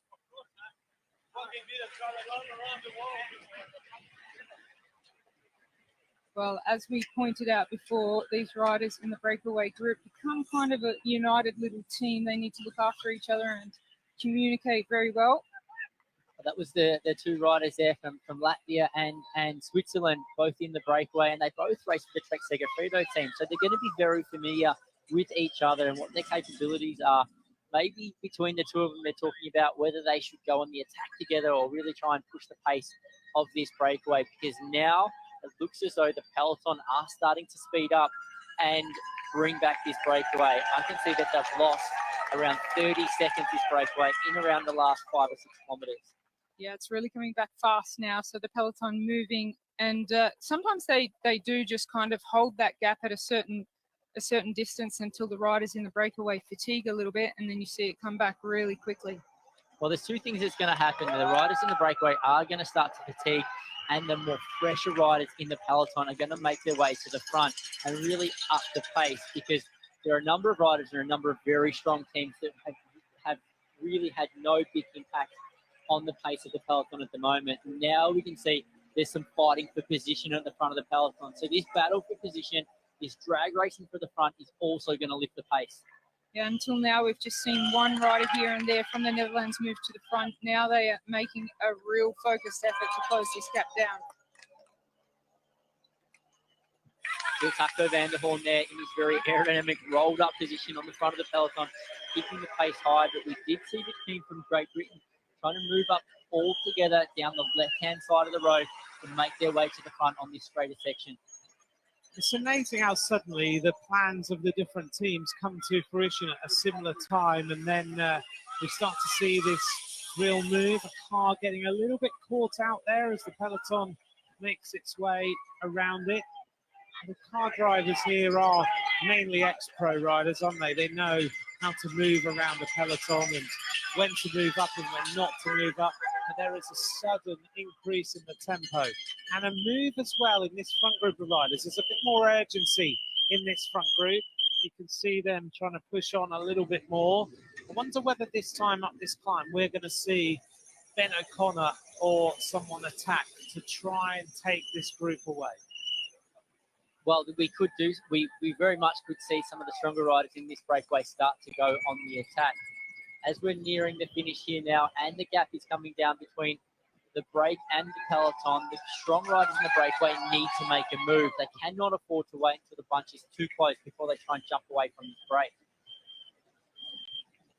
We're heading down with the riders through to TAFE, which of course is the site of the TAFE New South Wales Wollongong campus. We go rushing through that now, used for educational purposes. It's 1943, a very important area. It's 18-hectare site, sits in the centre of the education precinct here in Wollongong itself, and very important in the training of people in engineering and plumbing, early education, hospitality, community services, and also English to speakers of other languages. peloton getting close to that position on the course now. Still a large group of riders. We haven't lost a significant number of riders from this peloton so far during today. I'm just wondering, as we get to the last 5 laps of racing, we've got 145 riders left. But I wonder how much that's going to change over the next 2 laps. Well, if we just go back to that climb of Mount Kira where the Team of France really applied the pressure and really split the race up, what were they hoping would happen from there, Simon? So they had put a lot of the fast riders and dangerous riders on the back foot. As we now see this breakaway start to split up and games are starting to be played. Yeah, I do think the French team, when they increased the tempo in the peloton, going over Mount Kira, they were trying to make a selection there. But unfortunately for the French, their most important riders missed out on that selection. They were caught behind. Benoit Constafire was caught at the back. Julian Alaphilippe was out the back, as was Christophe Laporte. So they made that selection, but their important riders didn't make the selection with them. They persisted for a short period of time to try and keep that group of around 30 riders away. However, it was the German team who reacted behind and brought the 2 groups back together again. So it was an effort for the French to split the peloton, but also to put a number of the faster finishers, a number of the stronger sprinters in the race under a bit more fatigue early on. So if they would have had Alaphilippe and their stronger riders make that selection, they would have put more of an effort in to make a success of that break. Well, they only probably needed another couple of riders in there to continue with the pressure of that breakaway to keep the groups apart. However, it was still with 230 kilometres to go they did that. So that would have required a huge commitment from that team to commit from that point on all the way to the finish. I wonder why at that point in the race, Alaphilippe and a couple of the other riders missed out. If they knew it was predetermined, maybe they just didn't buy into the plan or just got caught out as to where they were on the course. Yeah, they could have been caught out, but if they would have been very aware that that was the plan and that was the expectation of their teammates. So it's a bit of a surprise that they didn't make that front group and really apply some pressure to the other team leaders. We're making our way up Mount Goosley again. The riders being set the tempo by Ben O'Connor, trying to up the pace a little bit more on his wheel. Not too far behind is his teammate Luke Platt. We'll see whether O'Connor decides to try and really up the tempo on the next climb of the day. Emils Liepins is following Ben O'Connor pretty closely, the Latvian rider, rides for the Trek Segafredo team as a professional rider.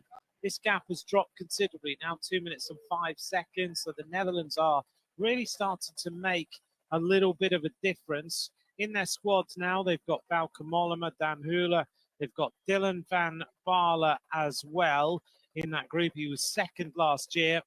Dylan van Baarle seems to be a rider who thinks that today could be for him. We'll see whether he can manage to produce a result with the change in the plan for the Dutch squad after the loss of Mathieu van der Poel. Dylan van Baarle said this morning, I'm here with a lot of ambition. We've got men who can go for results. I think the race will open up earlier than the last ascent of Mount Pleasant. I came very good out of the welter and I'm ready for today's race. So Dylan van Baarle indicating that we might see something happen earlier. We now get an attack as riders go clear. Batistella, James Fouché is struggling. So is the Brazilian rider. As the riders go up this climb, we are seeing now the split that we anticipated might happen on the 14% gradient. And who's doing the damage? It's O'Connor who is doing all the damage on this climb. It looks like it was Batistella there who has really put the pressure on. He's been shadowed by Ben O'Connor. And then it's Couleur there from Switzerland who has followed as well. So the riders who have put in a big effort to this point in time, they are really starting to pay the price for their effort. Luke Platt from Australia being distanced out the back too. Luke Platt really suffering on this climb. O'Connor and Batistella trying to get rid of the rest of the riders as they make their way up towards the top of Mount Pleasant. O'Connor now turns on the tempo a little bit more. Sivakov looks very comfortable. Trying to jump across is the American rider, Scott McGill. Looks as though Peter Siri is out there as well for Belgium. He looks like he's pulled that move without any difficulty, but the climb is not over yet. You can see how it flattens out here for 100 metres or so before it ramps up again. 8 riders in the lead. They've dropped 3, so it's Battistella in his first professional road championships. His first elite road champs. Battistella now kicks a little bit harder. Twice second on stages of La Vuelta, and he is making the move. Sivakov recognises that this is a dangerous moment. Going across to him is the Latvian rider, Emils Liepins, and Seri is fighting for all he is worth to stay here. Battistella has made the selection. Yeah, Battistella would have got news that things have sped up behind back in the peloton, led by the Dutch team.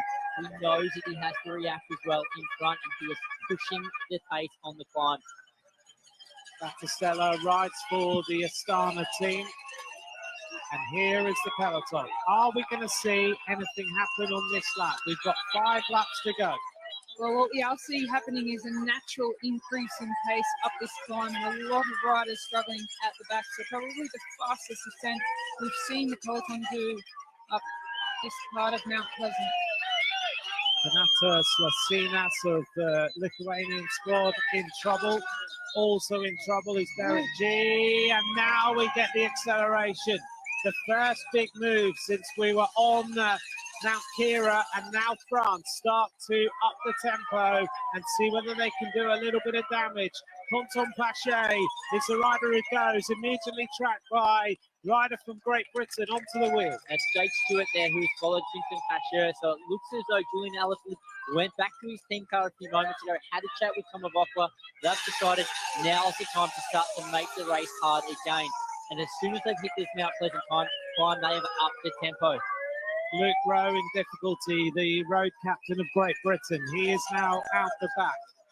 And it's now 2 Groupama riders going clear. It's Quentin Pache with Jake Stewart.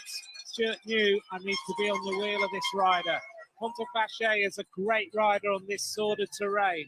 Behind them, there is now a bit of a move, 13% the gradient. They are making it very, very hard on this particular section. And in third wheel there, that's Quinton Hermans, who's followed the acceleration there from Quentin Pache. Rochelle's wild card is up there. Ben Tullett goes jumping across for Great Britain. Julian Alaphilippe is not too far from the front, but not necessarily in the best position.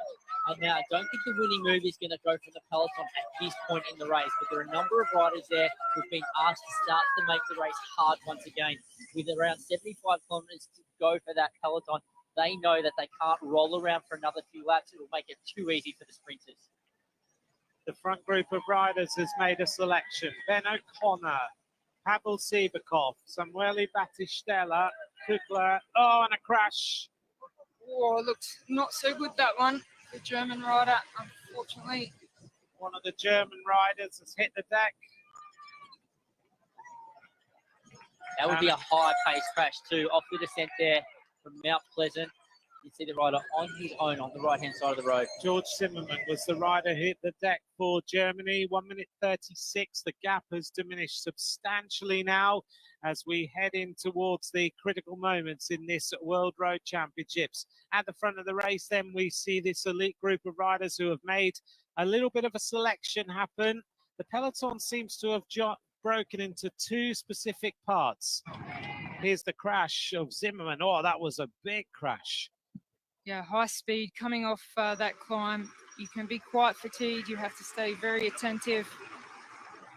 Looks like he touched a wheel in the string and went straight across the road to the right-hand side. Well, good to see him back on his feet quite quickly there. He has his team director around him, that's Jens Semker and the team Soigneur, just to make sure that he's okay.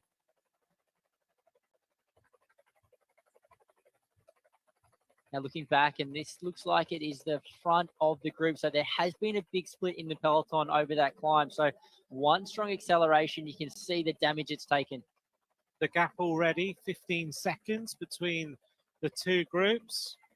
Some riders very keen to push on as well, make this a really hard race until the finish. The France team are putting the pressure on. This is Florian Seneschal on the front for France. Just behind him, a couple of places back, we can see Magnus Cort Nielsen as he goes through. He's going to be near the front as well, as further on back down the string, the gaps are starting to close and the two groups of riders are coming back together. George Zimmermann, I think Zimmermann was the plan for Germany this afternoon. He is the strongest rider in that group. It's with Miguel Heidemann, and they are coming back to the race. Here's the lead. Simon Poel in the colours of Switzerland, red and white. Ben O'Connor, Pavel Sivakov, Samuel Battistella, Peter Seri. Niels Lieping still in there. Well, that lead group of 16 riders has broke into. There's now two groups of 8, and it's the 8 stronger climbers who have found their way to the front. Pavel Sivakov, obviously there, one of the riders from France, very good climber. He was pushing the pace, but it was Battistella from Italy that really made that selection. Once they get over that climb, it looks like Ben O'Connor's really one of the stronger riders on those flatter sections, always moving to the front and doing the majority of the work on those flatter sections. So still looking good. Ben O'Connor looking strong with a very fast and aggressive peloton closing in. So those groups have come back together now. This is the back of the peloton as we just see the second group on the road. All sorts of changes going on. There's the next group trying to chase across and go to the front of the race. This is quite a big split now in this peloton. This is a very big split now going off the front of the peloton. I think a lot of the riders will be looking around trying to identify where their team leaders are. Do they need to react quickly behind and close that gap down, or is their team leader in the front already? This group of riders led by Great Britain team. This is the lead group from the peloton. You can see a little bit further back in the distance. That's the larger group left of the peloton. With the Belgian team, they must have Wout van Aert in this front group because they are happy to keep the pace high. Looking around to see what the situation is. In that group, Australia are represented. Remco Evenepoel is there on the far side. Quick acceleration as a number of riders go through. So it was Jai Hindley there from Australia in that front group. Well, I didn't see Wout van Aert there with the specially painted Red Bull helmet, but Belgium's still very keen to push on. They've got Remco Evenepoel in this front group. They've also got Quinten Hermans. I don't see Wout van Aert yet. Let's just keep ticking our way through. Jake Stewart has made the front group. So is Jai Hindley of Australia. This is a real selection here, Simon. A very important group of riders going clear with 70 kilometres to go. Yeah, that is a very select group of riders going clear there. Other riders that we understand are in the group. Romain Bardet there, Quinten Hermans, and we mentioned Remco Evenepoel, Stan de Wolf, Jan Traknik, Yari Quintana, Nicolo Conti, Mario Schmidt, to name a few. This is the group behind with Alaphilippe, also alongside him, Benoit Cosnefroy, Bruno Amorite, also in there as Tadej Pogačar. 124, the difference between the front split and this group of riders, led by Ben O'Connor. Well, this is the first group on the road now. This is the best 8 riders from that initial group of 16 that were off the front. They've had a very long day, haven't they? A hard day out in front. Primozic has been in that front group since the start, hasn't he? So has Simon Peot, Michael Kirkle and Niels Lieping. The others came along for the ride a little while later, but no surprises there that Primozic just wants to celebrate the fact that he's in that front group of riders and has been for the majority of today's race. We're getting close now to the 200 kilometres completed. A 3 kilometres time will have completed 200k of racing. And now we get into the real depths of this race where your stamina, strength, the amount of racing you've done, any accumulated fatigue then starts to really have pivotal play on this decision as to whether you win the road champs or not. This is our group of riders coming in to complete another lap. 9 riders in that front group. They're going to cover a little run into the finish line now, and we will see what the time gaps are going to be. This time round, 4 laps of racing to go. Australia with Ben O'Connor in a great position. 4 laps of racing now remain in the UCI Road World Championships in Wollongong. The 9 leaders go across the line to see what their time gap is. In the front group, Poel of Switzerland, O'Connor of Australia, Primozic of Slovenia, Sivakov of France, Liepins Latvia, Kukul of Czech Republic. Also in there, Samuele Battistella of Italy, and Lucas Ossian and Scott McGill and Luke Clapper only 13 seconds behind. They are not far away. Well, interestingly enough, now it's the split off the front of the peloton have around a 1 minute advantage over the rest of the peloton. So there's 3 major groups on the road, and they are split basically 1 minute apart. That's surely got to be a dangerous split here, Rochelle, because that's a big group of riders with some huge names. Yeah, if they push on, which I assume that they will, just to put pressure on the peloton, you can see there that France are the team that have really ignited the race until this point. This is the key group. This is the group that's now starting to cause a few nervous moments for the group behind as they lead across the line, just glancing out to see who is in here.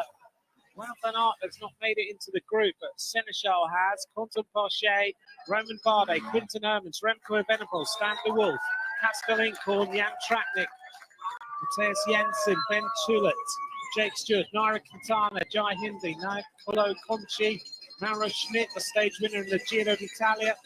Nilsson Paulus is in there, so is Alexei Lutsenko, former under-23 world champion. And the reaction behind back in the peloton once again is coming from the Spanish team. So they've been caught out for a second time today. They have missed that important split. And that split that have gone off the front on the last time up Mount Pleasant, 21 riders, but of that 21, none of the big pre-race favourites. The strongest rider in that group that I can see, Remco Evenepoel. I come back to a conversation we had 2 hours ago, and that was what happens when Remco Evenepoel puts himself in a group at the front and Wout van Aert is not there. What happens next? Well, Belgium have 3 riders in that front group, so they do have a very strong situation actually with 3 riders in the front group. They've still got Wout van Aert behind, but it'll be the question of whether do they push this, do they work? So initially they do, and then they assess the situation. Well, let's not forget they have 3 riders in that group, but they also still have Peter Serri in the very first group on the road. So they have over half of their team up the road in front of Wout van Aert. If Wout van Aert is able to do something from behind now, jump across to that group, he is going to be in a very strong situation. Van Aert has gambled everything on winning these World Road Championships. He didn't ride the time trial. He decided that everything was for this particular race. So he's not going to give up without a huge fight this afternoon. Lucas Clapp, he has just made his way back to this group of Ben O'Connor.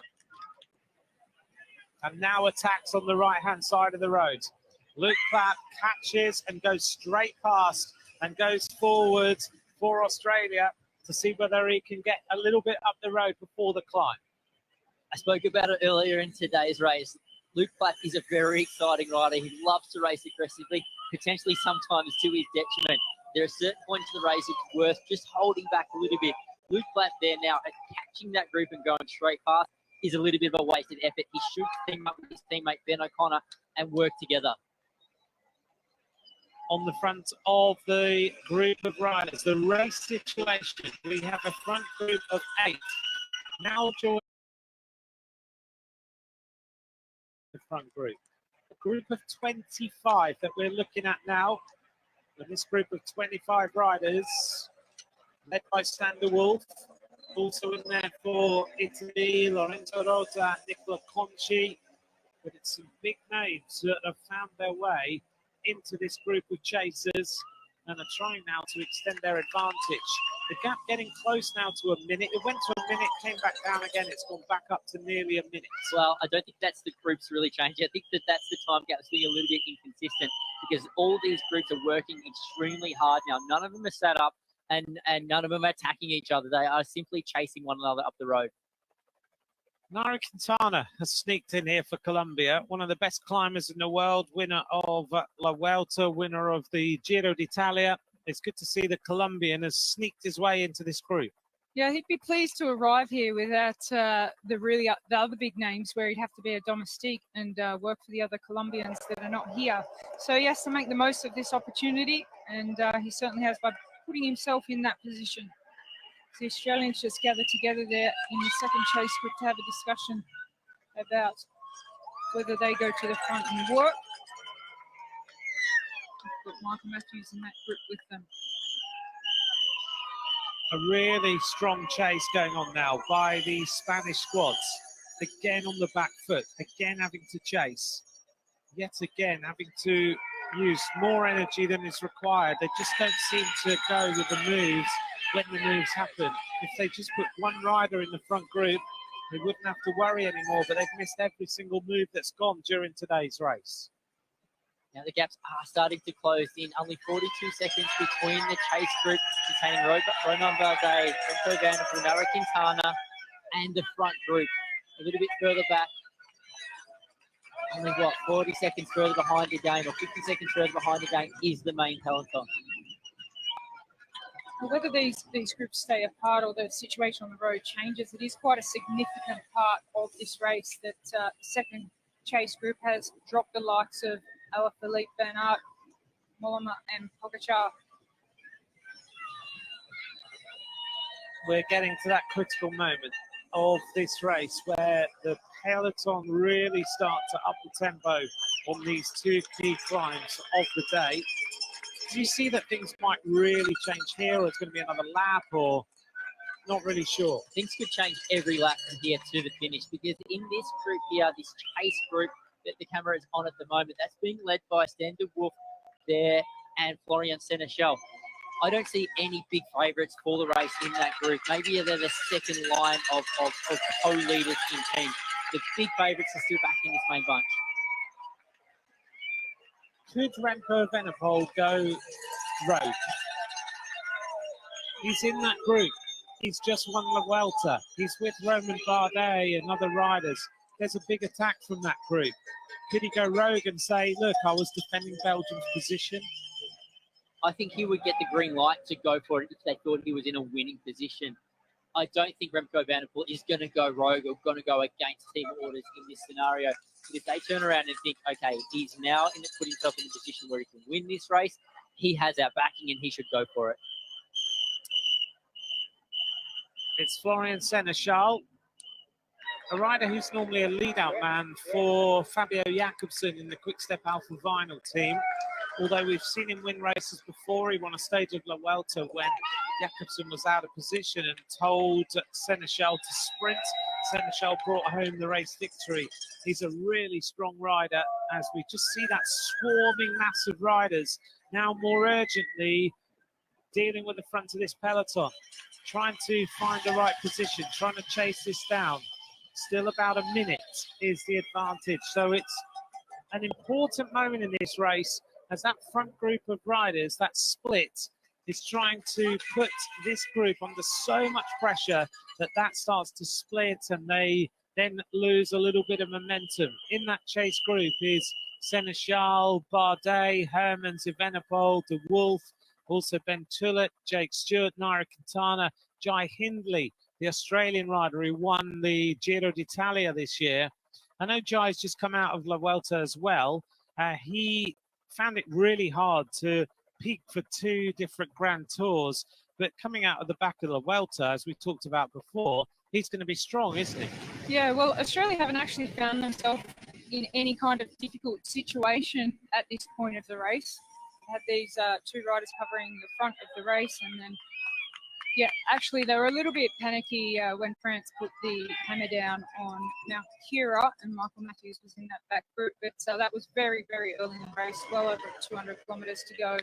And since then, they haven't been in any desperate type of situation. They've done things right by Try Hindley being in that front move. He needs to be there, and he's there.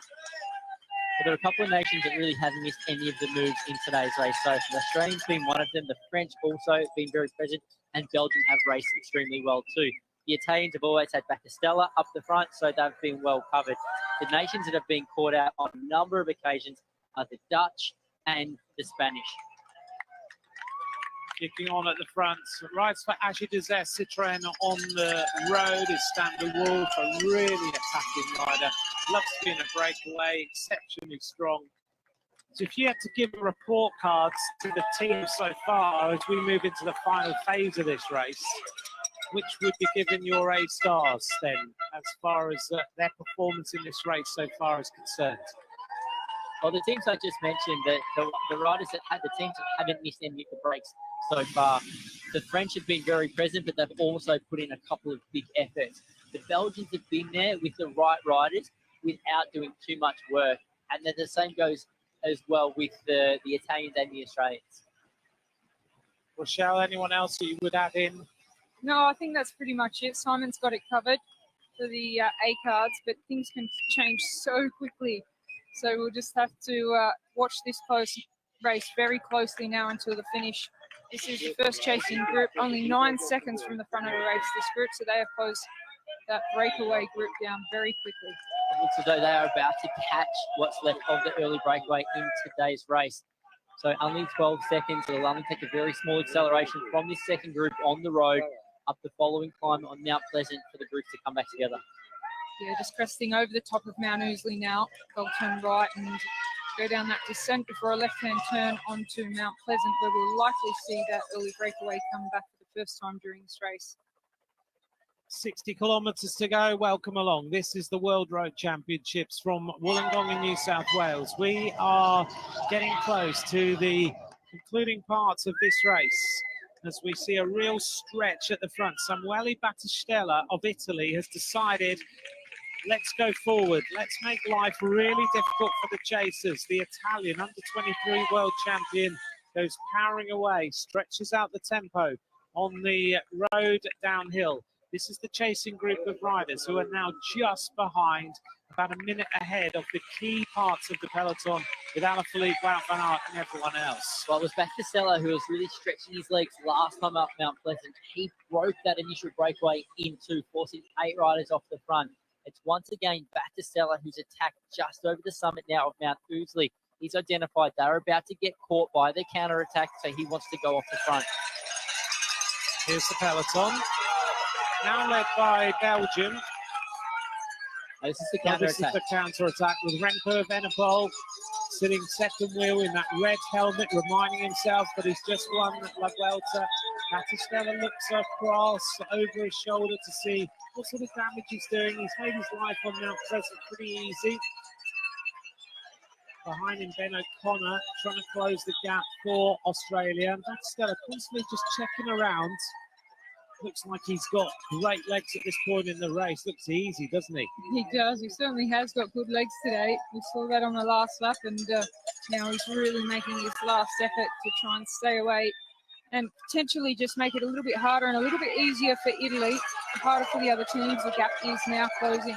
The gap closes. It's Quinten Hermans who's just done the damage there for Belgium, one of the best cyclocross riders in the world. Hermans is getting stronger and stronger on the road as well, and he goes past with Remco Evenepoel on his wheel. Evenepoel there sitting in second place. Behind him, the rest of the riders grappling for the wheel of the winner of La Vuelta. Looking around, Battistella looks around.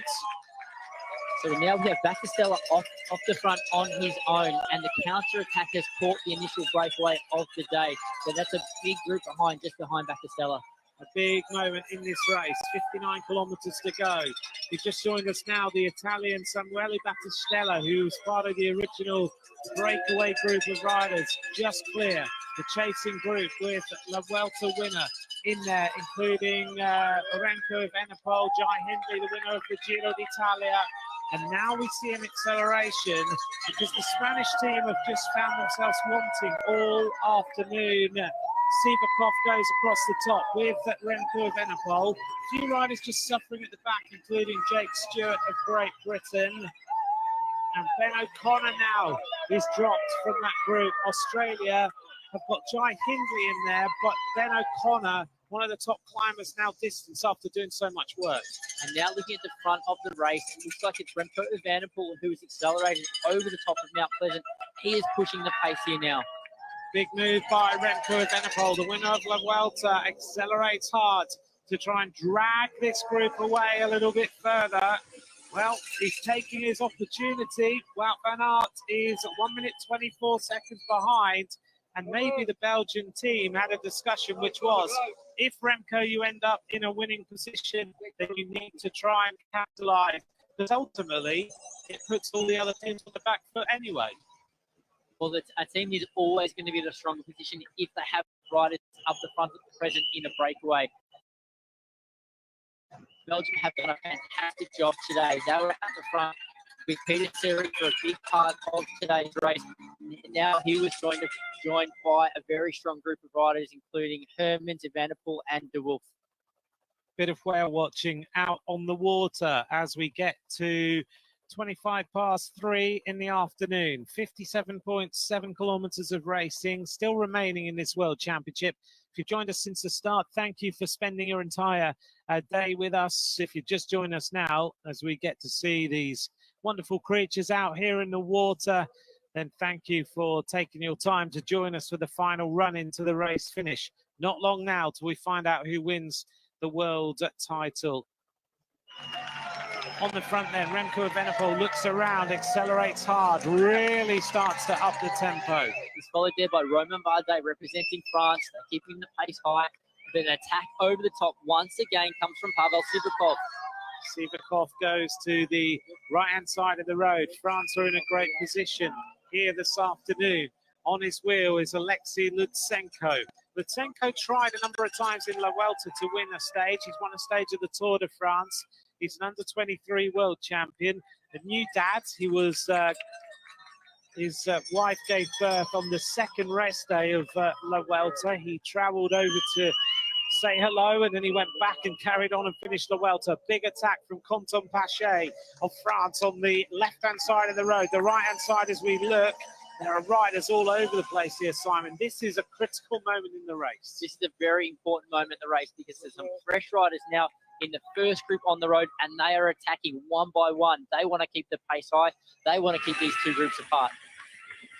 1:39, the gap grows just a little bit further to the group of the likes of Tadej Pogacar, Wout van Aert, and all the other riders who've been named as race favourites. Another big attack comes from Remco Evenepoel into the next corner, trying to keep the pace nice and high. Remco Evenepoel, it looks like he's being followed there by Lutsenko once again. This is the second group of riders. Coming around this next turn. There's no real cohesion in the chase right now. Although it's moving quite fast, just naturally with the moves going from the riders. So not working well together, but the pace is still relatively high. And they've gained a gap 1 minute 40 very quickly on all of the big favourites back in the main group or the chase group for this tour at the moment. So Lutsenko, he applies the pressure over this little rise on the bridge. Leader for Kazakhstan.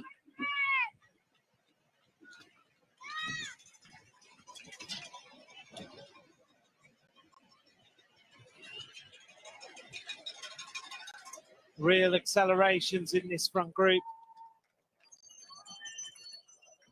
Let's just see whether anyone is going to start to chase.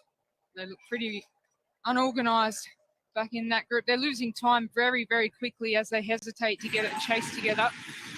Yeah, while the front group are attacking each other one by one, particularly led by the French team and Remco Evenepoel, the gap is opening up back to this peloton. You can see in the peloton there are a number of riders riding the front, but there's no concerted chase. There's no one team committed to the chase behind. Evenepoel really driving this on. On his wheel is Alexei Lutsenko.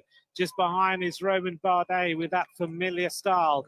Coming across is one of the American riders who's made his way into that group is Nielsen Paulus. Paulus is a rider who's finished top 10 in the World Championships before, putting himself in a good position. Jai Hindley looks very, very comfortable for Australia, the Giro d'Italia winner on this sort of terrain. Simon, what do you think in terms of his ability on this final few laps? Well, he's not there to put socks on centipedes, that's for sure. Jai Hindley is in that move because he can do something from this position. From that position there, if he goes on the attack on the next climb up Mount Pleasant, he can establish a gap and get away in a strong group. Well, I was keeping a close eye on Jai Hindley the last time up Mount Pleasant, and he looked very, very comfortable. Just following in about third or fourth position, but super comfortable. There's a bit of a lull in the action now. 54 kilometres to go, and now flying through. Everybody's just trying to up the tempo. One of the Dutch riders took a flyer on the outside of the road, then went to the front. It's Pascal Ekorn there who's gone to the front. He's the only representative of Holland in that front group. He needs to take his chance. And the Netherlands have got a free rein now, haven't they? With no Mathieu van der Poel, it's every man for himself pretty much. Well, they will be working for someone, but maybe they've identified that Ekorn is their best chance for a result, and he's made his way into the first group on the road in a good position. Interesting racing today. Interesting to analyse what's been going on in the different groups, the different nations, the way they've ridden this race. There's no doubt that the most aggressive nation of the day has been France, but they still don't have their rider there that we anticipated. Maybe it's Conte or Roman Bardet they're riding for. Vincent Pache, he is on the front there now, pushing the pace of this select group of riders out front. Roman Bardet has been very aggressive as well and been paying very close attention to Remco van der Poel. It's a big group of riders. It's a little bit unworkmanlike. أما خميت أني حون كم يعلنا كوفي كم ده عدد لابوغني.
But he has to do something. Fascinating. Even in the down moments, it's been fascinating, wondering what was going to happen and when. And there's still 51.5 kilometres to go. We still have.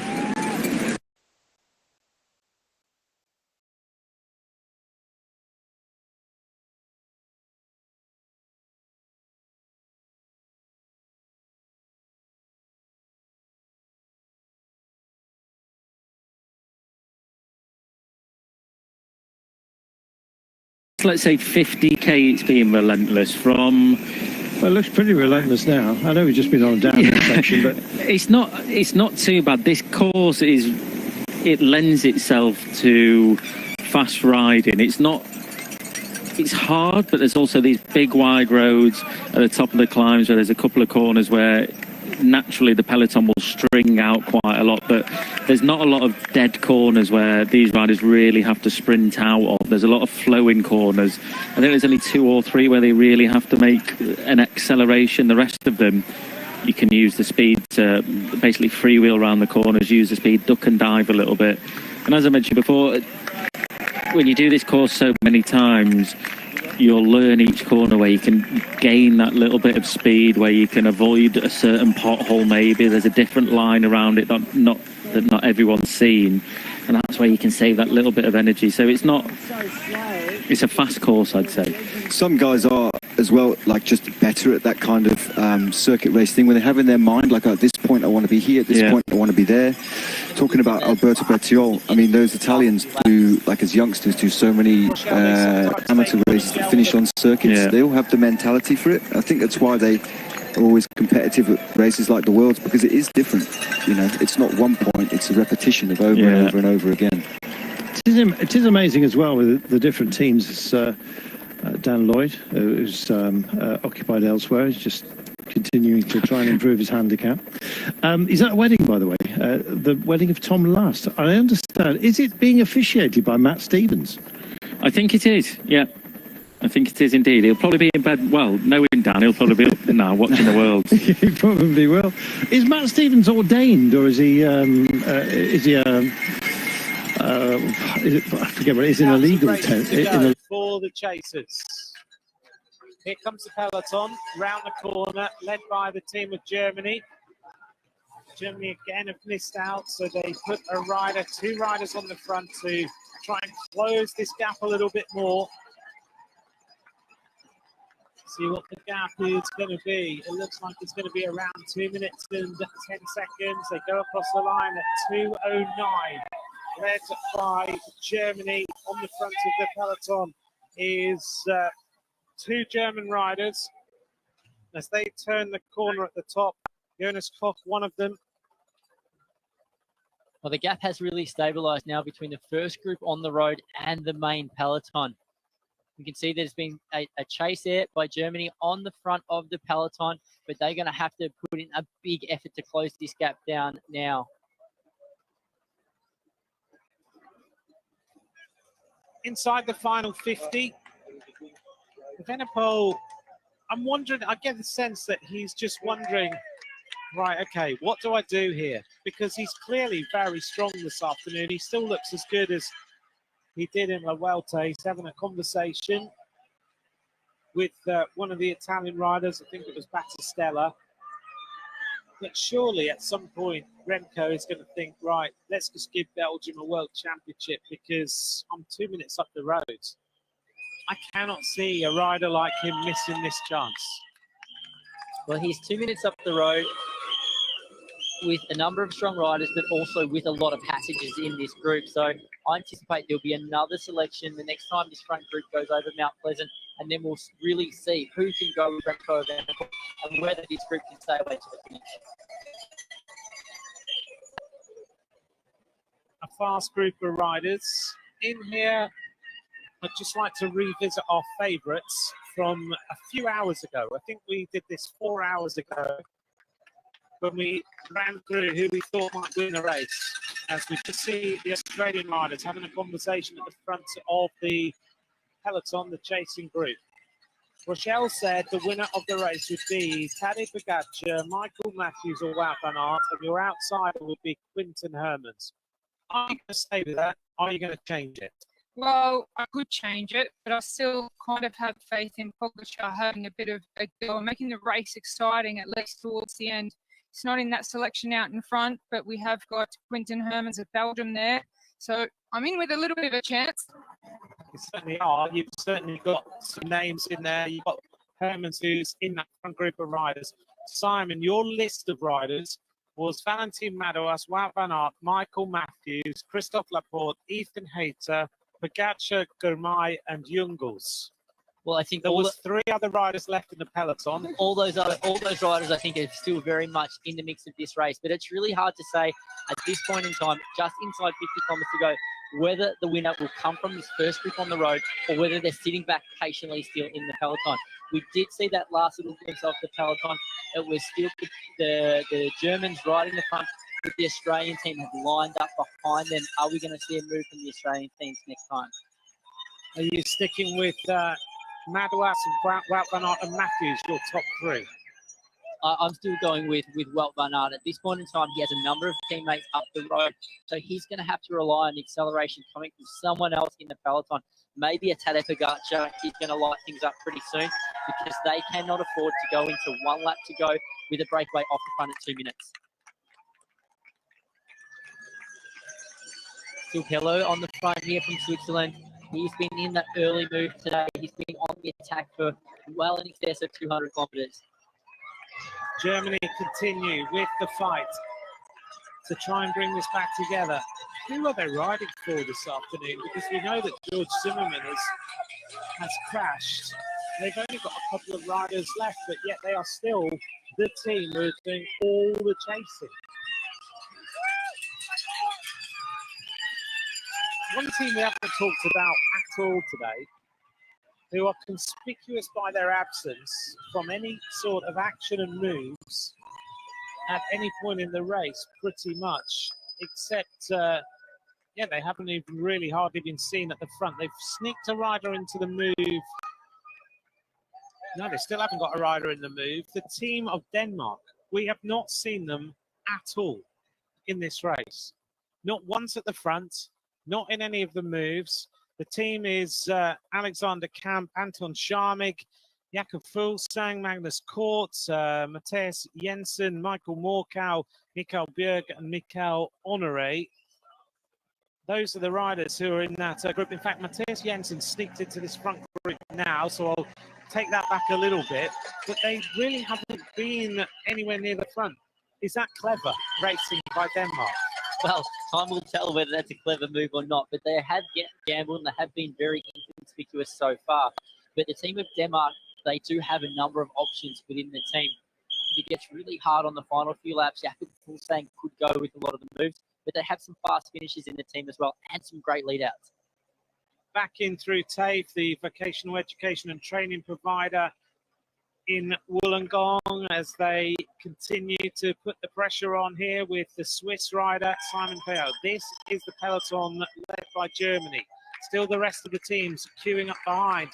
Belgium over on the right-hand side towards the front with the likes of Wout van Aert. There certainly would be some fresh legs left in that main peloton. Also in this lead group, some riders that have probably got some firepower. But in this main peloton here that we're looking at the moment, there will be some riders that won't want to finish the World Championships without really testing themselves and emptying the tank. Pierre-Andre Coates has dropped back. He's now at the back of the peloton. He's had a great day out for Canada. It's Seri now taking on the pacemaking. And Yuri Sagan of Slovakia was in the early breakaway, and he's now out of the race. The terrain ahead, not far away from the next of our climbs. That's when we're going to get a real indication of who is capable of what at this World Championship. They have been racing for over 200 kilometres and now coming into the third final lap. So 3 times more over this combination of Mount Ousley and Mount Pleasant for these riders. Only 3 more climbs left to go. We've always said that you can't really leave it. Going quickly at the minute. If he can get up this climb with a little group, you've got one of the strongest riders in the world to be able to drop back and help you as well. Opioid addiction can happen to anyone, but you can help. You can change the way our community supports people going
we see Michael Matthews towards the front of the peloton. He moves forward for what is the point in the race where he needs to be there and he needs to go with the accelerations. Yeah, there's been a bit of a fight for position here. A number of teams trying to place their team leader towards the front of the peloton, so the pace has increased. Peter Siri now getting dropped from that breakaway. He has done a huge amount of work today.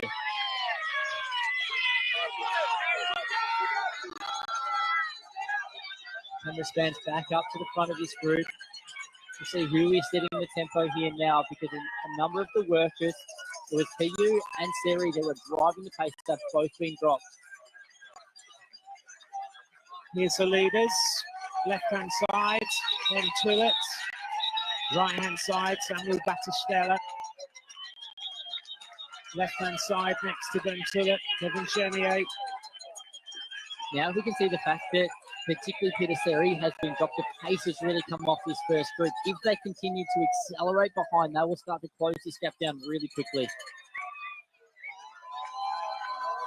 Ben Tullett is riding superbly for Great Britain in here. He's a young rider, cyclocross world champion, signed for Ineos Grenadiers, and another one of the young British riders who is already showing that it's possible to ride at the very, very highest level.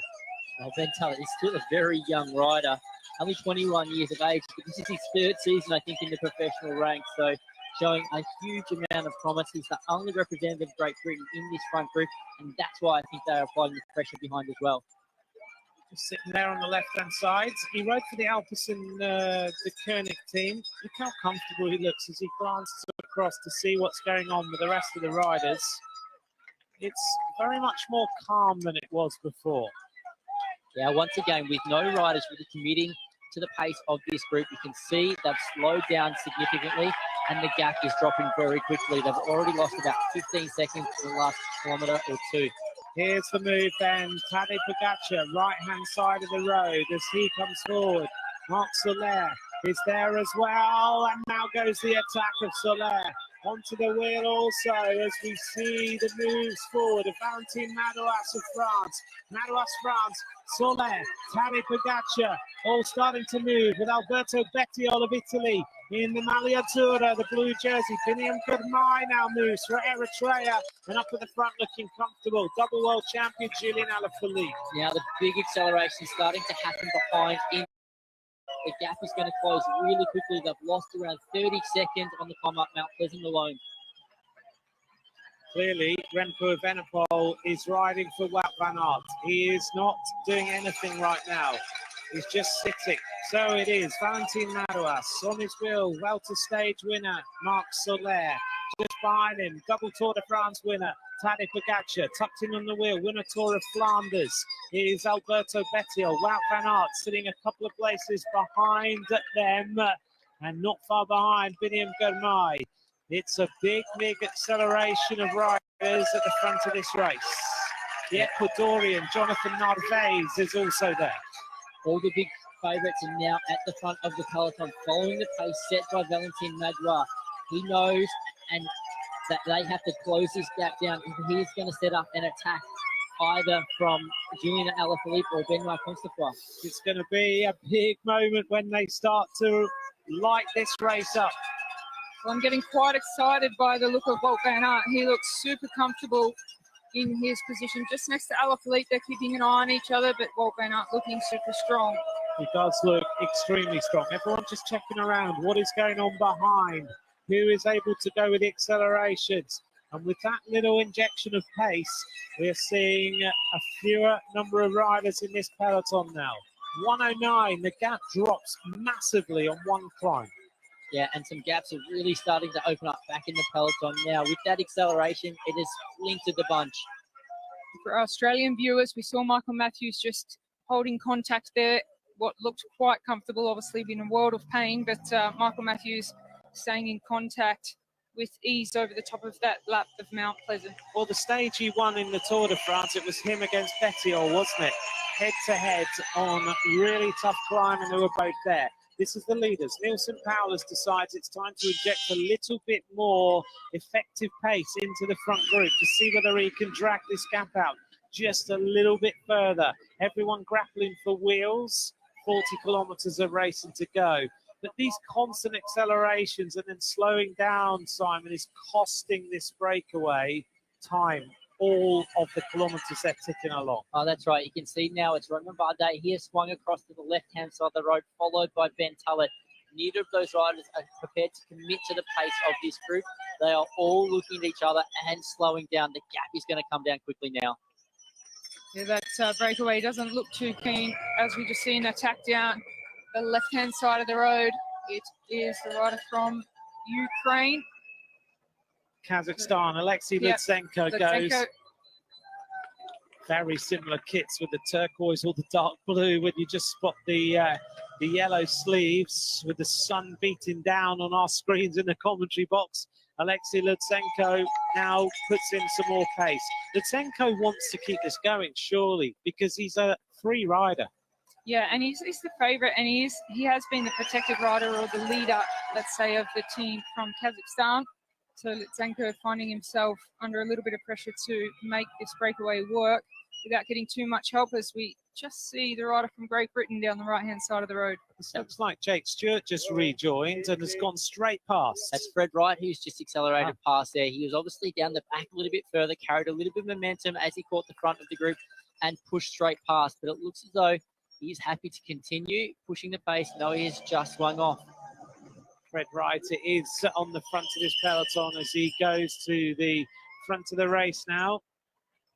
Everyone looks around again at each other.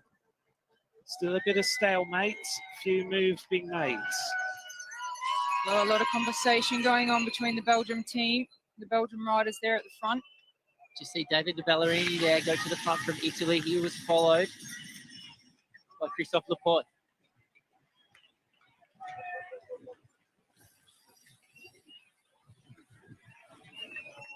And another attack at the front as Alexei Lutsenko goes clear again to see if he can open up a little bit of an advantage on the rest of this front group of... Gosri mi Singleton, natna eluna kidmiti dolo.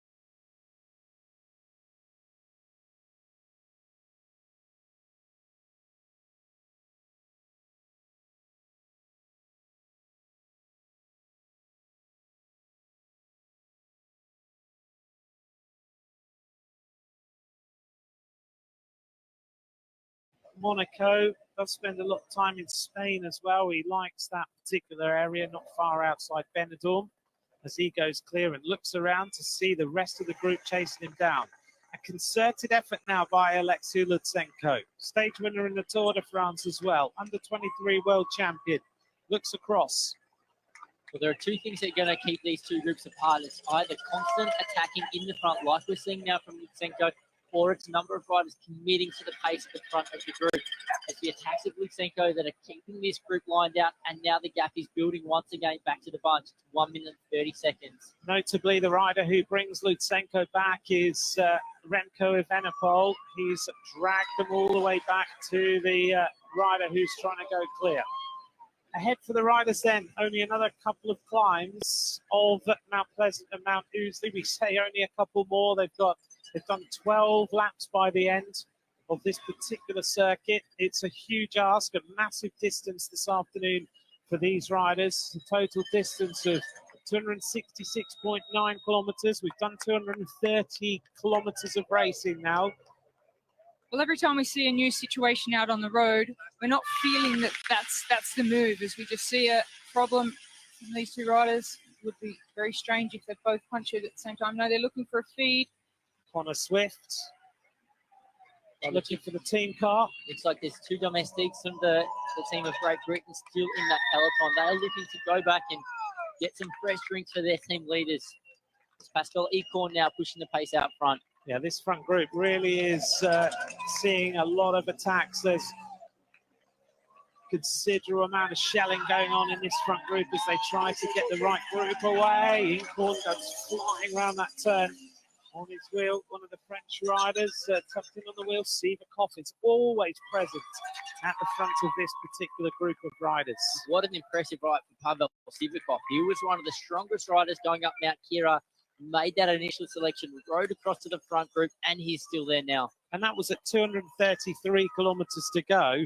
So 200 kilometers ago was the first attack of Pavel Sivakov in this particular race. Really impressive from Sivakov in the colours of France. Well, he did say on social media that he feels like a new man now that he's officially a citizen of France and he has the passport. So a new motivation. So now to see another hesitation and lull from that lead group. Maro Schmidt looks around. He sees Sivakov go to the right-hand side of the road and put in a little bit more pressure. Maro Schmidt, who grew up riding on the boards of Grenchen in Switzerland. He was a member of the Swiss track team. But he doesn't just ride 4,000-meter pursuits anymore. It's given him a great background. Big attack as we make our way towards the two laps of racing to go. And it's Remco Evenepoel who's decided to up the tempo and see whether he can split this group. A massive attack from the Belgian. Lutsenko coming across. He sees an opportunity here to work with Evenepoel and take this around another 2 laps. It is a big ask to hold off that peloton, but they are having a go. And this might be a full commitment from Evenepoel and Lutsenko, both very keen to stay away. Well, Lutsenko tried once or twice, wasn't able to get away. Now he's jumped away with Remco Evenepoel. These two riders are going to commit to this breakaway. 2 laps of racing to go in the World Road Championships, and it's Remco Evenepoel, the winner of La Vuelta, with Alexei Lutsenko, who've just attacked off the front. Well, Evenepoel, he makes his move. 100% commitment now. Let's see if they work together and if they are able to establish a gap. The pace over the top of that, over the finish line that time, pretty impressive. Evenepoel has decided, let's go for glory. Everyone lined out behind. 2 laps of racing to go. 2 more climbs of Mount Ousley, 2 more climbs of Mount Pleasant. That's Luke.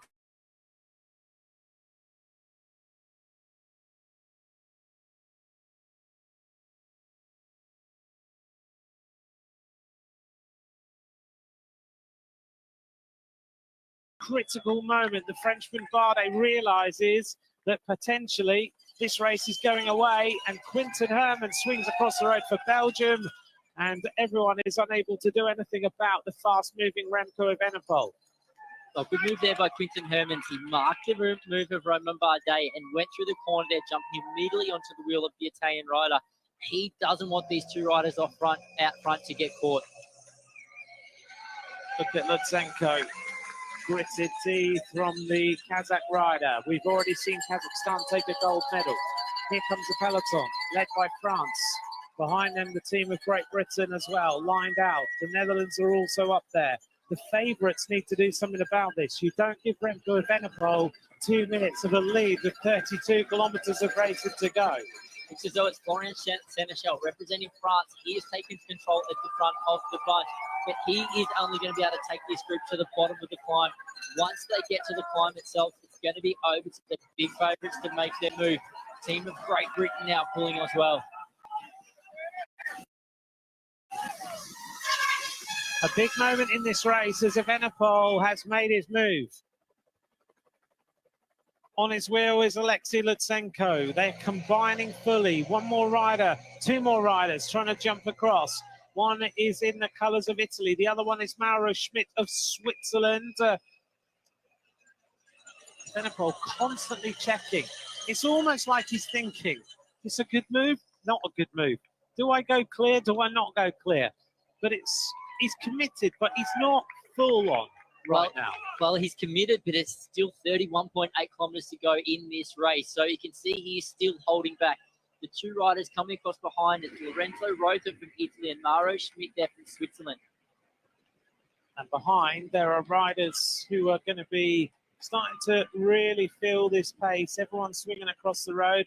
Then Chullet decides, I'm not going to try and control this. I'm not going to try and go across. He would be confident in trying to go across on the climb if the gap was 25, 30 seconds. Chullet is a stunning climber. He'd be quite happy to go with a rider like Roman Bardet. Now, the real challenge for the riders that are back in the peloton, they don't have radio communication. They are not going to know that it's Remco van der Poel that is attacked off the front. They're establishing their gap now. It's full commitment. You just see that transformation.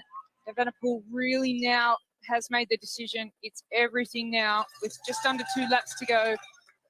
30 kilometres, so close to the finish. After such a hard day's racing, right from the start, we have seen the pace on in this Men's Elite Road World Championship in Wollongong. It will be one to remember. And still with 2 laps to go, no idea who's going to take the rainbow jerseys at the end of the day. Absolutely no idea. It could be anyone. Lutsenko and Van der Poel, they are 100% committed now. You can see the pain on their faces. They've established that gap, but there's still a chase, a very strong chase coming from behind. The average speed as they went across the line, 42.111 kilometres an hour. The average speed is generally increasing as this race goes on. It started off fast, then lulled right down. Now it's coming back. These riders have been racing full on for this entire World Championship title.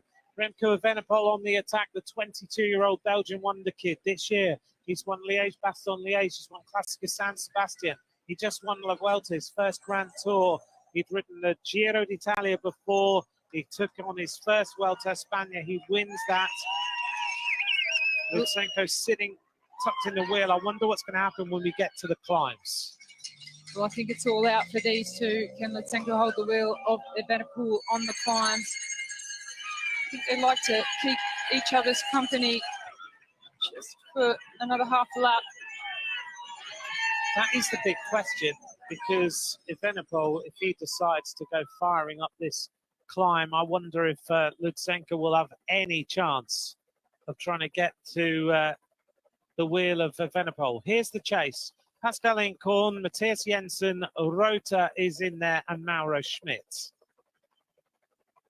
Well, Alexei Lutsenko is a quality bike rider in his own right. He's won a stage of the Tour de France. He's finished in the top 10 in general classification on 2 occasions. He is a very capable rider in this scenario.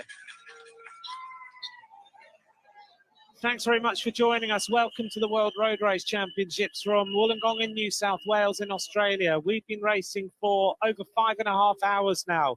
It is the most testing bike race in the world. It decides the rainbow bands. The first year that we saw the rainbow bands presented was in 1927 on the Nuremberg Ring. Was presented to Alfredo Binder. In the last few seasons, we've seen double wins for Julien Alaphilippe of France, Mats Pedersen of Denmark, Alejandro Valverde of Spain. We've seen Peter Sagan take 3 victories in a row, the Polish rider Mikhail Kwiatkowski, but all the top riders in the world dream of wearing the rainbow bands, dream of taking this world title. And right now, 2 of the top riders in the world, in Remco Evenepoel and Alexei Lutsenko, are on the chase to try and secure the biggest prize in cycling at the end of this afternoon. 2:26, this gap is going out, it's not coming down. No, it's going out because these 2 riders up front are completely committed at this point. With inside 30 kilometres remaining, they know it's all or nothing.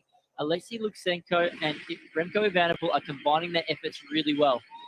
And it's really a different scenario without the race radios, isn't it? Because it can be the difference in that first 10 to 30 seconds, maybe 1 minute, until the peloton get that information that those 2 riders are working well together out in front. As we see now in the main peloton with a lot of favourites in there, that Netherlands are taking up the chase with Great Britain. The Netherlands put a rider on the front. Great Britain now go through. They've got possibilities in this race. France are no longer in a prime position because they've not got a rider in that front duo. They need to do something about this. France have been the most aggressive rider of the team of the day, but it's not going right for them right now. They've got to change the plan, Simon, somehow. Yeah, they need to react to this situation because they are not in a position where they could win this world title. They need to close these groups down now. So they're going to be riding in the third group in the road, and they're going to be riding on the fourth group of the road for their team leaders. The time gap that we're really looking at is Senko and Evenepoel back to that main group of favourites. Alaphilippe, Van Aert, Pogacar, and Remco. They are back in that main group.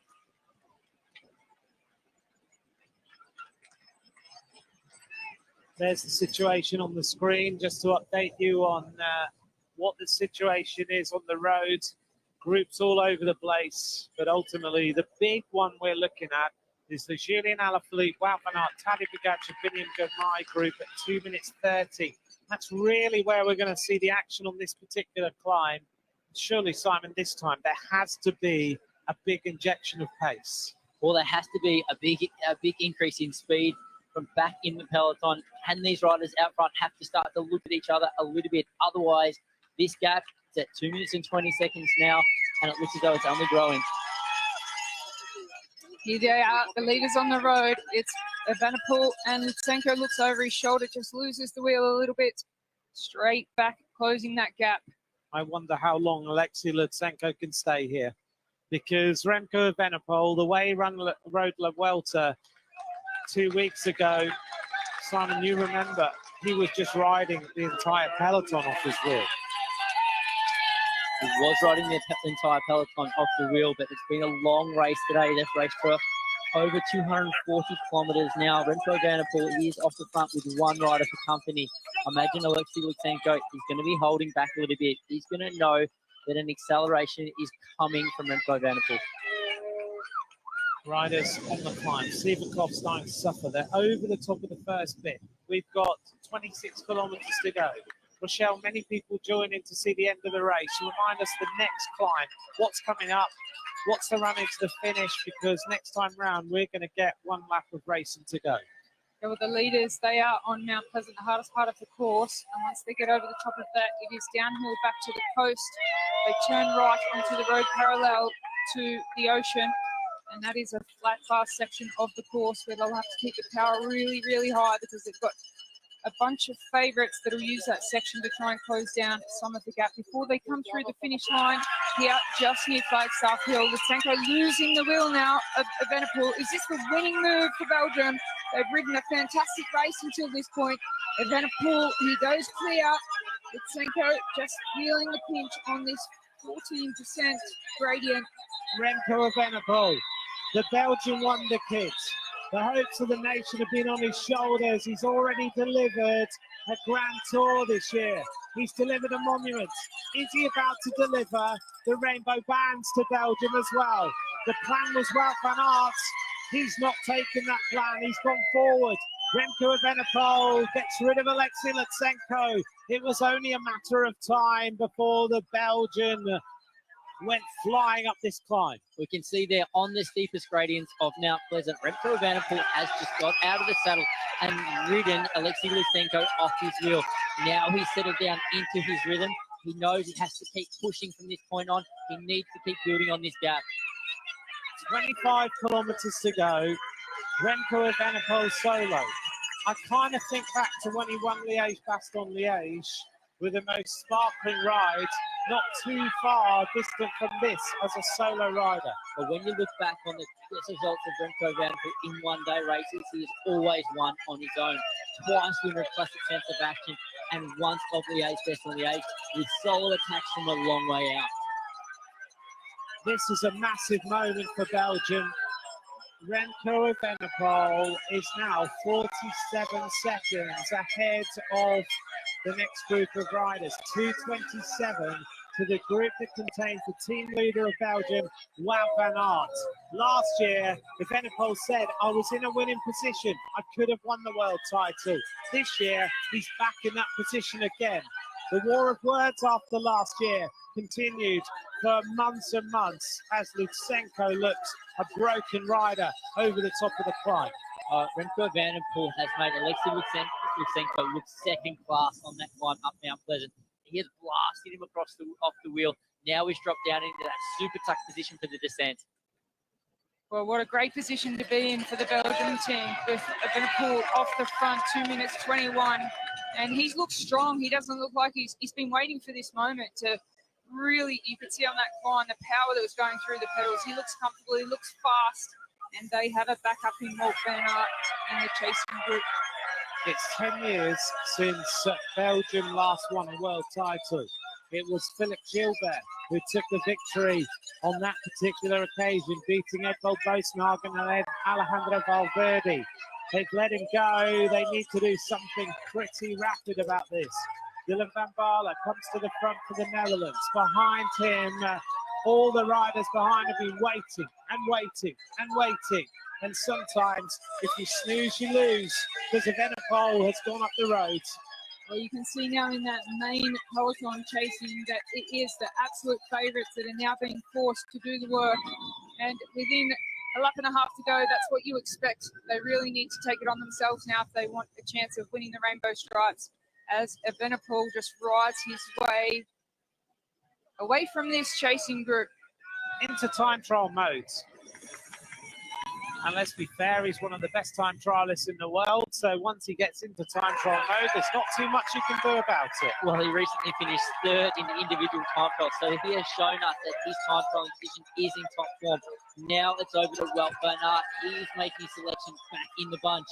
Well, Wout van Aert is chasing down his teammate Remco Evenepoel. He has to, because the plan was Belgium to win the world title with Wout van Aert. He put everything into it, and Van Aert now stamps on the pedals, gets himself up the climb. He's got a couple of riders for company in Alberto Bettiol. Also coming across, Julian Alaphilippe is in the wheels.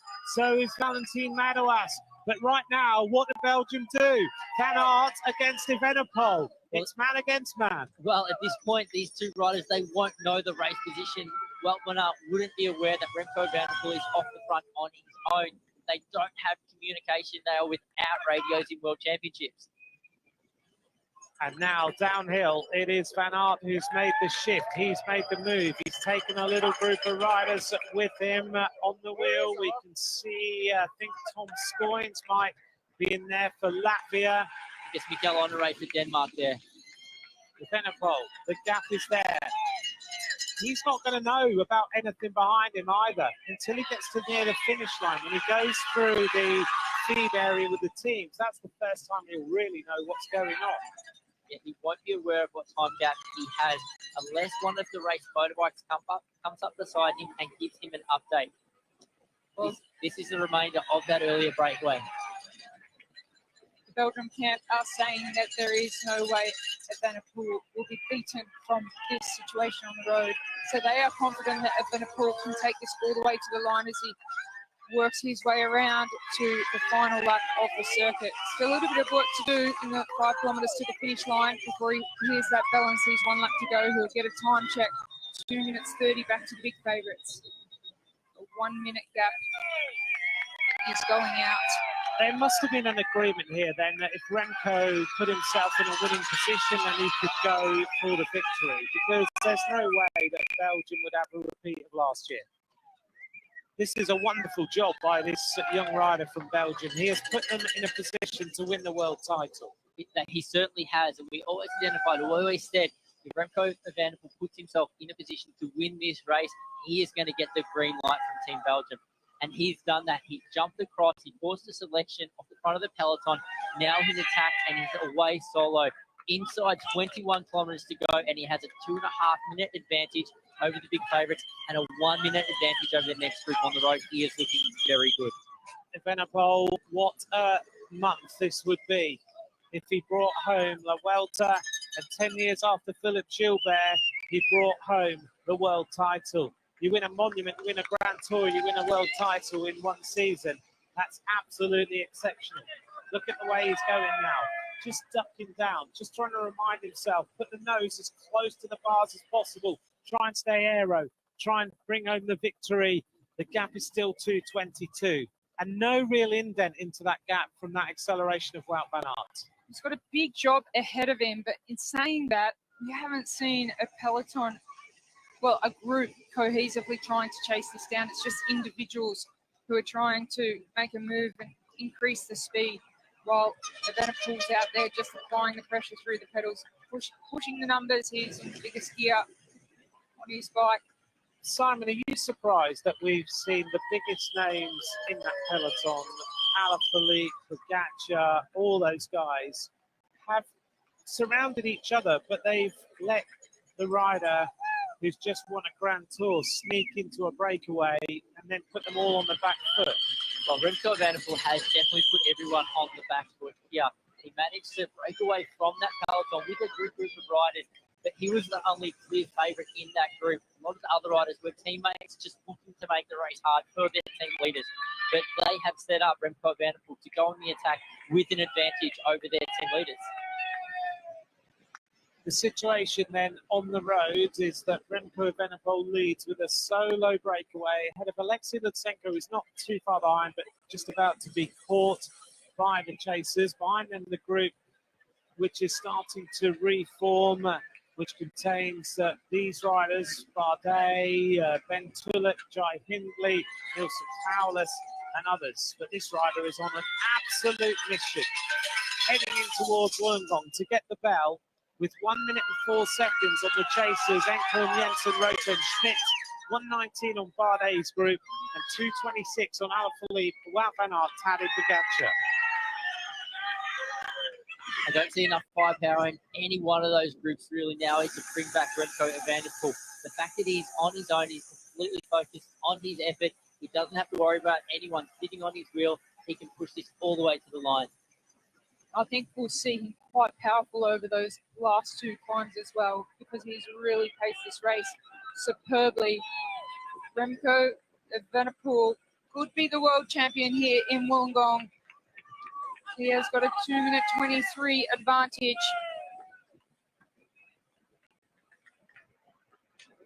Too much hesitation and looking around in those chase groups. We're looking at now the 3rd group on the road, or the 4th group on the road even. Because it looks like there's Evenepoel. We don't see Alexei Lutsenko there anywhere on screen. And this is the group of Romain Bardet. What do they do about this rider? Flat out, heading towards 1 kilometre to go. This rider has outwitted the rest of the best riders in the world in the same way that he did in La Vuelta, in the same way that he did in Liège-Bastogne-Liège. Now he's solo, he can just go into mode, go into time trial, and go for the rainbow dance. It would end the most incredible season. He trained for La Vuelta in a very specific way. He went to altitude in the altitude hotel down towards Alicante. He trained hard on the climbs around there. And then he came out and fought through La Vuelta. He only had 1 bad day in that 3-week Grand Tour. Apart from that, he was the absolute dominant force. The form has been maintained as he turns the corner in towards the finish line. This rider is dominating this World Championship. Remco Evenepoel of Belgium as he heads towards the bell. The Belgian wonder kid is 1 lap from a crowning glory of an incredible season. 1 lap to go. Solo leader Remco Evenepoel.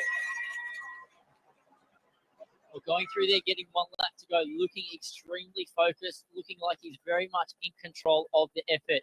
Staying down in a very aerodynamic position. He powered through the line there. Took a little rest through the corner as he keeps pushing through this section of the race. He's got 2 really tough little climbs to come at a critical point in the race, as we see Alexei Lutsenko is in all sorts of pain. This rider just couldn't go with the move of Remco Evenepoel. He just could not stay on the wheel. He's trying to hold on to give Kazakhstan a silver medal.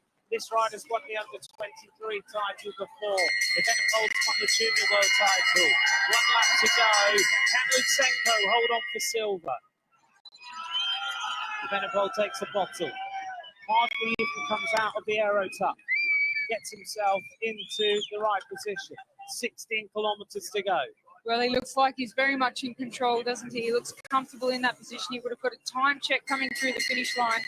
He is riding his way towards a victory here in Wollongong. Remco Evenepoel 2:23 now is the advantage for the Belgian rider.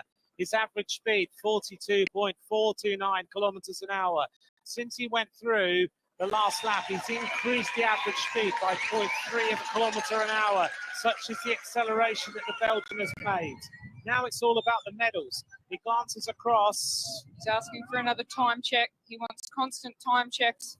Maybe he didn't notice what the time check was when he went under the banner there with to take the final lap, because he's tapping on his wrist. He's trying to get a bit of an indication of how much of an advantage he has over the chasers. Yeah, because he needs to know, doesn't he, for these final two climbs, do I have to go flat out? Do I measure my effort, Simon? You know, at the end of a World Championship road race, there's a fine line between blowing up and going all the way to the line.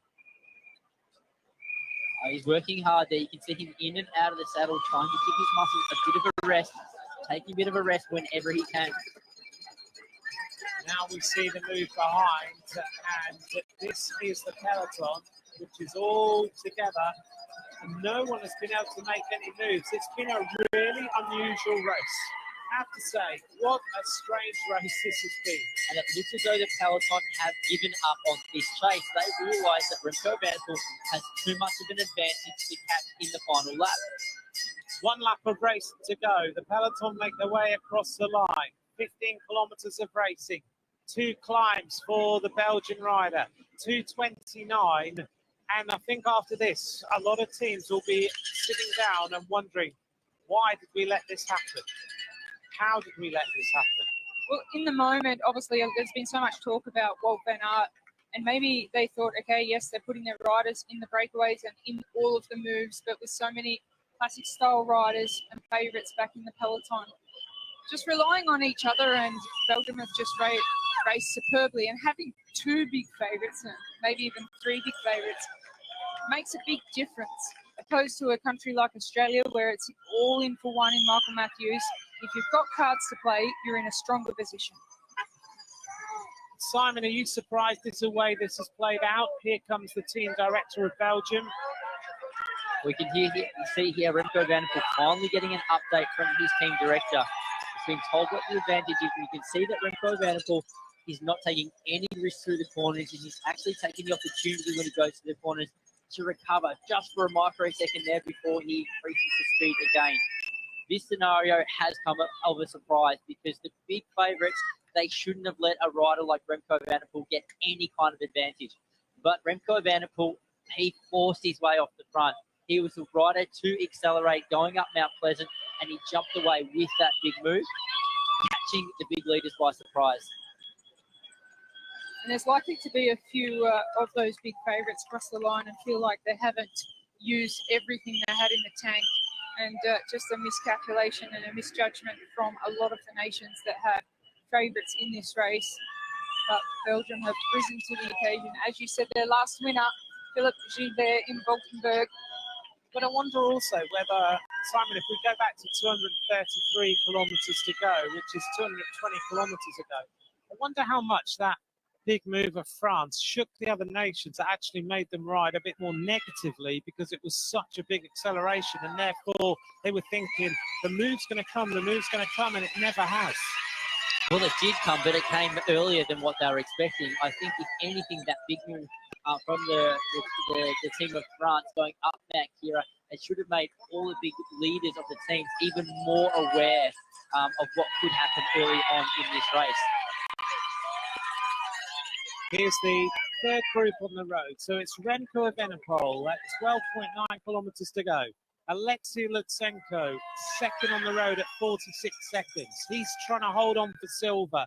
Behind him, Pascal Incorn, Matthias Jensen, Lorenzo Rota and Mauro Schmidt. Then the group behind is Bardet, Hermans, Tratnik, Chullet, Hindley, Conchi, Tiller, Paulus Genier.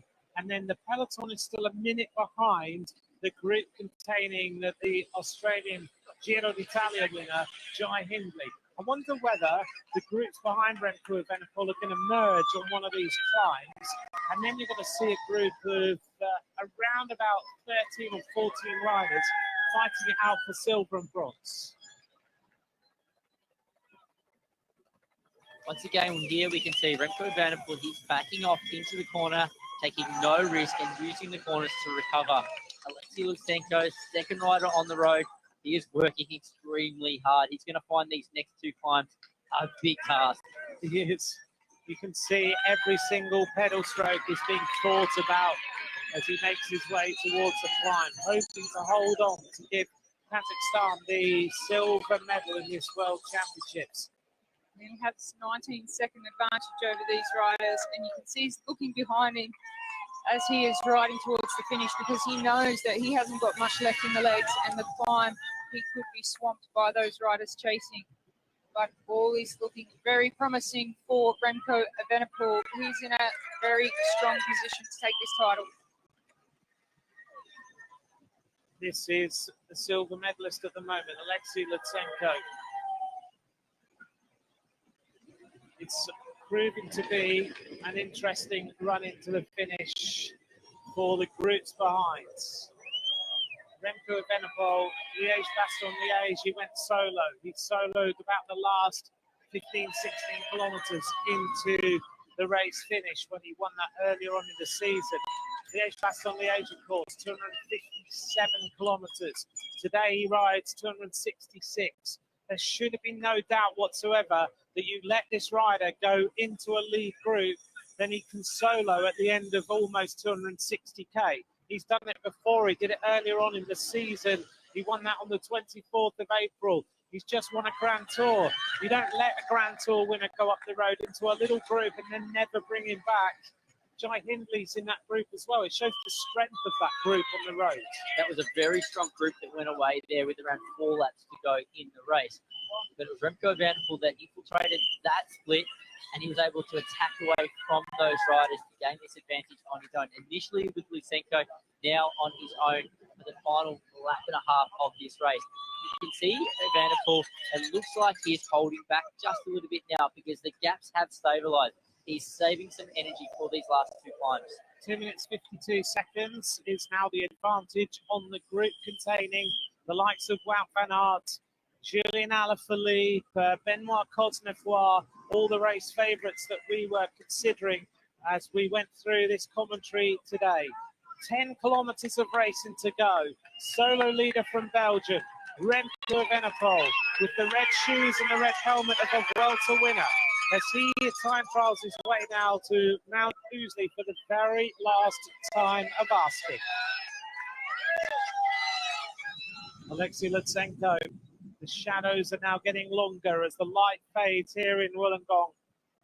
Alexei Lutsenko looking round, he's hanging on for dear life here now, isn't he? Well, checking over his shoulder to see what advantage he has over the chasers, but he's doing a good job here as a second rider on the road.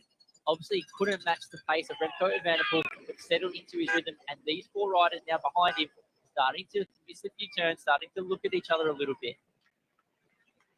Behind them, there's a big group of riders. That's what Lutsenko will be counting on, just continuing to turn those pedals over and just hope there's some hesitation behind him. Silver medal will be another great result for Kazakhstan as Remco Evenepoel, he is out in the front. He's got a handy lead. He's very much in control here. Simon, at this point in the race, what does he do? Watch the power data in front of him or just ride to feel? How does he deal with these last 2 climbs? At this point, he just has to give it everything he's got left in the tank to get over these 2 climbs. Once he passes over those steep ramps of Mount Pleasant, he'll be very confident he's going to be able to stay away. He cannot afford to blow up. He cannot afford to cramp on these 2 climbs. Otherwise, this lead of a minute that he has over Lutsenko will disappear very quickly. The light fades, the sun is in the eyes now of the chasers as they make their way up this climb. Mauro Schmidt on the back in the colours of Switzerland. In front of him, the Italian Lorenzo Rota, Pascal Incorn and Matthias Jensen. The Danish rider on the right-hand side. A little bit of instruction from the team director with 9 kilometres to go. Still very possible that these riders are caught by the main peloton. Lutsenko in all sorts of trouble as well. Wide open for the silver and bronze medal here at the Wollongong World Championship. The face of Alexei Lutsenko, a face of pain. This rider with true grit tries to get himself to the top of Mount Ousley. He's almost there. If Evenepoel made him, as Simon said, look second rate on the climb before, but since then he's kind of collected himself to try and give himself something out of these World Championships. Alexei Lutsenko had done a great job on the flatter sections of this course, settling into his own rhythm. On the climbs, he's struggling. Now we have Remco Evenepoel on the final climb of the day, the final ascent of Mount Pleasant. Doesn't he look powerful? Doesn't he look in control? He looks like he's just started this race. Remco Evenepoel through the theatre of sounds on the top of the climb of Mount Pleasant. He's going to crest the top of this and put himself into time trial mode and head back down to Wollongong. The Australian fans urging on this incredible athlete as he makes his way towards a world title. Remco Evenepoel has done everything right today. The focus, the poise, the way that he gets into the right breakaway. Lutsenko now has got over one climb. Can he get over the other? I think Lutsenko will be expecting to be caught by the group behind because he did back off the pedals a little bit, I sense, just to give himself a little bit of recovery to try and get over this climb, at least with this group. Now, will we see an attack in this group? There's 4 riders there, and at this point in time, they are racing for a bronze position on the road. They only have Lutsenko a few seconds in front of them. If they can catch him, then they're racing for silver. But out front, on his own, Remco Evenepoel still powering up this climb and drawing on the energy of the crowd. He is looking so good. He's just soaking this in. I'm sure right now he is just feeling the motivation of a huge crowd on Mount Pleasant. The shoulders are rocking a little bit side to side. The momentum is good. The poise is good. The cadence is good. This rider is set for a world title over the top of this really horrible little section of the climb. Lutsenko is still holding on. What a job he's doing to try and bring home the silver medal. He really does deserve it. He's made the right moves. He just couldn't match the Belgian Wonder Kids. Well, when he gets over the top, he'll be wanting to get over the top before these riders, and then he'll try to time trial his way to finish, but he has got super tired legs. The rest of these riders just trying to put themselves in with a chance of taking at least a medal. Roman Bardet is there, Ben Tullet is there, Jai Hindley is there still for Australia, giving Australia an opportunity to at least get on the podium this time. The plan of Michael Matthews hasn't paid off. He is still in the back group. Lutsenko doing a fantastic job. You can see the pain, but he's still applying pressure through those pedals. Lutsenko, they're giving it everything he's got. You can see him grabbing his legs. He's on the verge of cramping. He knows he only has a few hundred meters to go of this climb. It's this group of 4 chasers that have him in these sights, but they are also not making much progress. This is where the power is. This is the 3rd group on the 4th group on the road. You can see just how much this course has taken out of the riders. It has caused them to be steady and slow even on some of these climbs because it is so tough. Remco Evenepoel over the top of Mount Pleasant, 6.7 kilometers to go, leans it into the next turn on beautiful, wide, sunny roads.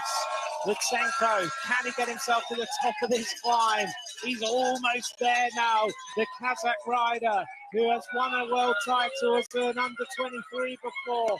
Now we start to see the accelerations from behind as we see Incorn now is dropped. Rota goes forward with Schmitz and with Jensen. It's Ecorn that can't match the accelerations there of Rota. He goes across the climb in first position in that 3rd group. Can Ecorn come back? All the riders then get the chance to just take a breath, get themselves into the aero tuck. They've got to keep pushing on all the way to the finish line in Wollongong. This is the final lap of the World Road Championships. Thank you for joining us today. What a race it's been. Maybe not the race we all anticipated. 266.9 kilometres around the Mount Kira loop, starting earlier today in Helensburgh. 12 laps of this attritional city circuit. Here comes the team director telling Remco Evenepoel, just keep going. This world title is yours. Don't make a mistake. Ride it safe. You've got enough time. 1 minute 33 is the time of Evenepoel as he heads towards a crowning moment of his career. Well, Remco Evenepoel looking very good. He built his advantage over the chaser of Alexei Lutsenko by 30 seconds on the climb up Mount Pleasant. He got up there with a lot of energy, and now he's just driving it home, taking no risk through these corners. Well, Lutsenko's nearly been caught by these riders. They are going to catch him. There's no doubt about that. The race will be on for the silver medal. And will we see a very strong reaction from the peloton to try and chase down these riders in the last 4.9 kilometres? It's a big ask for the peloton. Can Australia with Jai Hindley put themselves in a position to take at least a podium position? Hindley has been in the right moves. Lutsenko over this little climb. He's only now got about 5 kilometres of racing to go, urging those tired legs forward. He was the only rider who could match Remco Evenepoel. Simon, you can almost feel the pain as he had to just sit down there because there's nothing left in those legs. Alexei Lutsenko is so exhausted, he can no longer ride out of the saddle. You can see every opportunity he gets, he's sitting back down, he's resting his legs. Remco Evenepoel, once again, not leaning his bike too far through these corners, taking absolutely no risk. He knows he only has 4.3 kilometres remaining in this race until he wins the world title. Alexei Lutsenko just hanging on in front of Jensen, Rota and Schmidt. He looks around, he gets a little bit of company. Schmidt is there, goes to the left-hand side. Rota follows Jensen as he goes to the left-hand side of the road. Schmidt is playing a little bit of poker with Lorenzo Rota, the Italian rider. The Italian is freewheeling around behind. So we've got this group of 4 riders fighting it out for silver and bronze. A couple of riders are going to be happy. A couple of riders are going to be disappointed. Only inside now, 4 kilometres of racing to go. The favourites are not going to happen. It's not going to happen from behind. They are not going to catch any of these riders by the looks of things. This is where the medals are, unless the group of Bardet can come back. The only chance the group of Bardet has to come back is these 4 riders really start to look at each other. I don't anticipate they're going to get another turn out of Alexei Lutsenko. He was off the front for a long time by himself. Now he's going to slot into last position, and I don't expect him to move into the sprint. No, he's just going to sit there. He's going to try and recover. Evenepoel, of course, has had a troubled couple of years. He had a huge crash in Il Lombardia in Italy a couple of seasons ago. It was a crash that could have ended his career. He's had to go through massive rehabilitation. He says that it made him a different human being since then. He's able to tolerate the workload and the pain now, whereas before he was hardly even able to walk. 2.9 kilometres to go. This rider is getting set. 53 kilometres an hour as he time trials his way back into Wollongong. Simon, just summarise today for me as we watch this incredible Belgian coming in. We can't summarise today. There's only 2.7 kilometres remaining in the race. But at this point in time, Remco Evenepoel, he is not celebrating. He is not easing up. You can see he's still completely focused on his effort there. Head down, aired in that position, powering away. He doesn't know what the time gaps are. He's taking no risk. A huge day for the Belgian rider into time trial mode all the way down into Wollongong. The 22-year-old Belgian wonder kid is set to win the world title. He's just got to keep this on, keep the tempo. He's been told by the team director what the situation is, but these riders behind continue to pile on the pressure, but it's still a massive advantage. Here we get the counter-attacks coming from the group behind. They are desperately seeking to try and take the silver and bronze medal, but they may well have left it way, way too late. There is Wout van Aert. Alberto Bettiol there attacking that group from behind. He has Wout van Aert on his wheel, but they are too far back. 2.5 minutes off the front of the race. And Remco Evenepoel is inside 2 kilometres to go. Well, he could start easing off and start celebrating Remco Evenepoel. What a fantastic ride. He shakes his legs. He won't need to sprint, that's for sure, but he will enjoy this victory in Wollongong. Such an enthusiastic crowd bringing him home for the rainbow stripes. What a magnificent ride from this young 22-year-old Remco Evenepoel. This is a monumental day for this rider. The emotion, I'm sure, is going to show. After last year, where he had so much trouble after the World Championships, this year it's going to be a totally different story. 1,400 metres to go, Simon. He's almost there. He is so close to being there now. One last little rise and will take him up to around 1 kilometre to go. A short descent and then a slight uphill rise once again towards the finish line. At that point, he can start to enjoy this. He can celebrate.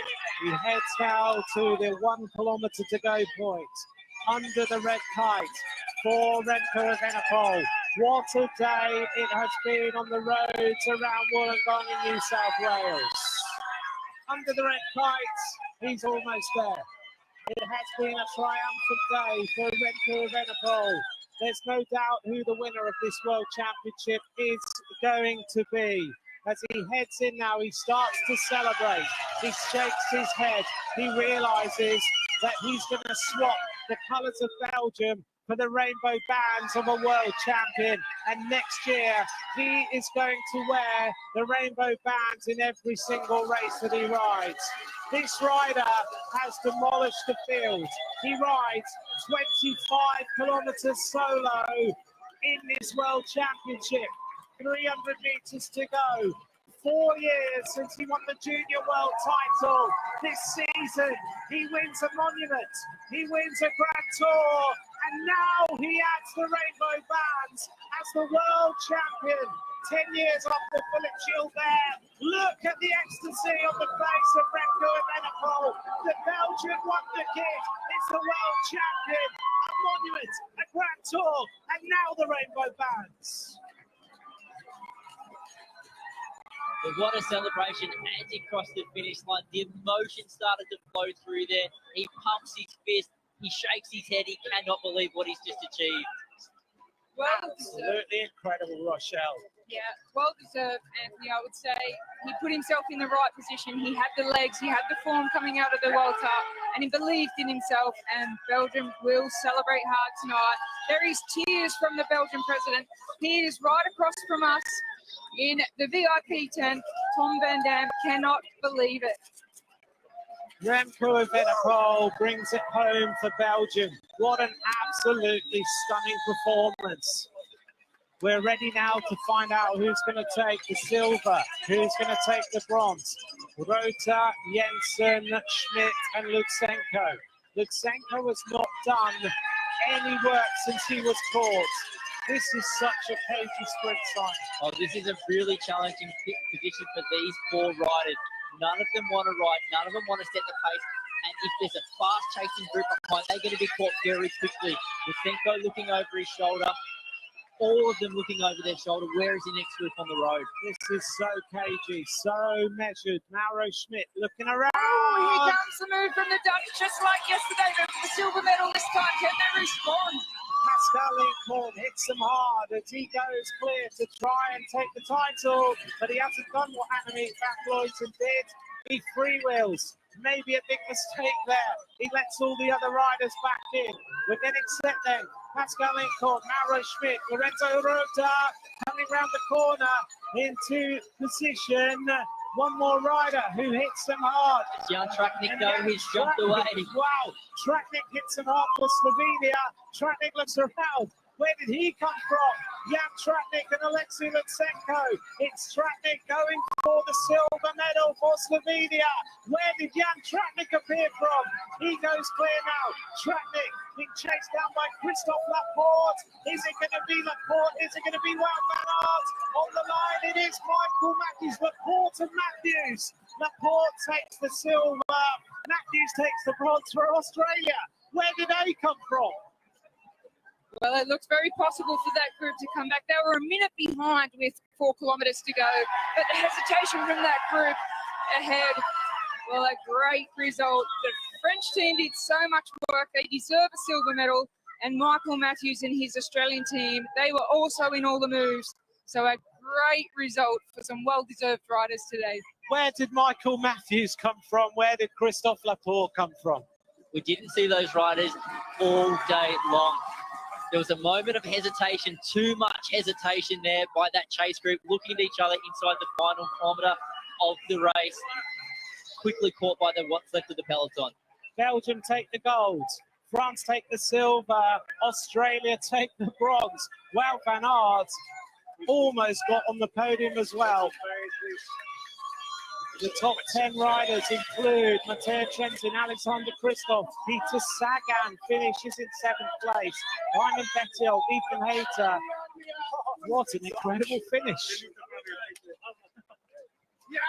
Michael Matthews gives Australia a bronze medal with a surge of a sprint for the line. But meanwhile, Remco Evenepoel celebrating an incredible day.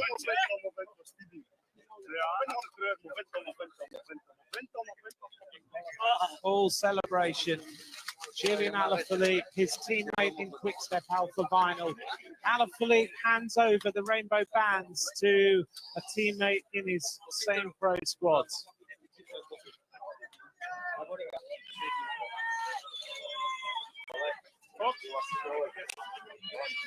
Wout van Aert, Remco Evenepoel, he celebrates and congratulates him.